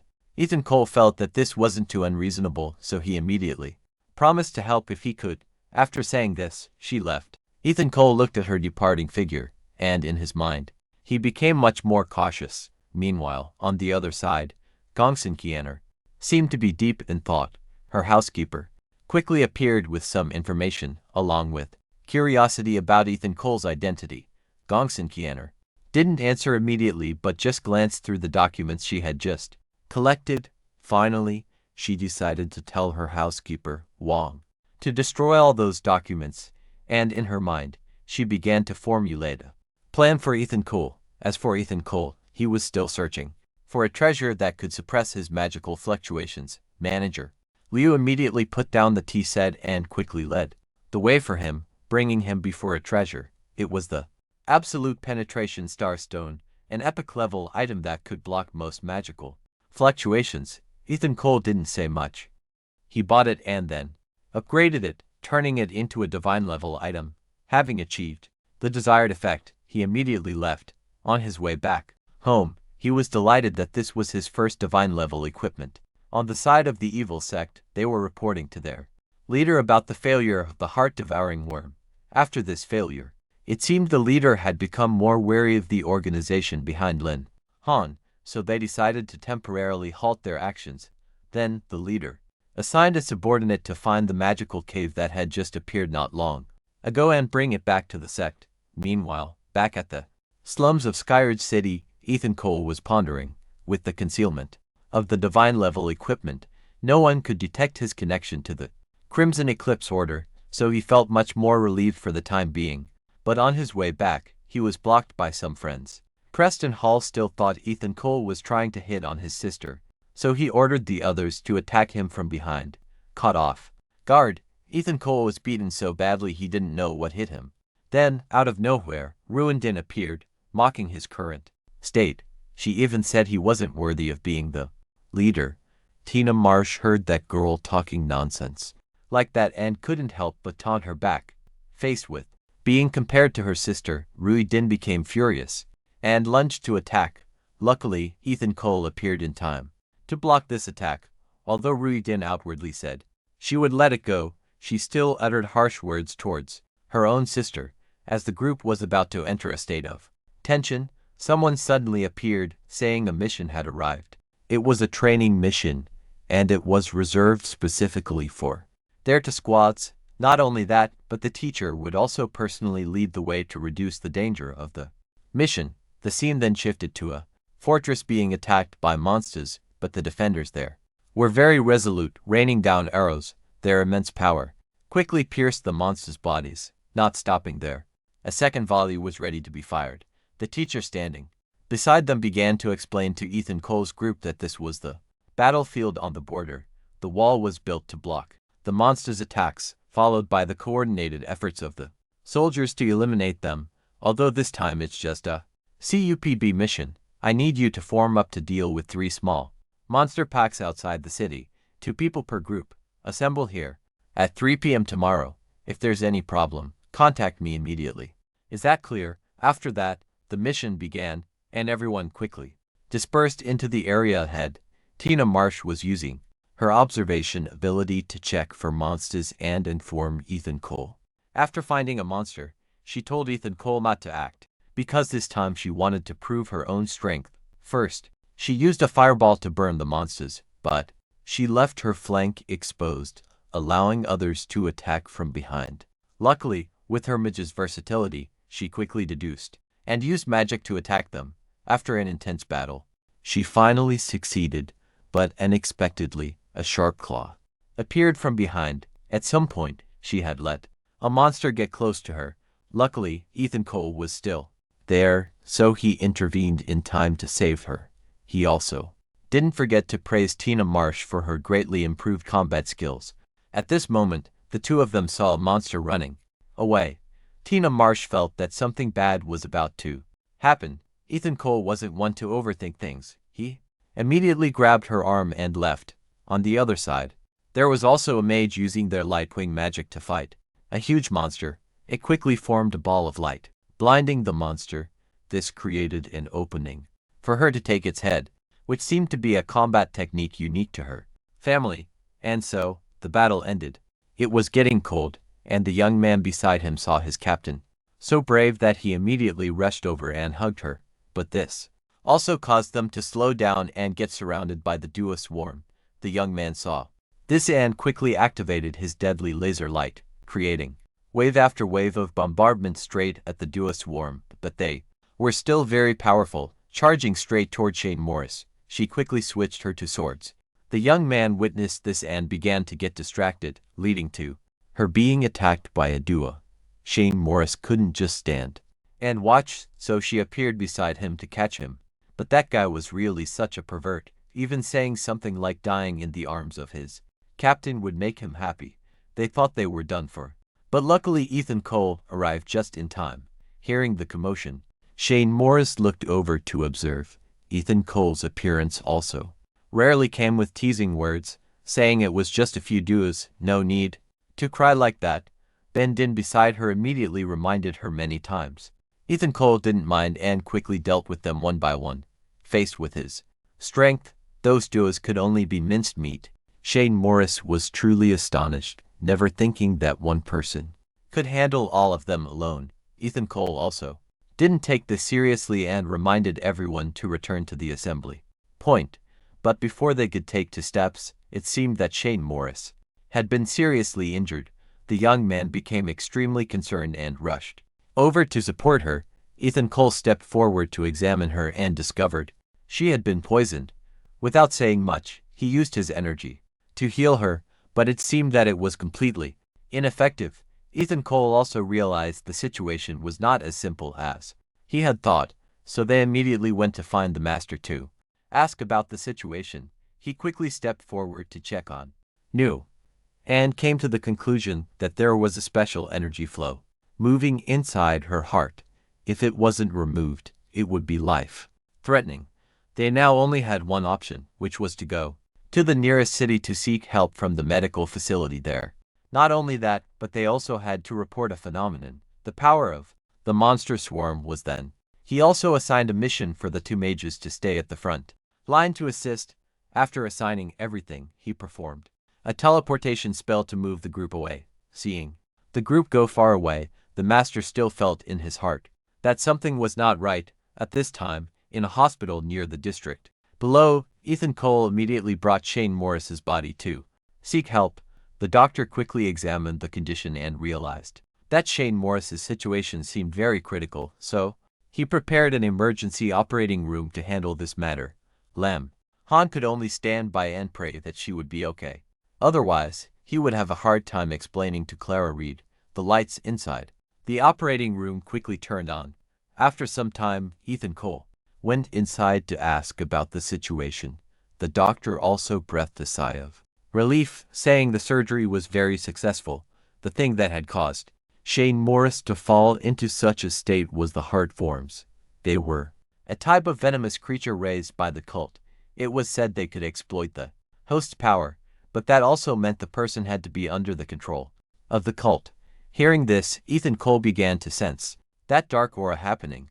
While going through the procedures to be discharged, he suddenly received a notification that something had gone wrong nearby. Shane Morris also just woke up at that moment, so she also wanted to go there to see the situation, knowing that he couldn't stop her. The current difficulty for the two of them was that they had no means to teleport there. Just when they didn't know what to do, a person suddenly appeared, saying they could help. That person was none other than Fong Van, so she also wanted to go with the two of them to the border to see if she could help. In any way, a teleportation formation quickly appeared, guiding all three of them, turning into a beam of light flying straight towards the border. The place they appeared seemed to be a slaughterhouse. Not knowing why they appeared here, but everyone had to go outside to check the situation. Nathan Cruz was also present here to help. Seeing his close friend, Ethan Cole immediately stepped forward to ask about the situation and felt extremely terrified when he received the information that the beasts at the border had, for some unknown reason, gone mad and broken through the wall. Knowing the current situation was no joke, Ethan Cole immediately ran straight to that place to check and deal with it. Just as Nathan Cruz had said, the giant snake appeared outside below, now many times larger, making it very difficult for everyone to resist. On its body was still stuck the spear of Kon-Tun Tich. Seeing his friend's belonging, Ethan Cole's heart seemed to burn with fire, thinking that he had fallen into a bad state. But at that moment, a tremor enveloped the three of them.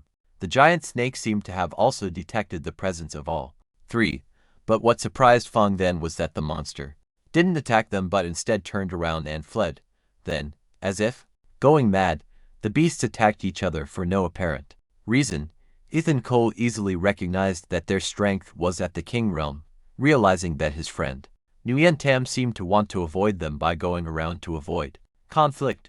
Just as Ethan Cole was choosing a suitable route, the monster behind them suddenly seemed to have noticed them. From behind, it immediately charged straight towards them to pursue.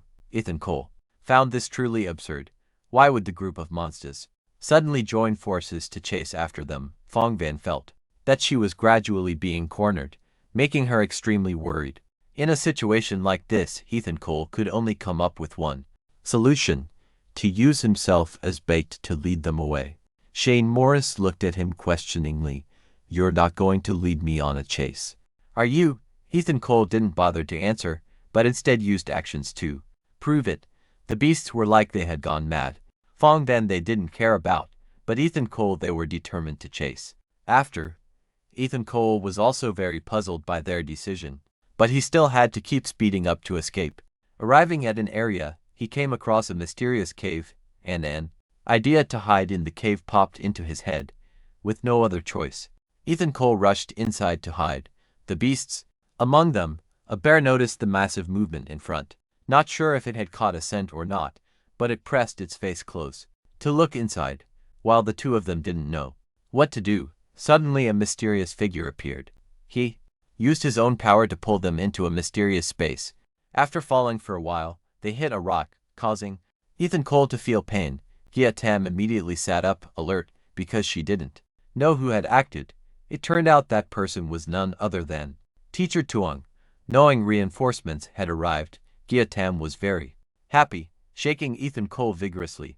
Teacher Tuong then wondered, "Did you two come here to find me?" Ethan Cole immediately nodded firmly in confirmation. Teacher Tuong felt very touched, but still didn't forget to ask if Gia Tam's injury had healed.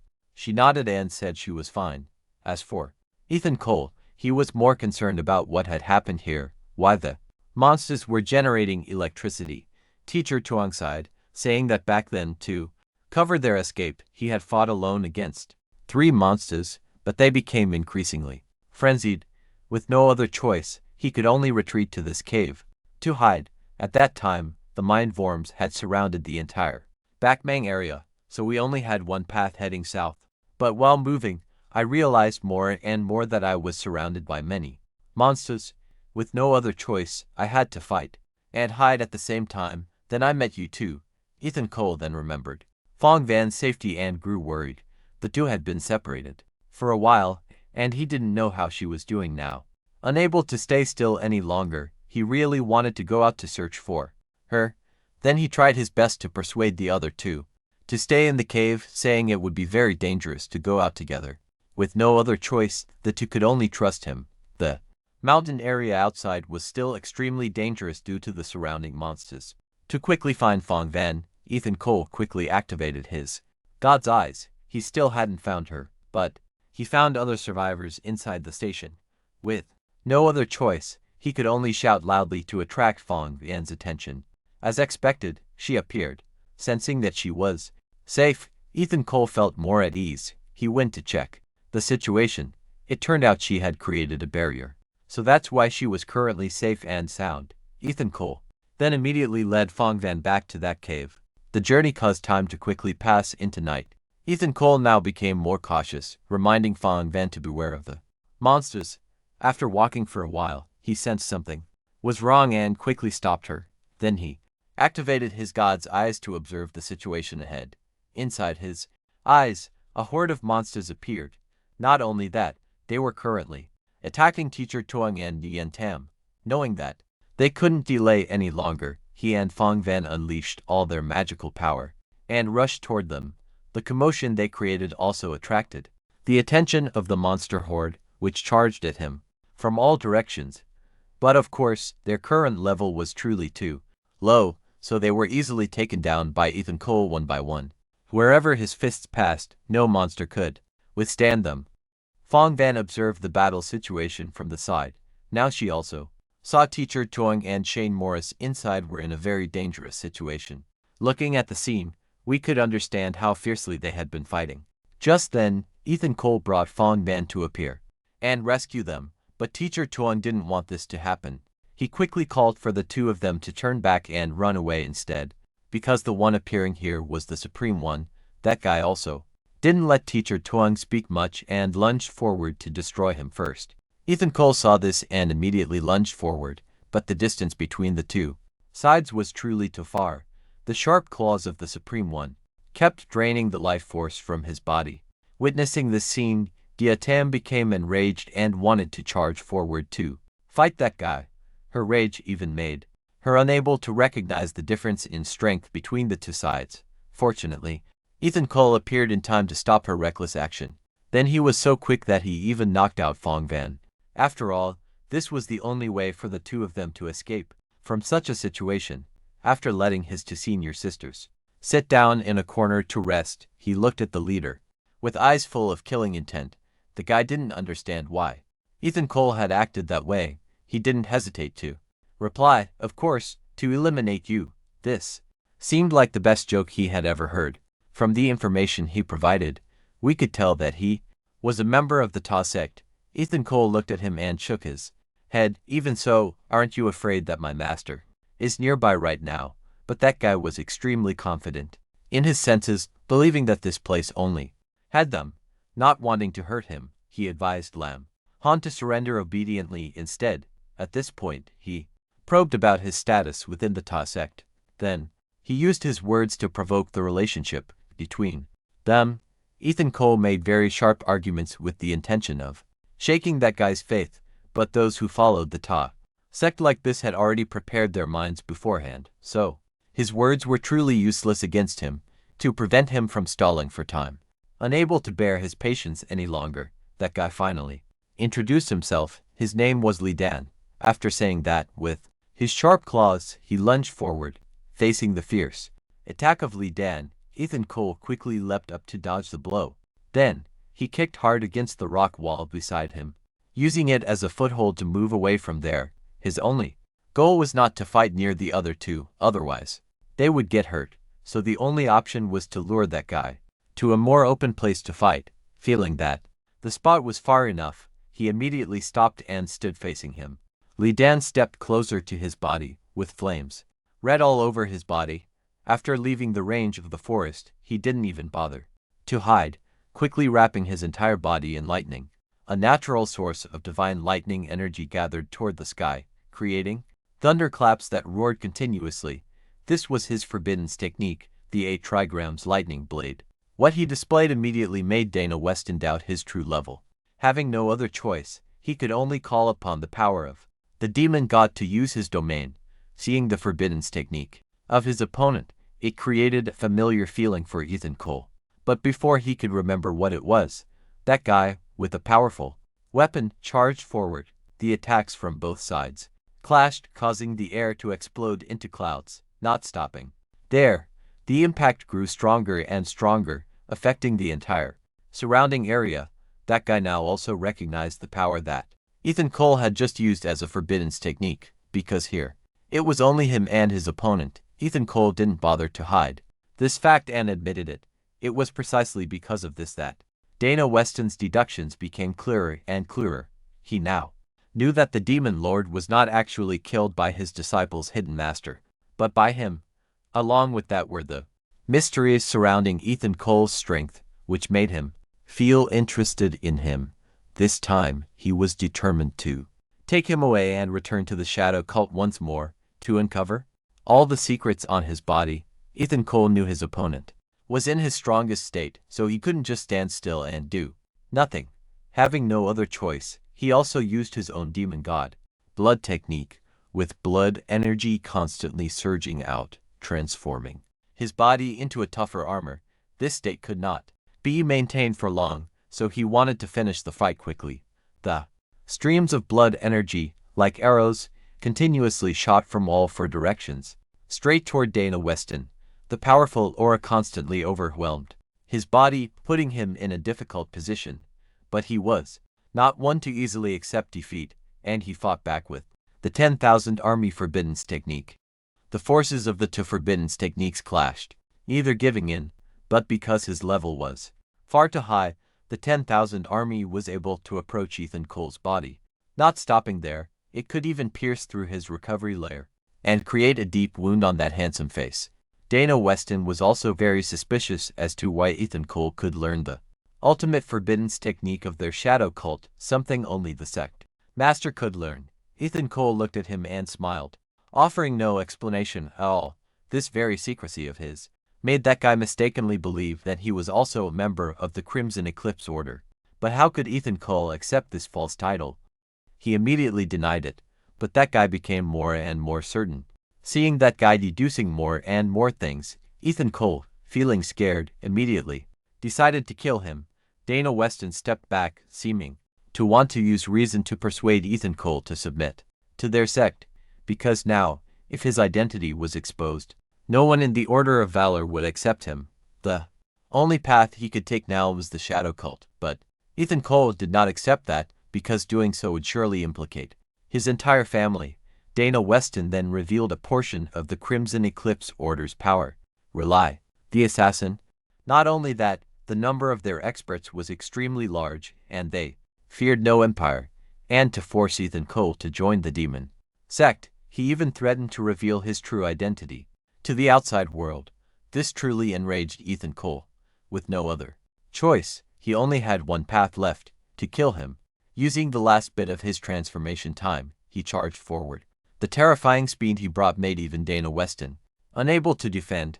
With just one blow, Ethan Cole easily knocked Dana Weston far away. Not stopping there, he quickly executed his combo. His sharp claws shot straight toward his body, but that guy's counterattack was no joke either. As the fight went back and forth, the two exchanged blows. Though they were just ordinary punches and kicks, the special effects they created were explosive. Although the battle had been going on for some time, neither had yet to destroy the other, dragging the fight out for so long. At this point, Ethan Cole could no longer maintain his composure. He was determined to go all out against him this time. He was so enraged that he even wanted to use his teeth to bite that guy. Then, taking advantage of his distraction, he knocked his armor away and continued, like a zombie, to bite. A stream of blood energy continuously penetrated into his body, causing him extreme pain. Ethan Cole, as if he had lost his reason, continued to act like a wild beast. He had now unleashed the most primitive instincts of an animal, then even spat out the piece of flesh he had just swallowed. Dana Weston felt the person in front of him was too terrifying, so he quickly wanted to run away, but he was already exhausted and couldn't escape the claws of Lin Han. But as the two were struggling, suddenly a giant python appeared. It was the informant Python King, but even facing such a monster, it still couldn't stop the wild nature within Ethan Cole. The giant python saw that the human in front of it did not respect it, so it became extremely agitated. Its large tail quickly slammed into his body, and, with just one strike, Ethan Cole was sent flying to who knows where. Dana Weston saw the wild beast looking at him. With his exhausted strength, he immediately begged for his life. Please don't come over here. But, since it was a wild beast, how could it understand human nature? It closed in to give him the most tragic fate, unknown. What happened? Time shifted to the next morning. Ethan Cole, after being knocked away by that monster, finally woke up, but his head still ached terribly, so he quickly found a nearby tree to rest, and during this time, he also used a healing forbiddance technique on himself. Not only that, he also worried about the two girls, and when he learned they were safe, he breathed a sigh of relief. After returning to that cave, Ethan Cole was also very sad, because it seemed that the teacher had not. It was over. Seeing him return, the other two were also very concerned, wondering if he was injured or not. Ethan Cole shook his head and looked toward Teacher Jung's body, finally making the difficult choice to leave his remains here. But, in his heart, he also vowed that he would not let his sacrifice be in vain. Yixin immediately wanted to object upon hearing that, but Ethan Cole became very resolute because there were still many demon beasts lurking around. They couldn't safely and easily leave here. While carrying his body, what they needed to do was return to report to headquarters so they could send reinforcements to the market. As for the group led by Gongsun, Che and the young man, they were also fighting fiercely. Beyonding was running around using her own magic to create a commotion.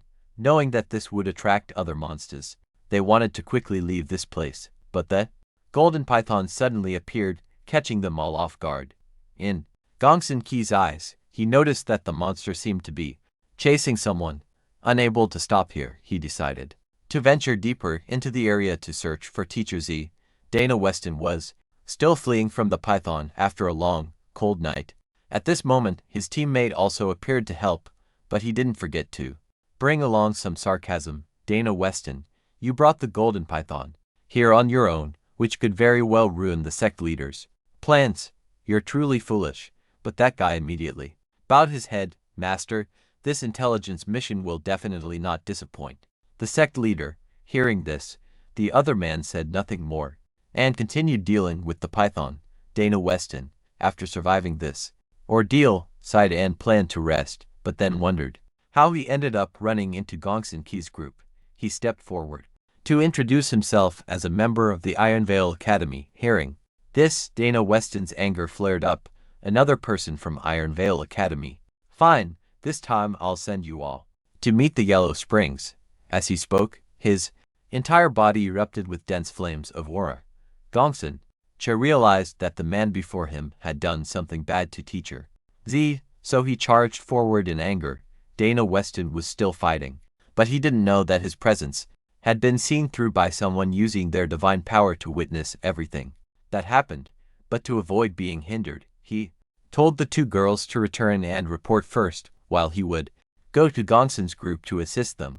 With that, he quickly used his free movement technique to conceal his identity. But as he was about to leave, Yixin turned back to look at Ethan Cole's retreating figure, then told Feng to return first.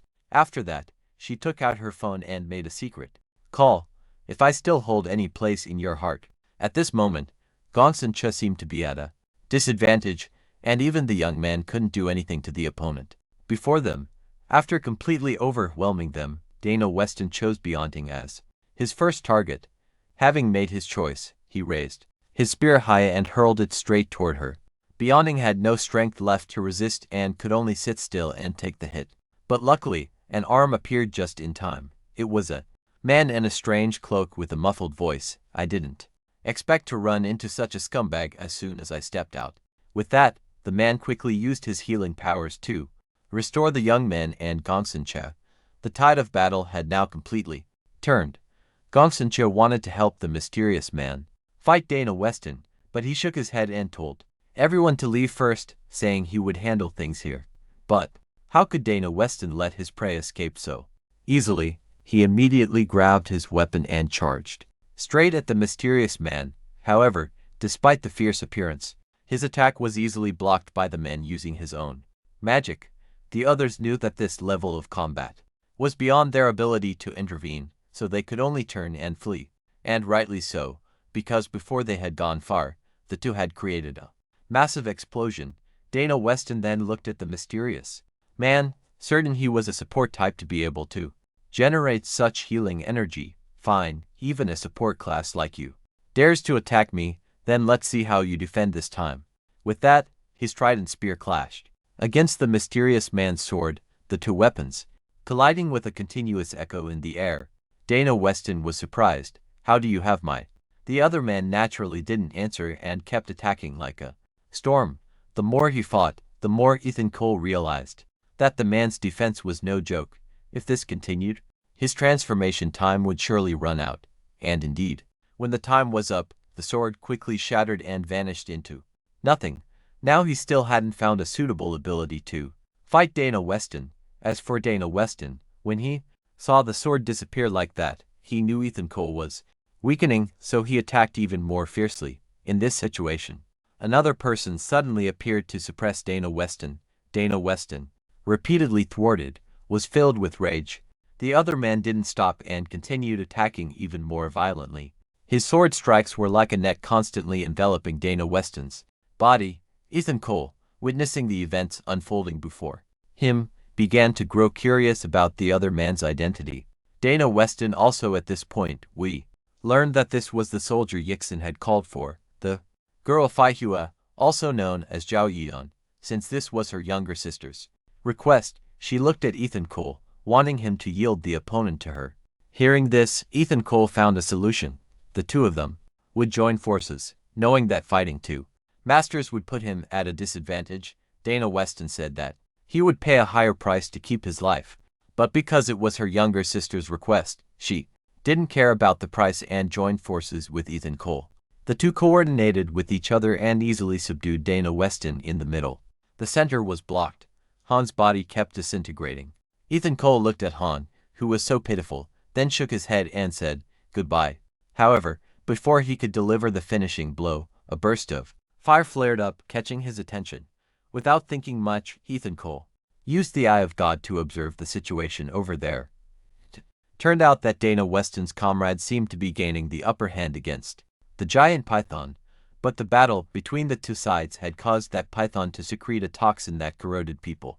Knowing that he couldn't let that situation continue, Ethan Cole had to step in and handle it himself. After saying that, he left Dana Weston to Clara Reed, while he himself immediately rushed straight toward the toxic fog that was spreading. That battle began to expand across the entire area. Dana Weston's comrade didn't even hold back and used his own forbidden spell. A pair of giant hands appeared in the air and slammed straight down onto the snake's head. But just as he was about to succeed, he was blocked by a bolt of lightning. Seeing that someone dared to stop his attack, that guy became extremely furious. At this point, Ethan Cole no longer hid himself and appeared, declaring that he would take Han's life. But before that, he needed to confirm one thing. Was Han really a member of Crimson Eclipse 6, or not? Han didn't hide it either and immediately revealed his identity as Ryan Foster. Having confirmed this, Ethan Cole immediately negotiated with the giant python to join forces and eliminate Ryan Foster, then go their separate ways. As if understanding human nature, it quickly agreed to this request, thinking that this only made him truly feel enraged. He then charged forward alone to fight against both of them. Just as agreed, the giant python immediately formed a white protective barrier for Ethan Cole. It winked at him and said, "Use it quickly. Use it fast. I'll try to buy you some time." Ethan Cole did not disappoint its expectations and gave a thumbs up. Thus, a forbidden spell was formed, which was the chaotic origin domain, followed by the judgment of the end. At this moment, turning back to the other side, Dana Weston was kneeling before Clara Reed, saying that he had something related to the young master. Clara Reed became extremely excited and wanted to know what it was. Dana Weston thought he had a chance, so he spilled everything. Ethan Cole was truly a member of Blood Moon 16. Han also had a second profession, and could even use the ultimate forbidden arts of Crimson Eclipse 16 before he could finish speaking. Clara Reed's sharp blade had already ended Han's life. From this, we can also see how protective she is of Ethan Cole. While she was thinking about how to keep this secret, a powerful gust of wind caught her attention. And what was even more surprising was that the forbidden spell was actually. She immediately speculated, could the person she just met be Ethan Cole's master? At this moment, on the other side, Ethan Cole was sitting on his throne and using the power of the judgment to grant forgiveness to Ryan Foster. Along with his voice, strands of chains continuously poured out from within the prison and quickly flew straight toward Ryan Foster. But how could he accept this? He immediately raised his arm to resist. His strength was indeed not to be underestimated, as he quickly and easily cut through the attacks of those chains. This inadvertently caused its eyes to become fierce.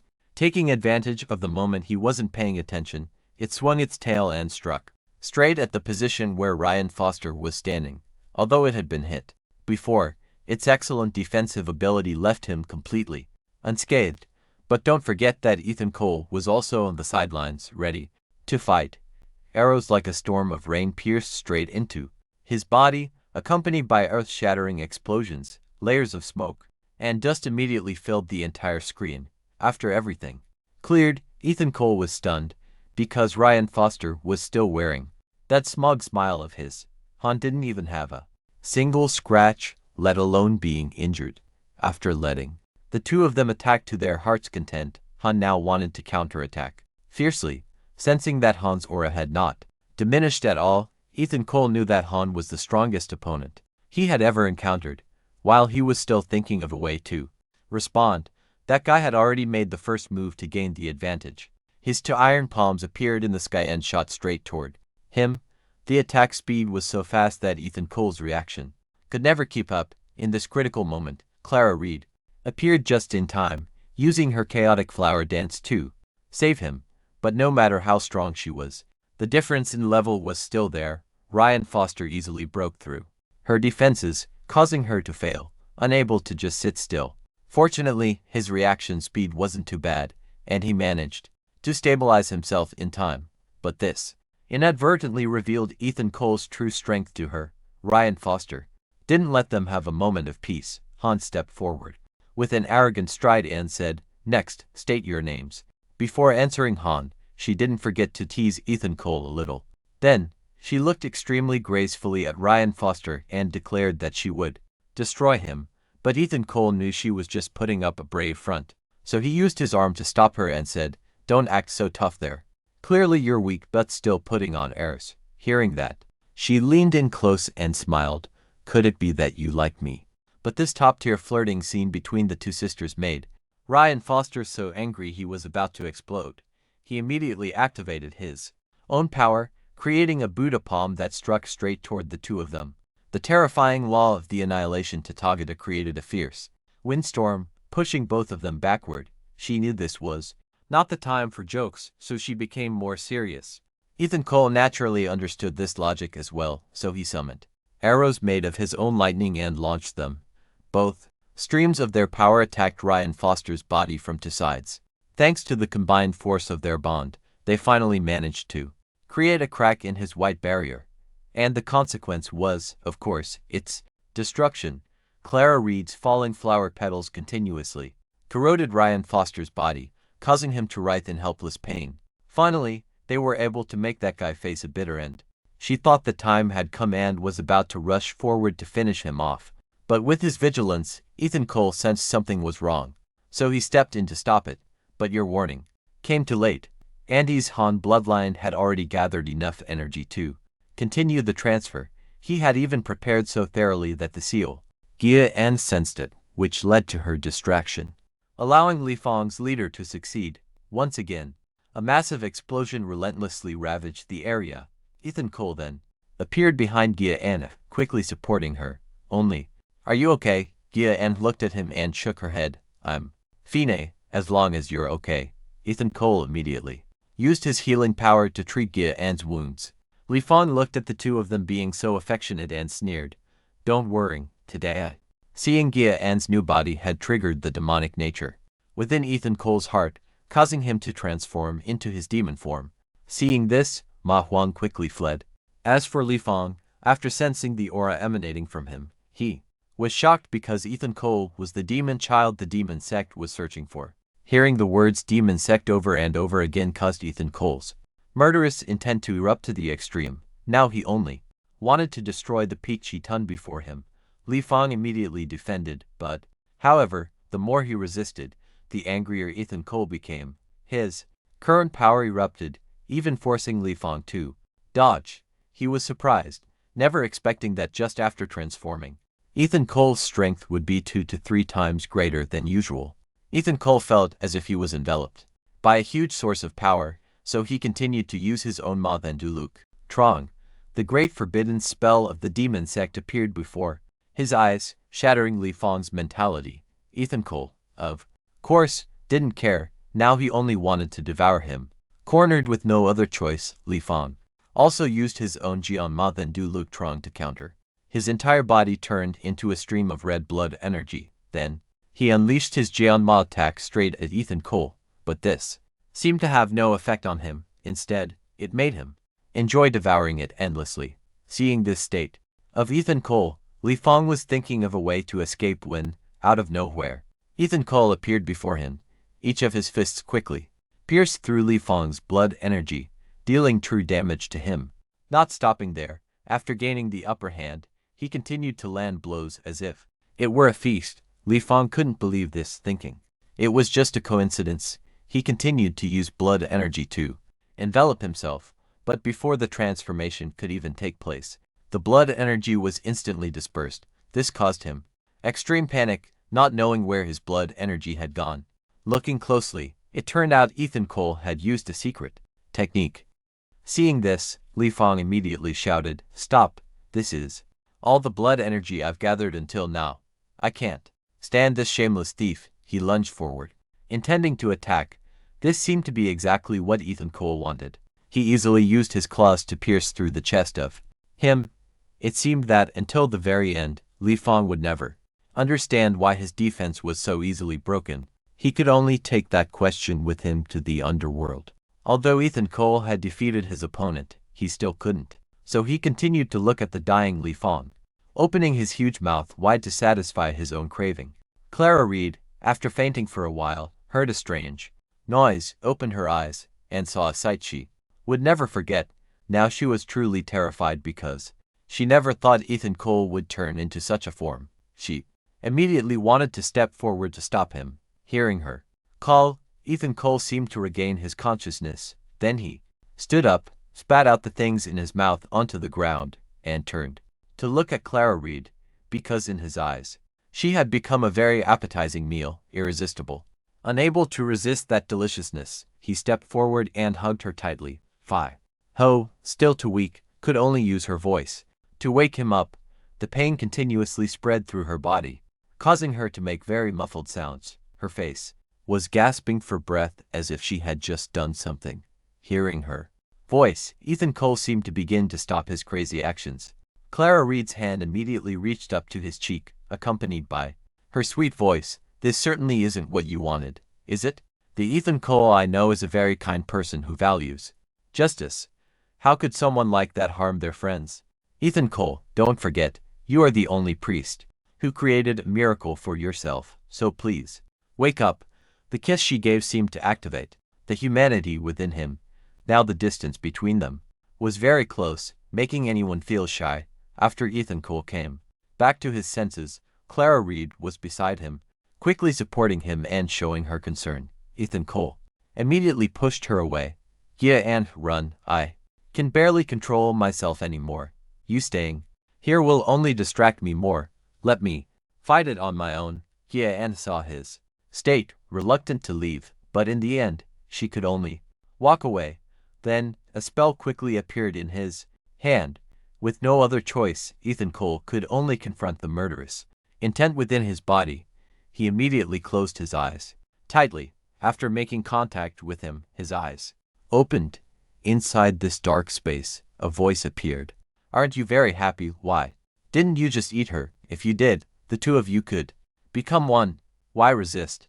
Like this, just follow my guidance, and soon we will become the strongest. Ethan Cole immediately retorted. I don't need a shortcut.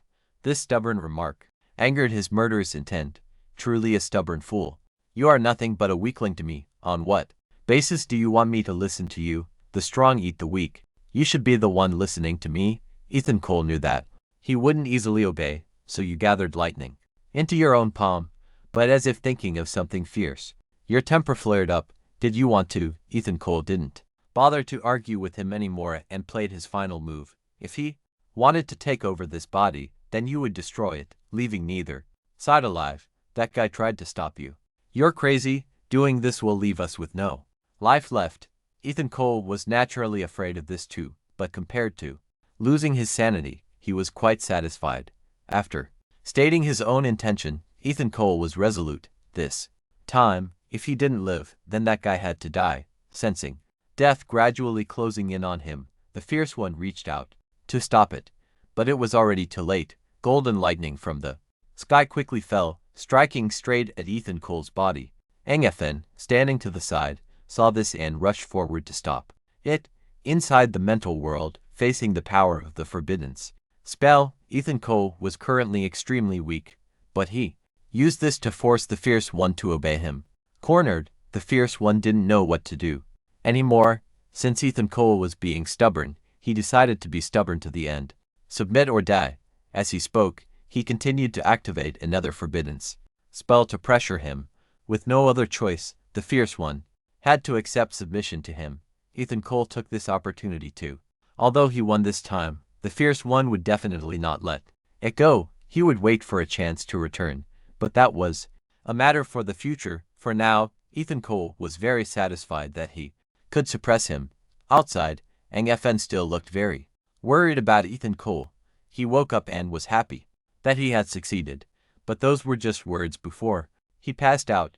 With no other choice, she could only take him back to the infirmary for treatment.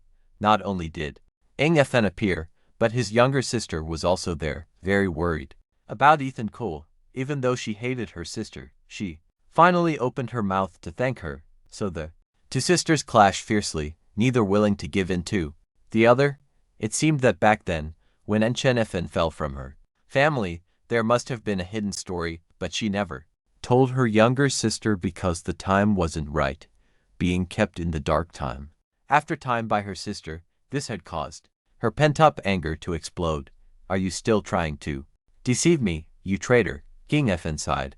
One day you'll understand, and also, if you get the chance, leave that place. It's not a good place. Chen Tam seemed about to say something but was stopped by her sister, who quickly moved away from the window. Seeing this, Chen Tam could only stand behind and yell, "What are you running for? Come back here and explain clearly to me." Of course, that wasn't possible, because she had gone to meet a sane-level expert. He sighed. Finally, you're back. The contributions you've made to the Ironvale Academy, we won't forget. Ngfen looked at Mr. Turn with great confusion. You are a sane-level powerhouse. Why would you stand by and watch the border mountain fall into crisis? He shook his head. You don't understand. Guarding the Ironvale Academy is my duty. But his explanation could not quell the anger within Ngfen, because Ethan Cole had almost lost his life in this situation.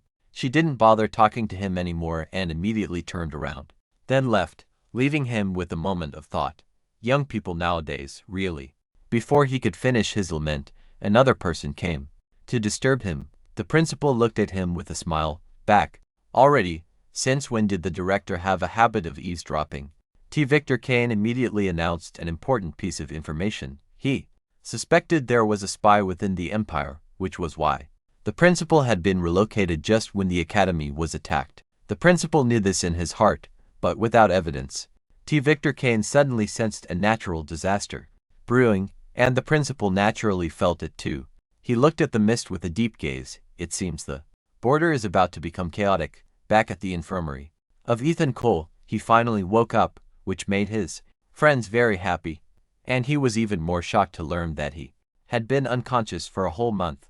At that moment, he suddenly remembered the scene where he had kissed Ingfen, and his face turned red, so he immediately wanted to ask about her whereabouts. Byun Hun immediately, knowing he no longer had a chance to meet her, Ethan Cole still felt a bit of regret, but he could only accept it. What else could he do? Suddenly at that moment, he sensed a tense atmosphere. Then, upon closer observation, he discovered that the aura of his friends seemed to have changed somehow.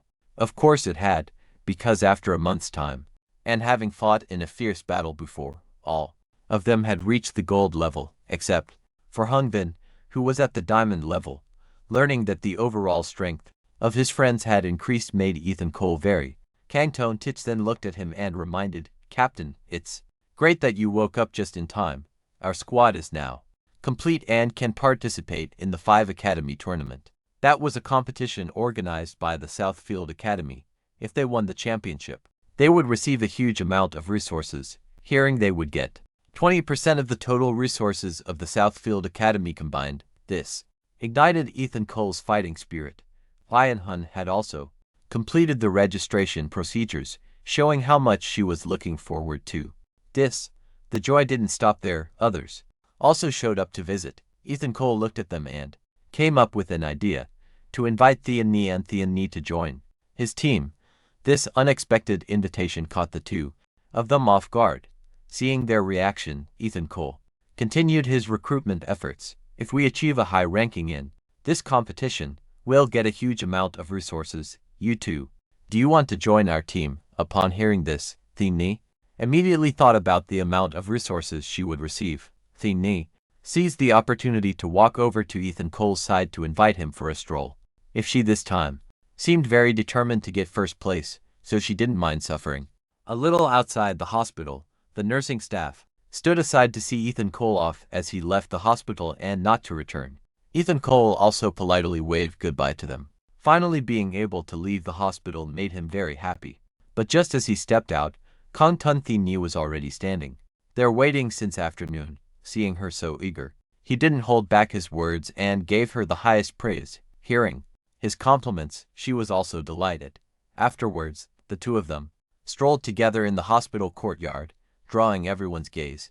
Ethan Cole noticed the stares from other boys, which made him shiver down his spine. Thean Ni saw that he was so emotional and asked what was wrong. Before he could do anything, suddenly a crowd appeared out of nowhere, looking at Ethan Cole, expressing their gratitude. It turned out that his deeds in Mang's Sun had spread throughout Hangban, making everyone here very grateful, and they all cheered for him when they saw him now. Knowing that a cheering crowd was the most dangerous thing, Ethan Cole had no choice but to turn around and run away. While running away, he spotted an alley, and without saying much, he grabbed Thean Ni's arm tightly and quickly pulled her to run inside, which temporarily helped the two of them escape the crowd outside. As for Thean Ni, she didn't understand anything, and her heart became very shy when Ethan Cole was almost holding her in his arms. Ethan Cole didn't care about that. He looked outside to observe the crowd. Not hearing what Thean Ni said, he turned his head in confusion. At that moment, she was feeling very hot after the incident earlier. How could a clueless guy like him know that? He reached out a hand. "If we go back now, everyone will surround us. How about we go the other way?" After moving for a while, they arrived at an area in a different district. Seeing the building in front of him, Ethan Cole was at a loss. He didn't expect that going out would lead to Thenhai Shopping Mall. Did they buy up this whole area or something? Why do we run into it everywhere? Thean Ni saw him stop and pointed towards it, wanting to go for a walk. Seeing Ethan Cole enter, Thean Ni's people were very happy, knowing that the big fish had taken the bait again. It was the familiar face of Manager Lu. Since they knew each other very well, he quickly invited them to go inside. After they went in, the two staff members outside chatted quietly with each other. Seeing the new guy looking so rustic, the experienced one took out his phone. On it was full of the remarkable achievements that Ethan Cole had made. Skipping that not-so-new attraction, let's return inside the room. Ethan Cole looked at Lee Don's weapon and immediately realized that he must have sacrificed himself, which is why he lost his. Manager Harris saw him staring at that weapon for so long and intended to offer him a discount, but Ethan Cole refused because he wasn't suited for it. Remembering something, Manager Harris took out another item. He said that this was what Clara Reed had asked him to give to Ethan Cole. The content on it was extremely difficult to understand, seemingly some kind of map. The content not only baffled Ethan Cole, but even Kong Tunthi Ni couldn't believe her eyes. Ethan Cole immediately asked when this letter had been left behind. Of course, it was a month before he fainted. Knowing that about a month had passed, Ethan Cole understood that it seemed to have already activated. Outside the walls of Mangsun City, a shadow moved like a ghost, turning into a specter that passed by the gatekeepers there. A light breeze whistled past, making them feel strange, but in the end, it was already too late. Ethan Cole, in the guise of his master, had disappeared. Even at this moment, they still didn't realize what had just happened. Behind them, Ethan Cole didn't care about that. He continued to advance, deep into the forest, arriving at a certain spot, and quickly found a blazing fire. Red hot, he knew that was his target. In his heart, Ethan Cole secretly felt lucky. Good, the heavenly calamity hasn't erupted yet. I don't know when it will come, but for now, I need to find a place to hide. As soon as he said it, he quickly jumped into that pit, while placing his hand to probe the exact location of the heavenly calamity. Then another voice echoed into his hand, attracting his attention. Ethan Cole quickly hid in a corner to listen to their conversation. It turned out that the spirited girl was looking for the heavenly calamity to help her younger brother overcome a fixed level. Despite her master's objections, she was very confident because in the Starlong Empire, someone had already achieved that miracle. Ethan Cole, hiding nearby, listened and knew they were discussing him, but the master didn't think that was correct, because that successful case was just a 1 in a million chance. How could Thien Why not know that? But because this was the wish of her younger brother, as his sister, she could only try her best. The master was also at a loss, but since she was still his disciple, he decided to help. Since the heavenly calamity hadn't matured yet, he quickly used his power to hasten its development. Ethan Cole, below, realized his intention. Due to the strong stimulation, it seemed that the heavenly calamity was being triggered. Its source was about to appear before Ethan Cole's eyes. He couldn't let this continue. He immediately jumped down. As for the academy, they also received the news. The vice principal couldn't wait any longer and ordered the evacuation of people near the border area. Returning to where the heavenly calamity appeared, a barrier emerged with a focal point clearly visible inside. Before that person could step forward to claim it, Ethan Cole had already surpassed him. He ignored the warnings of the two people and used his own strength to break the barrier. Knowing that this alone was not enough, he continued to increase his strength. After a bout of punching and kicking, in the end, the opponent also showed up. He clearly displayed his determination to obtain that heavenly calamity. He suddenly saw the only hope for his younger brother who was about to be lost. So he became furious and brought the sky. Lin Han naturally didn't care at all. Rare treasures go to whoever gets them. Anyway, after his final all-out attack, the heavenly calamity barrier was finally broken. The space kept collapsing, causing the master to have no choice but to lead his disciple and retreat. As for Ethan Cole, he slowly advanced straight toward the heavenly calamity. In front of him, becoming extremely excited, just as he was about to do something, suddenly a surge of power from somewhere attacked straight in this direction. It quickly caught Ethan Cole's attention. To prevent his body from being injured, he quickly dodged the attack. The prey was right at his mouth but was destroyed, which made him so angry that he activated the Eye of God. It turned out that the old man's group had made a move and ambushed him, but they were even bold enough to use an attack that struck straight into the center of the heavenly calamity. If this happened, there would be a shockwave covering the entire area, and even Ethan Cole would be in danger. He continuously held the forbidden spell in his hand to block the attack from the stranger. This created a massive shockwave, causing the ground and rocks on both sides to be unable to withstand the pressure and collapse. The guy immediately recognized that it was the power of the forbidden spell. He wondered Wasn't Han just making things difficult for himself? Now Han was trapped down below. The master just sneered, saying he brought it on himself, even if he got the source of the heavenly calamity. So what? Being buried in the earth was as good as having no way back. At this moment, deep in the cave, Ethan Cole had returned to his true form because the attack earlier had caused some damage to his body. But after all, he had gotten what he needed. However, before one matter was settled, another appeared. Another shockwave was constantly affecting his body. Ethan Cole wondered, wasn't the source of the heavenly calamity already absorbed by me? So he went to the huge hole in front of him to check.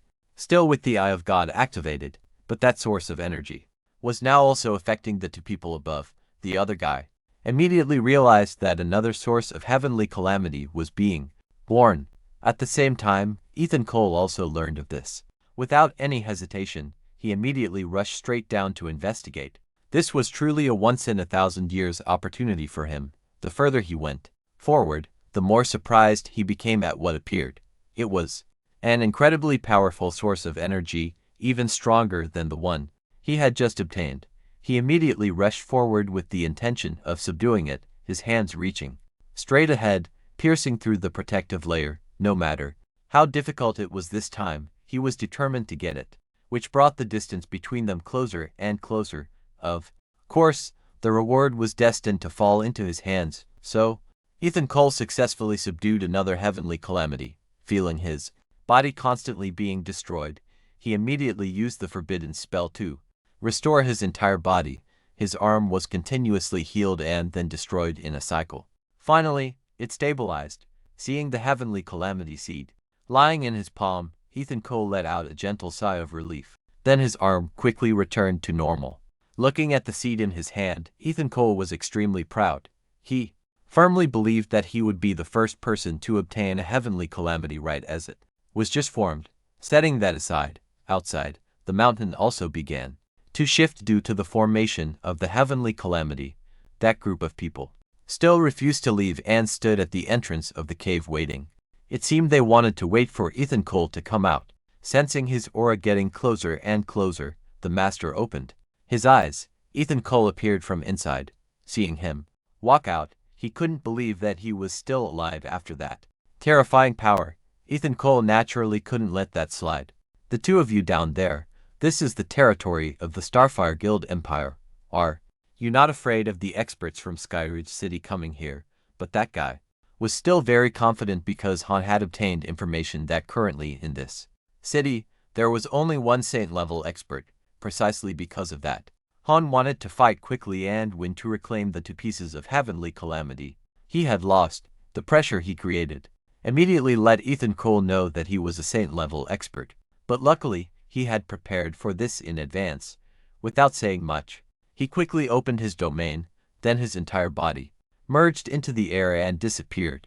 The two people at that moment completely lost track of his aura. Hearing that, she became very worried inside, wondering if they would have to go home empty-handed today. The master quickly looked at her and reminded her to perform her duty. According to him, her profession completely countered the shadow system, so even if her level was weaker, she still had a chance to find Ethan Cole. Hearing this, she regained hope, then used her ability to activate the Eye of Truth. But what she saw was only Ethan Cole's shadow at the old position. The master heard this and wondered why she couldn't detect Han's whereabouts. Ethan Cole was extremely worried at this moment. He thought that using the divine artifact to conceal his aura, combined with his own domain, would be enough, but unexpectedly, the master deduced for a while and finally realized the result. Without a word, he rushed straight toward Ethan Cole's position. Seeing that, he knew he had been exposed, so he used his hands to block the old man's attack. That guy looked at him with a very smug expression. Quickly hand over the heavenly calamity. His arrogant attitude really made Ethan Cole dislike him, because she was worried about her younger brother. She also stepped in to argue. What kind of logic was that? The heavenly calamity was obtained by Ethan Cole himself. Besides, this was the territory of the Starfire Guild Empire. The heavenly calamity appearing here also belonged to the Starfire Guild Empire.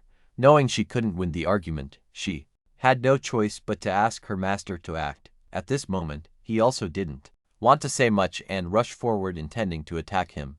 The two of them clashed with each other. The power they both unleashed made the air around them very heavy. Although there was a difference in level, for the time being, Lin Han could still hold his ground. However, he quickly fell into a disadvantage. Not stopping there, he then used this also made the other person become interested, the one who wasn't a shadow profession, yet actually knew healing abilities, truly not bad. Ethan Koleg was also speculating about the opponent's profession to find a direction to counter. That old man was also very cautious, pressuring him to hand over the calamity source before revealing it, knowing that this time he had met a tough opponent. With no other choice, he could only turn around and flee, but his speed compared to a saint level was completely different, so he was blocked. It seemed that this time Han really meant business. Ethan Koleg also had nothing to lose. If he wanted to fight, then fight. He even intended to use his second profession, but in the midst of the extremely tense situation, the Vice Dean appeared. This is the territory of the Starfire Guild Empire. How dare you cause trouble here? His voice immediately drew the attention of the two. The Vice Dean looked in that direction sternly. You old fool, I advise you to leave quickly. Don't bring trouble upon yourself in your final years. But that old man was also very stubborn. If today I obtain the calamity source, then I will leave. Ethan Cole watched the exchange between the two sides, quietly retracting his demon god true form, looking at the two old men. Seeing the old man's attitude of not backing down, the Vice Dean played his final card. Your disciple has the clairvoyant profession, right? If you don't want to become an enemy of the Starfire Guild Empire and be hunted by the Starfire Guild Empire, then you'd better return quickly. It was understandable that he protected Ethan Cole, because he already knew that the person below was the one who killed Diet Ryan Foster. Hearing that, the old man quickly recognized the boy's identity. Ethan Cole breathed a sigh of relief inwardly, as the dean directly considered him his master, which saved a lot of trouble. Now knowing he couldn't go head-to-head with those two, the old man had no choice but to lead his disciple away. The Vice Dean also landed, still very unwilling to give up the calamity source, but he had no other choice, because if he angered the Vice Dean of the Iron Veil Academy, what he said would surely come true. Returning, the Vice Dean was expressing gratitude to Ethan Cole for what he had done in Mangshan County. Ethan Cole, since he was already acting, he acted all the way. We are all people of the Starfire Guild Empire. Working for the Empire is only natural, especially for my disciple, Ethan Cole. Lately, living at Iron Veil Academy has been very comfortable. After saying that, he quickly turned and left, returning to the academy. According to Tiu Ka, they had been waiting for him for 4 hours.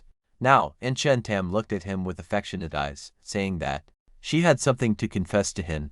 The more he looked, the more he felt something was off. Ethan Koleg also noticed the awkward atmosphere, his face turning red.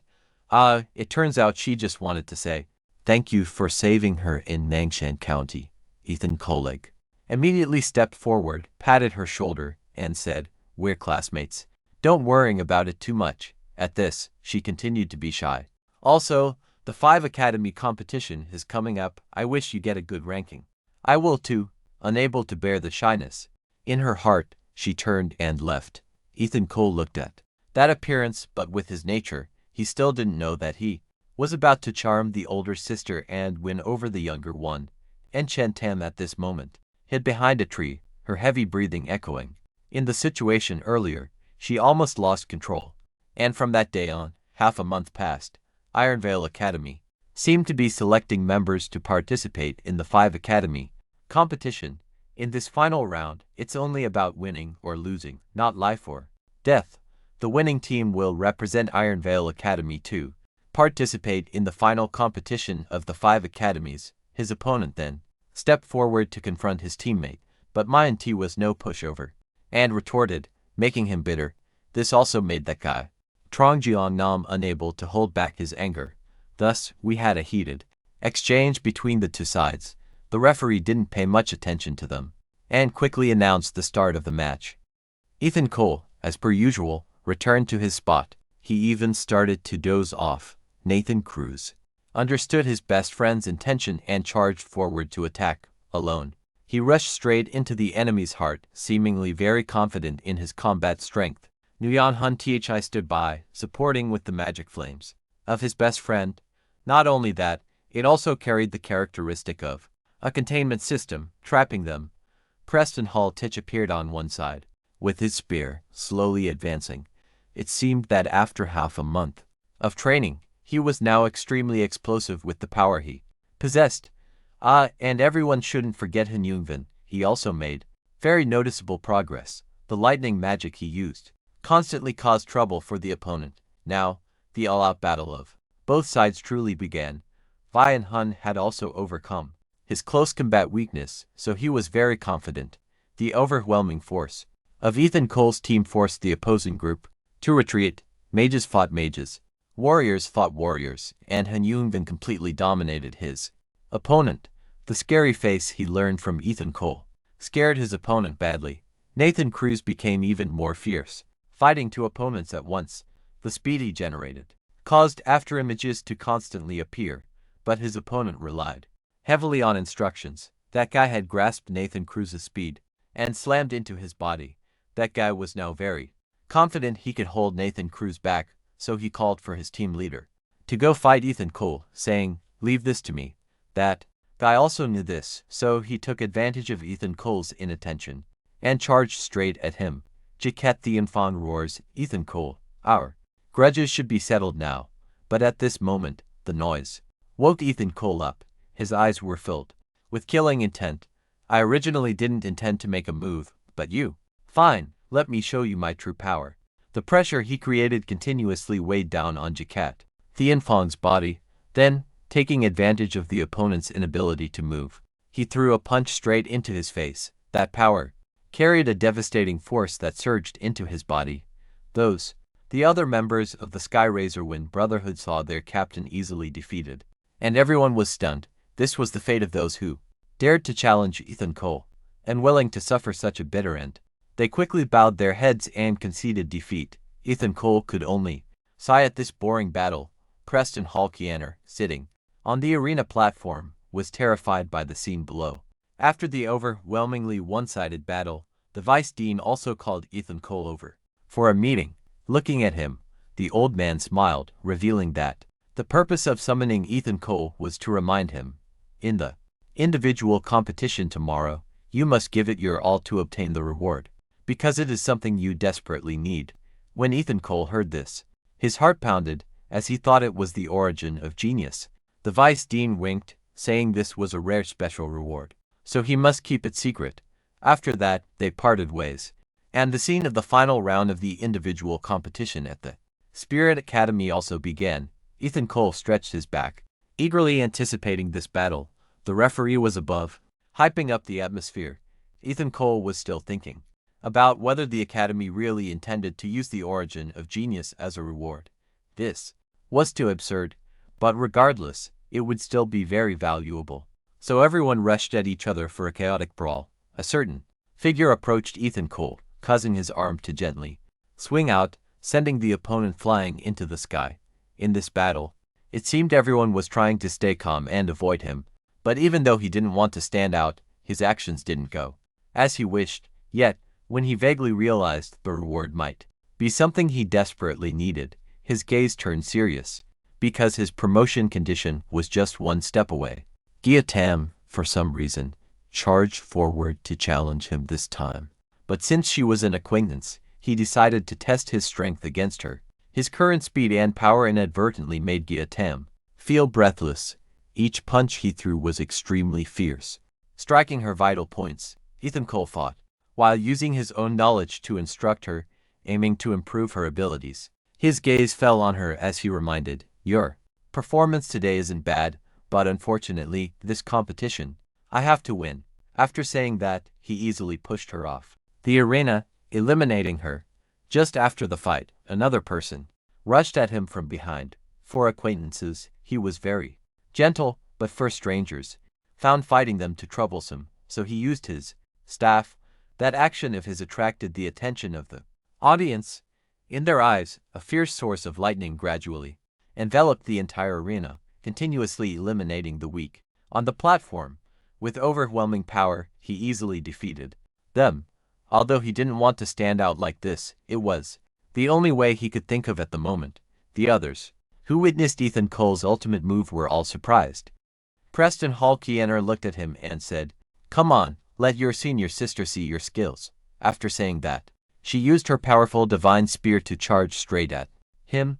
The two fought back and forth, and Preston Hall Kiener now realized Ethan Cole was no ordinary person, so she decided to get serious. A massive surge of power continuously enveloped the arena, but it still couldn't defeat him, leaving Preston Hall Kiener extremely surprised. Ethan Cole reciprocated with words of praise for her. This time, he didn't want to hold back his own strength. But before he could use his ultimate technique, the duel between the two left the surrounding audience in awe. Continuously pushed back, Ethan Cole also began to feel urgent. For the first time, he used his own profession to boost his power.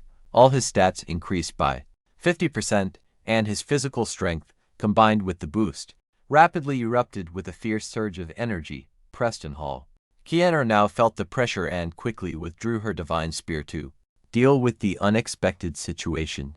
Ethan Cole charged like a bolt of lightning straight at her. The two clashed, neither willing to yield, but for the first time, his power managed to surpass Preston Hall Kiener. Facing the powerful attacks of this man, her arm began to tremble.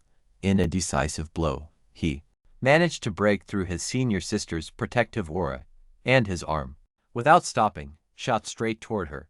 Preston Hall Kiener could only close her eyes and accept it, but Ethan Cole couldn't bear to hit her face, so he just smiled gently. "Do you concede? This time, I'll take the win." And after that day's battle, half a month passed. At the job transfer hall, Ethan Cole stepped forward, as he was now level 39 with a third job change, so he came here to prepare for the next level. Looking at the mission in his palm, he then handed it to the receptionist. When she saw what he had written, she was surprised. Priest fourth job change. Then she handed him a transmission orb. Ethan Cole didn't hesitate, and placed his hand on it. An S-rank mission would quickly form. If completed, he would be eligible to undergo his own job change. After confirming, they were taken to Mount Wu Lin. Ethan Cole looked at the mountain before him and quickly prepared himself. The others rushed forward, wanting to gain an advantage for themselves, but no matter how fast they were far inferior to Ethan Cole. The aura of power he generated made the other contestants think he had reached the level of a sovereign. Now, he could see the mountain peak ahead, and then he landed. What he needed to do here was to stop the monsters that were gradually approaching. Ethan Cole understood that this was no joke, so he prepared to unleash all his power. The monsters, seeing a tiny human daring to block their path, became several times more enraged. Ethan Cole didn't wait any longer. He unleashed his thunderous punch to eliminate those who dared to approach. With just one light attack, over half of the monsters vanished into nothingness. But he knew this was only the beginning. A long journey still awaited ahead. After walking for a while, he saw the mountain god seemed to be injured. That was also caused by the monsters. He immediately gave you the task of stopping them. Along with his words, the system panel quickly appeared to announce it. Next, the monsters from within the mist gradually revealed themselves and advanced toward the two of them. Although the mountain god was injured, he still wanted to help in some way. Relying on his power, all of your attributes increased by 30%. With this boost, Ethan Cole became even more confident about completing the mission. He quickly activated the Wind God domain, along with a blessing song that increased all magic by 70%. The Thunder God domain then continued to boost it by 75%. This caused the magic effects of both to increase by a total of 175%. The waves of lightning and firestorms continuously swept everywhere, and wherever they passed, the air seemed to be scorched, making everything tremble. Ethan Cole did not stop his advance. He used the fire and lightning domain. Along with thunder roaring, it incinerated the evil spirits before him. The fierce battle between the two sides continued. Outside, the others saw that his mission progress was increasing more and more, leaving them at a loss for words to describe That overwhelming power, it could be said that being born in this era was a tragedy for those people. Ethan Cole did not stop, he continued. His class advancement. This time, he wanted to go all the way. To unlock all the potential of his class, the mountain god also agreed to his wish and offered a hidden quest. Although Ethan Cole felt that all this was very troublesome, for the sake of power, he still had to try. The two of them went deep together into Mount Wuling. There, the leader monster and its minions had been waiting for them for a long time. Ethan Cole was also very surprised, not expecting this hidden boss to be a necromancer. He even had the ability to control the corpses of the dead to fight for him. Not only that, he could also increase the strength of the corpses he was controlling, boosting their combat power many times over, along with roars that could suppress the spirit of his opponents.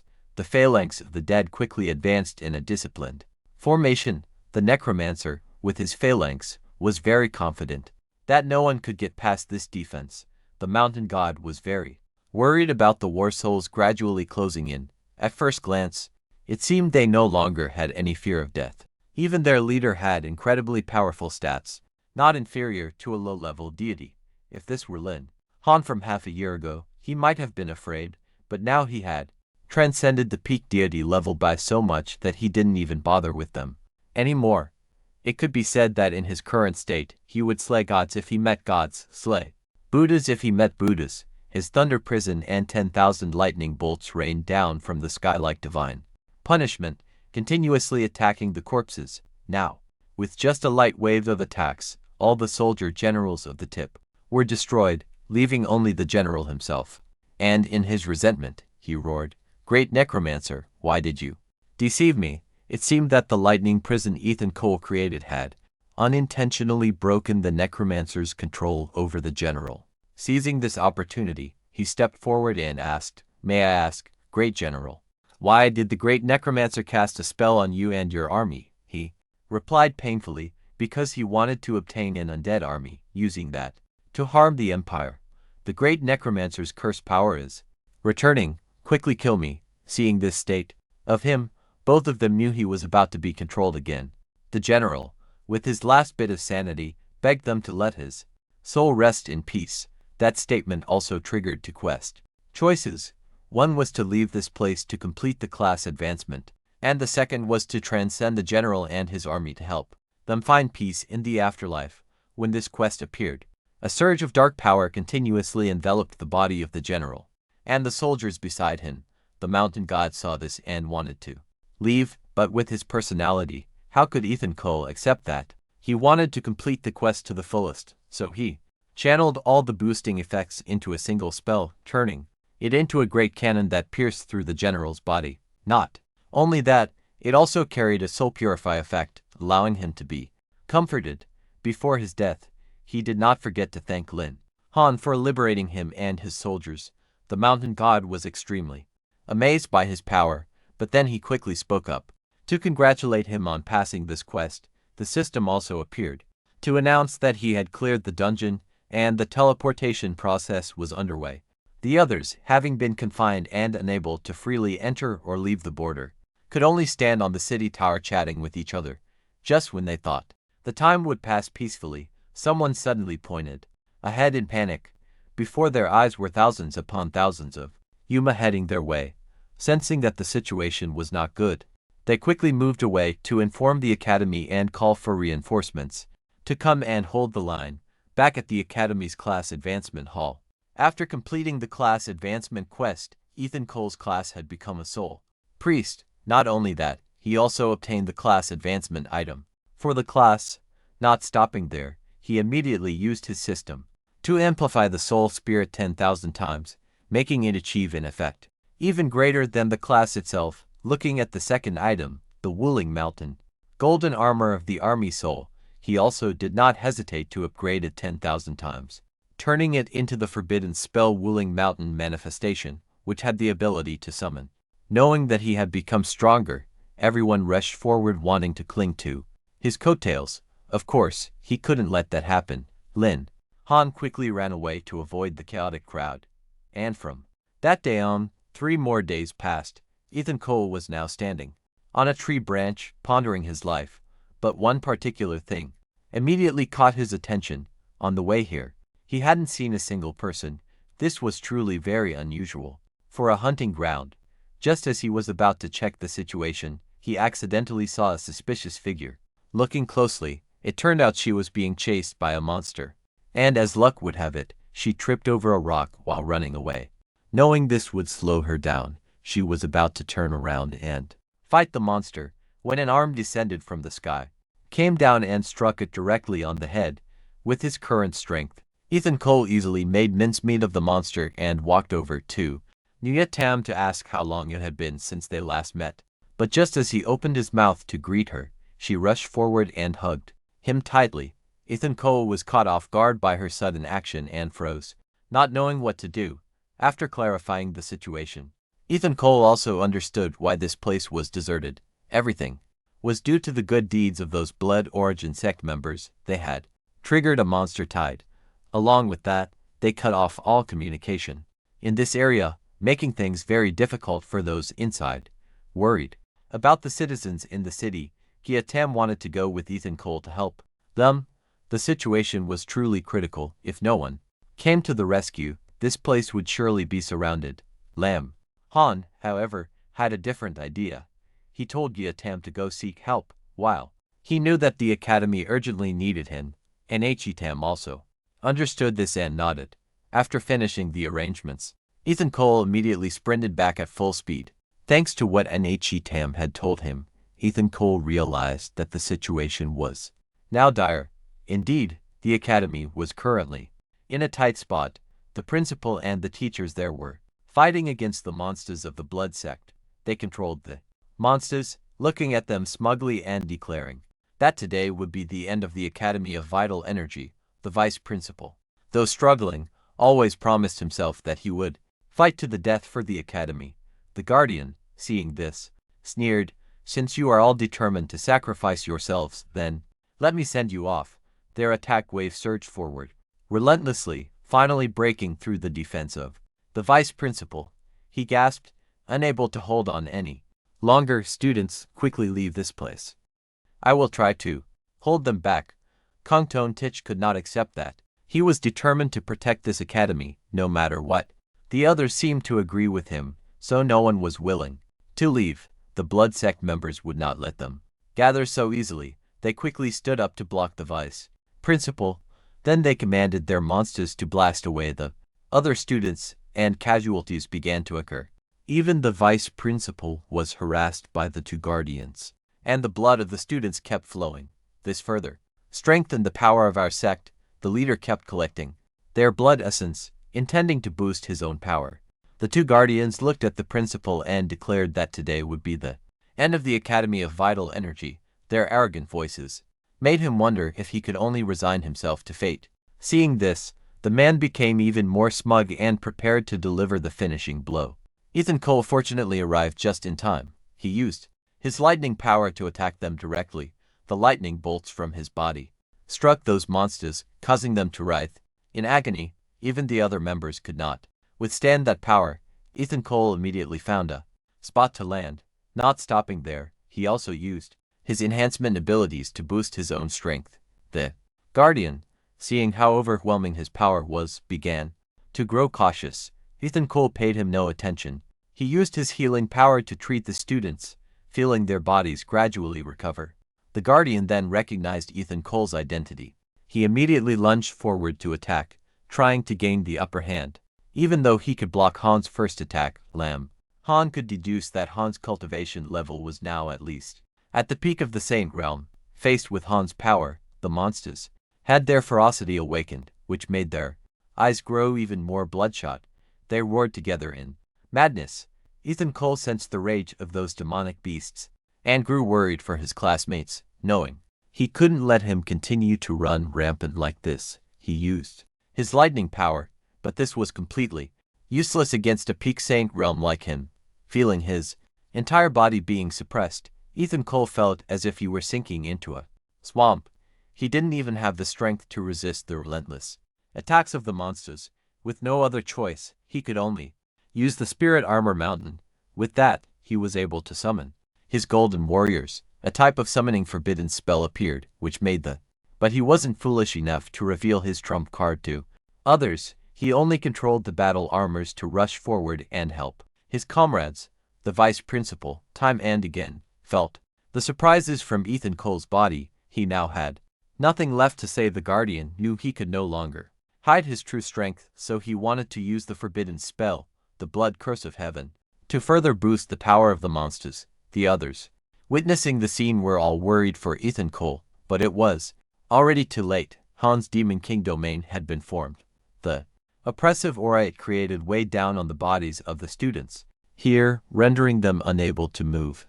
Not only that, even Ethan Cole's stats were constantly being reduced by the Demon King domain's effect. The space around him kept appearing with droplets of blood essence, bringing a foul pollution to the area. Ethan Cole saw him using blood essence and no longer bothered to hide it. Immediately using his second class, his divine transformation, relying on this transformation, the pressure weighing down on his body finally eased. But at that moment, the Guardian's fist had already arrived. Ethan Cole crossed his arms to block it. The damage it caused reduced his health by 10%, but with his recovery ability, his health quickly rose back up. The Guardian wouldn't give him an easy breather. He continued to attack relentlessly. Just one more hit like that would surely bring his health to rock bottom. The Guardian seemed to realize this, making him extremely smug. Ethan Cole couldn't let him keep attacking him like this. He quickly used his energy to absorb the Guardian's blood essence into his own body, and also relies heavily on this to restore his own strength. After sensing that the boy's ability is specifically effective against those of Bloodline 16, this only made his determination to force Ethan Cole to surrender grow even stronger. As he spoke, his storm-like attacks also came crashing down. Facing this relentless final assault, Ethan Cole's health was about to drop by 50%. However, his recovery ability was no joke either. With just one round of absorbing blood energy, his health was restored to full, just like at the start. The Guardian looked at him with contempt. If you keep absorbing others' blood energy like this, let's see if you can still maintain your sanity. Or not. Ethan Cole's dark nature also recognized this, so it was trying to encourage him to absorb more, because then it would be able to take over. The Guardian continued, charging forward to attack. Ethan Cole's health quickly dropped, showing no signs of stopping. At this point, it was only at 35%. After being attacked for a while, it had already decreased to 10%. The Guardian walked up to him smugly. Poor little brat, your consciousness has been completely consumed by the dark nature, hasn't it? The dark nature kept appearing beside him, whispering in his ear, give your body to me. You can't beat him. What are you waiting for? Why not? Give your body to me. But even though his current health was only at 5%, Ethan Cole still stubbornly refused to compromise. In fact, he was planning to use this state to make the dark nature submit and merge into his body. If this succeeded, he would surely gain a completely new power. The dark nature also realized this, so how could it accept that? The Guardian saw him sitting there muttering to himself and assumed he had gone crazy, so he continued attacking, reducing Ethan Cole's health to only 1%. Just as he was about to deliver the finishing blow, Ethan Cole used his dark, wild eyes to stare at him. Got you. The other man began to sense something wrong coming from Ethan Cole's body and planned to retreat. But Ethan Cole had already borrowed his ability to continuously absorb the blood energy from him, feeling his own strength constantly being drained. An indescribable fear surged in the Guardian's mind. Han no longer cared what he was thinking. He was only focused on absorbing those delicious strands of blood energy. This even caused the system to warn that the amount of blood energy he was absorbing was about to exceed his own limit. But this couldn't stop Ethan Cole's progress. He absorbed so much that the other man's body quickly withered away. Along with this, the blood-colored space began to waver, and a purple sphere appeared. Unbeknownst to them, the members of the academy had returned to normal space. They didn't even remember what had happened before. Gongsun-ji looked around, searching for his close friend. Ethan Cole was currently lying unconscious inside a large pit. Gongsun-ji rushed over and was shocked to realize that his life force was gone. When his words were spoken, A somber atmosphere enveloped everyone there, thinking it was all over, but unexpectedly, his heart suddenly beat again. His hand weakly grabbed his friend's shoulder. Witnessing this, the other students were extremely overjoyed, and began to cheer for him like a hero. From this moment on, the rise of the only sacrificial level prodigy of the Starlong Empire officially began. It is said that he used the power of a person who saved the Academy during the Yuan era, and in the glorious history of the Starlong Empire, countless legends and tales about him were left behind.